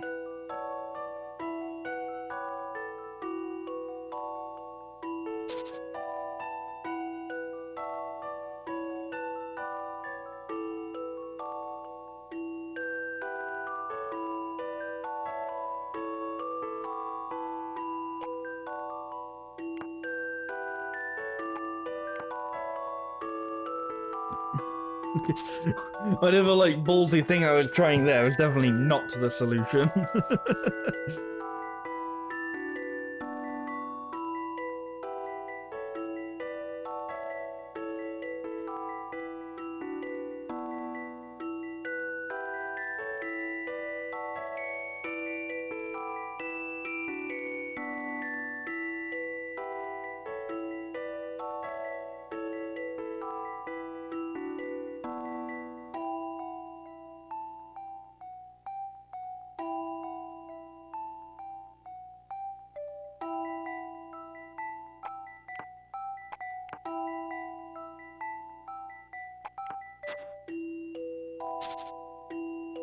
I don't know what to do about that last shelf.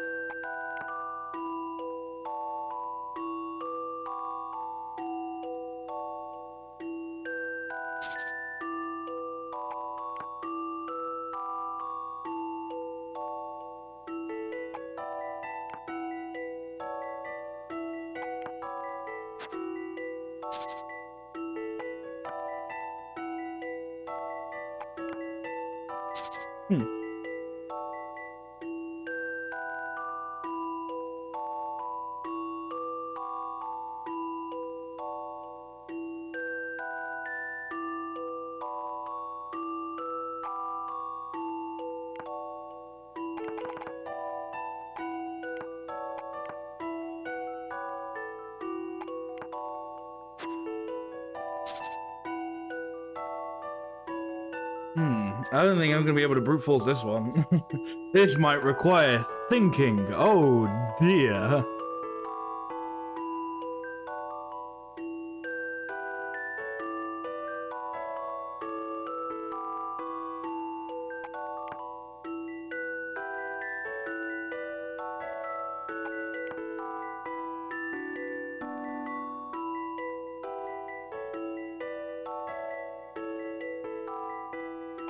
Oh, hang on. Go. How about this? Yeah. I knew there was a thing of like not moving books exactly where they were. I was like, yeah, okay. Gotta be something. Why was that librarian? I'm like completely burnt up.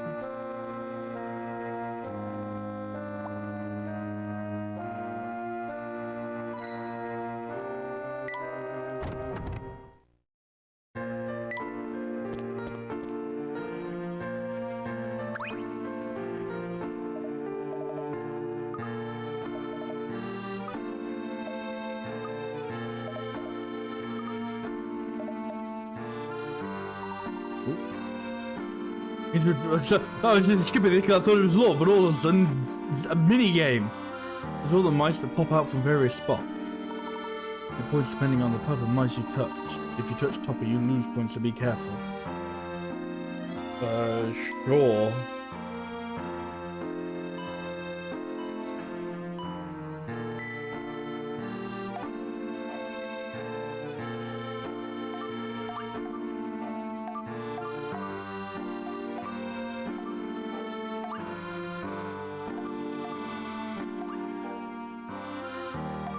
You can see how I'm like just barely missing them.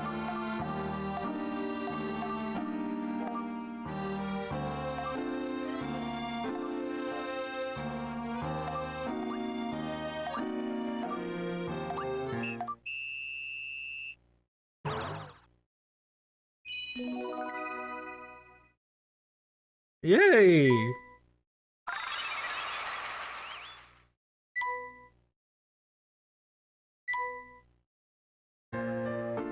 Okay.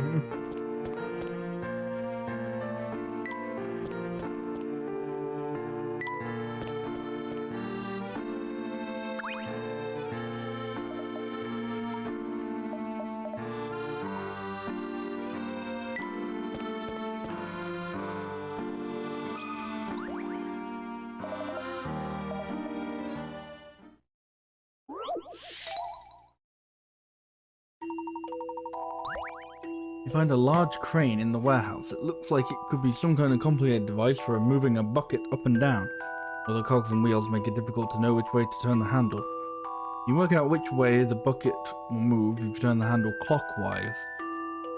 Touch the arrow that points in the correct direction. All the cogs and pulleys are in good working order.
Well, I mean, on the bright side, if I get this wrong,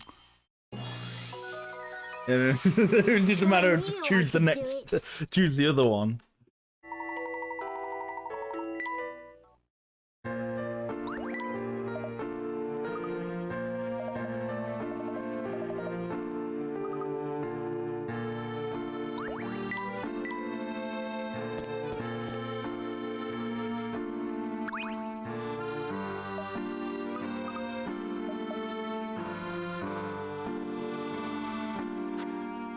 Oh, well, that's all the piers unlocked then.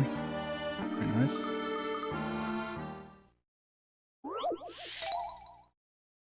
Way. Newton wants to drop apples from the top of the ladder and bounce them into his friend's basket. Place the trampolines carefully so that the apples don't hit the ground or bounce into any walls before they reach basket. No one likes a bruised apple.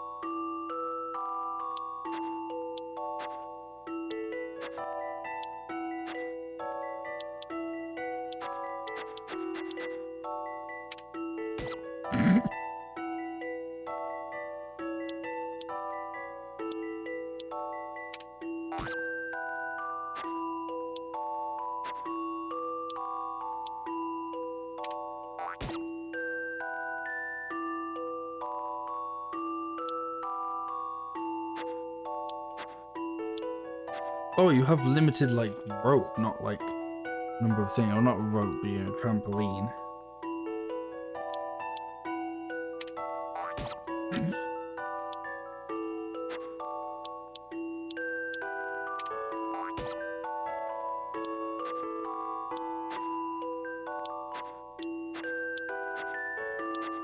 Oh, because that's, like, longer. Definitely not that.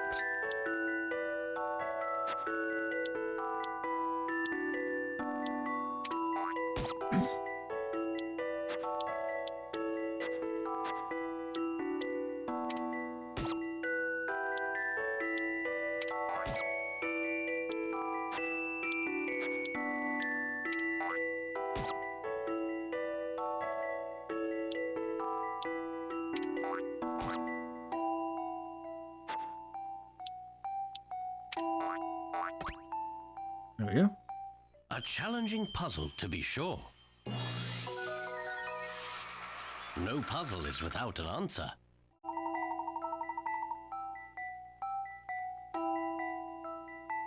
Was it okay? I think that's what I was trying to do. That was, like there was one where it's like, hey, you just have to draw that. Just one will be good enough.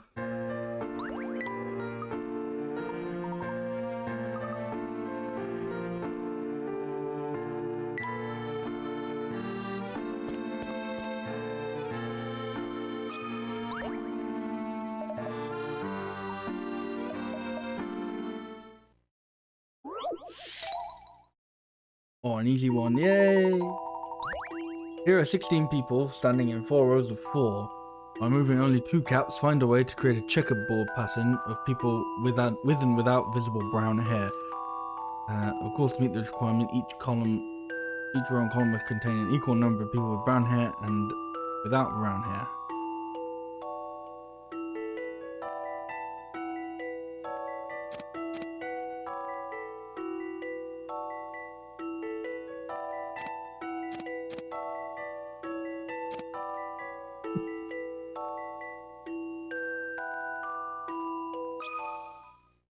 Time to apply some creative thinking. A gentleman leaves no puzzle undone.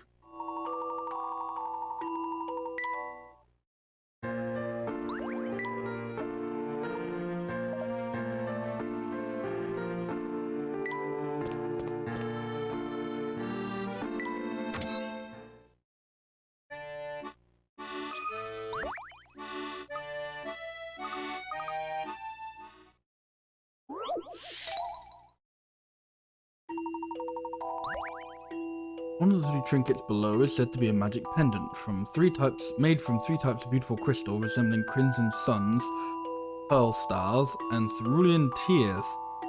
This priceless treasure can be identified by the fact that if the quantity of one type of crystal were doubled, it would equal the combined quantity of the other crystals. So which pendant is the magic one? Oi, okay.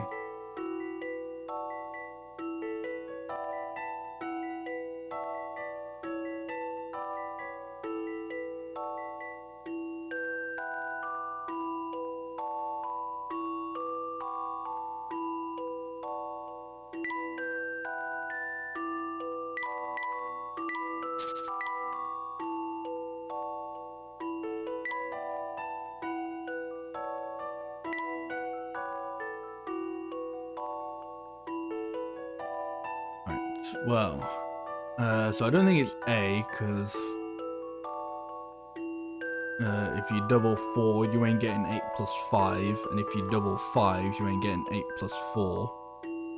And if you double 8, you're definitely not getting 4 plus 5. I think we can cross that one out.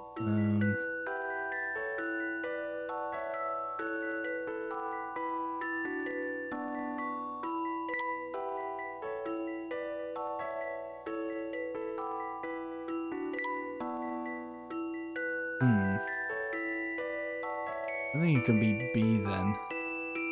Done the maths correctly there. Yeah.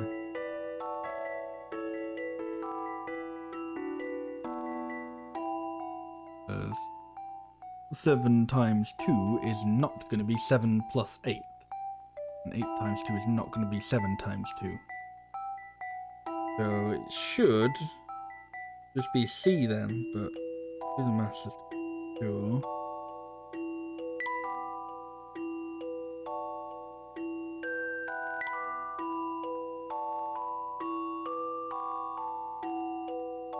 Ooh. Now it doesn't look so right. Oh no, that was a 7, not a... that was supposed to be a 7, not a... yeah. So... Yeah. If you double the... I'm assuming they're the Crimson Suns. You double the red. 12, which is 5 plus 7. Some puzzles must be met directly. I love the thrill of a good solution.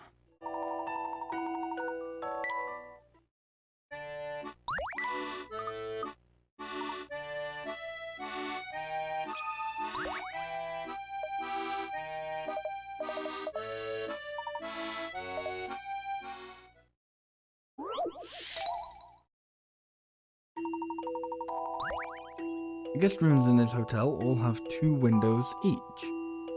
From the first floor upwards, all rooms are guest rooms and all windows belong to a room. The ground floor has no guest rooms, but you can enjoy a fine English breakfast and a cup of Earl Grey. All 4 sides of the hotels have an identical layout. How many guest rooms does the hotel have?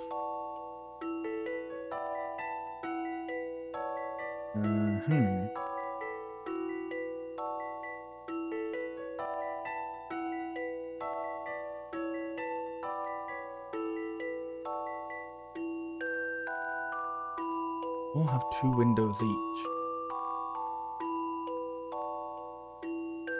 Right, so the first part is, the first bit is kind of, the top part is kind of simple, because it's just sort of, you know, split them into sort of that. So what, there'd be 4 rooms per floor there. So 8 on the very top part, hippie top part.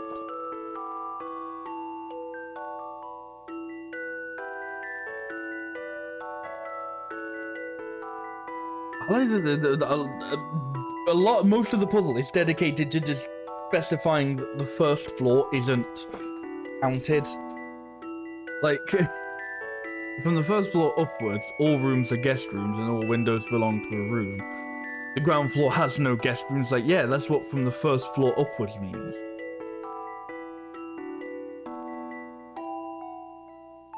Like I can see that tricking people out, like, you know, because Americans call the ground floor the first floor.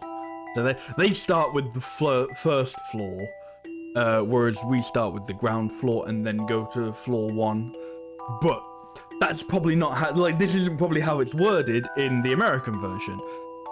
So, you know, they probably just say, like, from the second floor upwards, all rooms are guest rooms. The first floor has no guest rooms.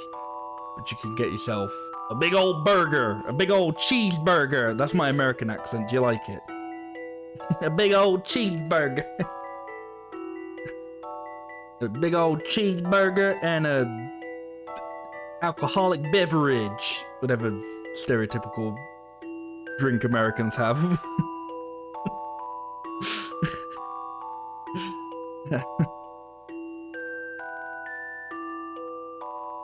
But what is like a really you know, we were like, oh, we you know, this one's like, oh, you can enjoy a fine English breakfast and a cup of Earl Grey.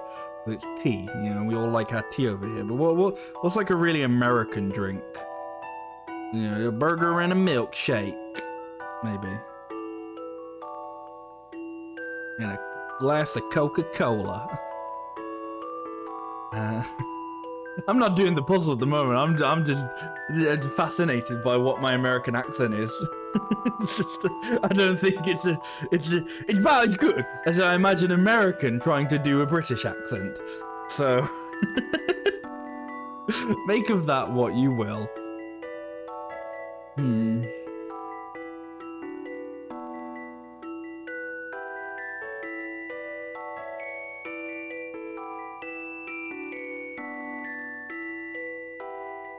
I mean, okay, theoretically, you could do the same sort of thing. That's wrong room, that's, you know, another... I guess it wouldn't be helpful to have that wall, but you know...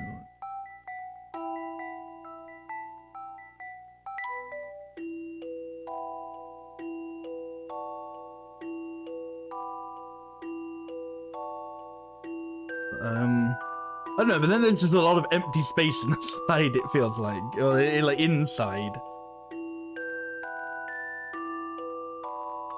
Right, so that'll be 1, 2, 3, 4, 5, 6 on the other side, 7, 8. Again, 8. So then 1, 2, 3, 4.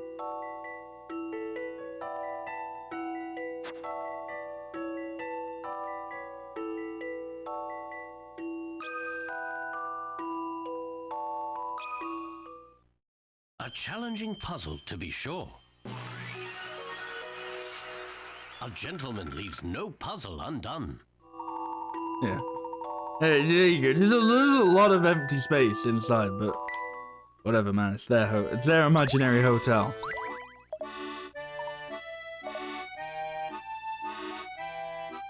Right, just one more, and I can continue with the story. But as you may be able to tell, I'll probably do that next time, unless if there's still people here who have played these games and are familiar with it. Without spoiling anything, obviously, please. How long is left from the factory onward? Because if, like, say for example, like, I don't think it would be, but if that's like, if this is like the last puzzle check, and I'm like right at the end of the game, then I might just continue. If not, then, you know, save it for next time. The girl received a large bunch of flowers from an admirer. She felt that she had too many, so she gave them away to people she met on her way home. Each time, she started by giving just one flower and then decided to give half of the remaining bunch. After meeting 5 people, she only had 1 flower left. How many were in the whole bunch?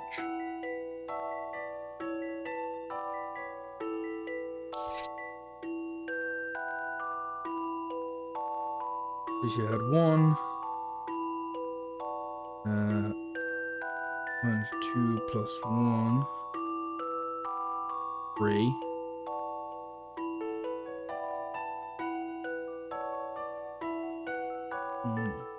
7.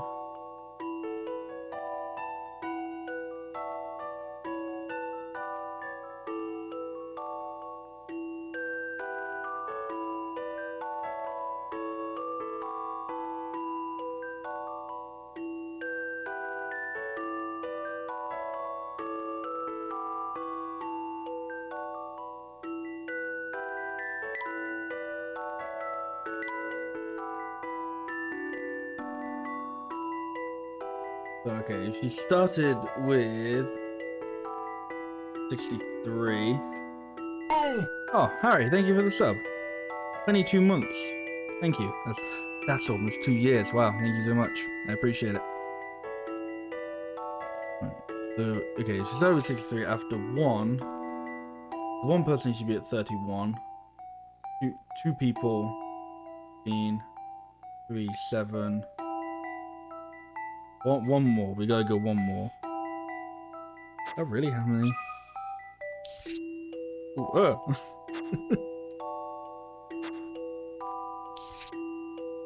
So, nope, not that one.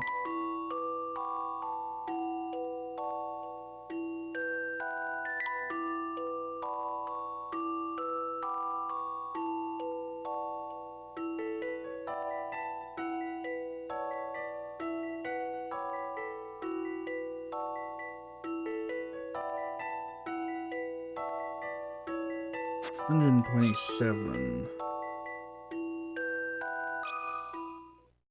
Some puzzles must be met directly. I had a feeling that, for some reason, I had a feeling that was going to be wrong, but I don't know why. Try adding it up again. Thanks, game. Oh, the Eurovision will be a 2-year anniversary. Exciting.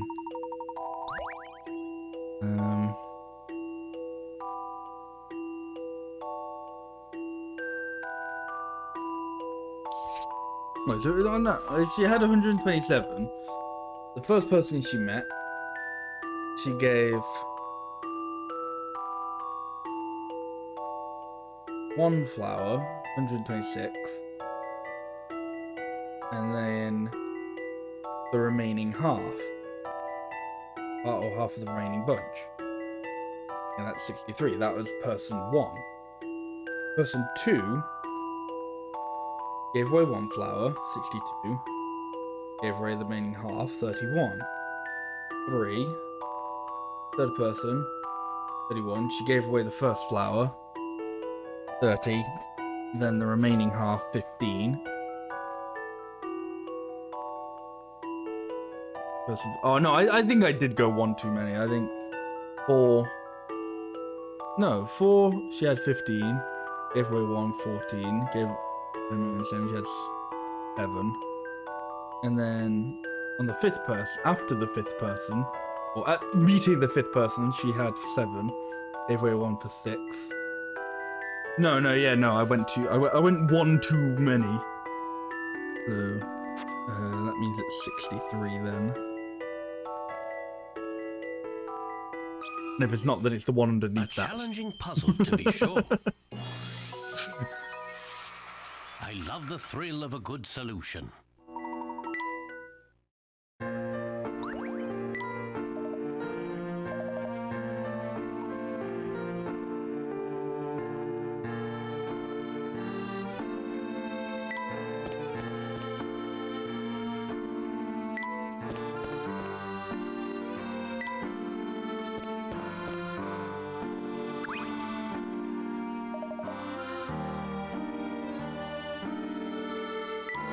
Well, I don't know exactly how long is left in this, but I'm going to take the chance that there's still a lot of puzzles left. So we won't investigate what's in the factory this time. No. We will save that for next time. Keep you on the edge of your seat. You gotta come back for what will most likely be the finale, probably. See. In which I'll probably get locked off by not completing enough puzzles that time as well. Like right before the ending. But yeah, that is going to be it for me, so thank you all for watching and hanging out. I appreciate it as always. I will most likely be live Wednesday next, but possibly not, I don't know. I've got things on this Wednesday which are usually very draining for me, so there's a chance that by the time it gets to stream time, I'm like, nah. But I'll try and be here for hopefully the finale of Professor Layton. I say hopefully, not because I want it to end, but I don't know, it'll be good. But yeah, so thank you all for watching and stopping by. I hope you have a wonderful rest of your Monday and a wonderful rest of your week, a wonderful start to your week. As I said, we'll continue this hopefully on Wednesday if I'm here. If not, next week it is. But I'll try and be here for Wednesday. And yeah, hope you all have a good one, and hopefully I'll see you guys next time. Bye-bye.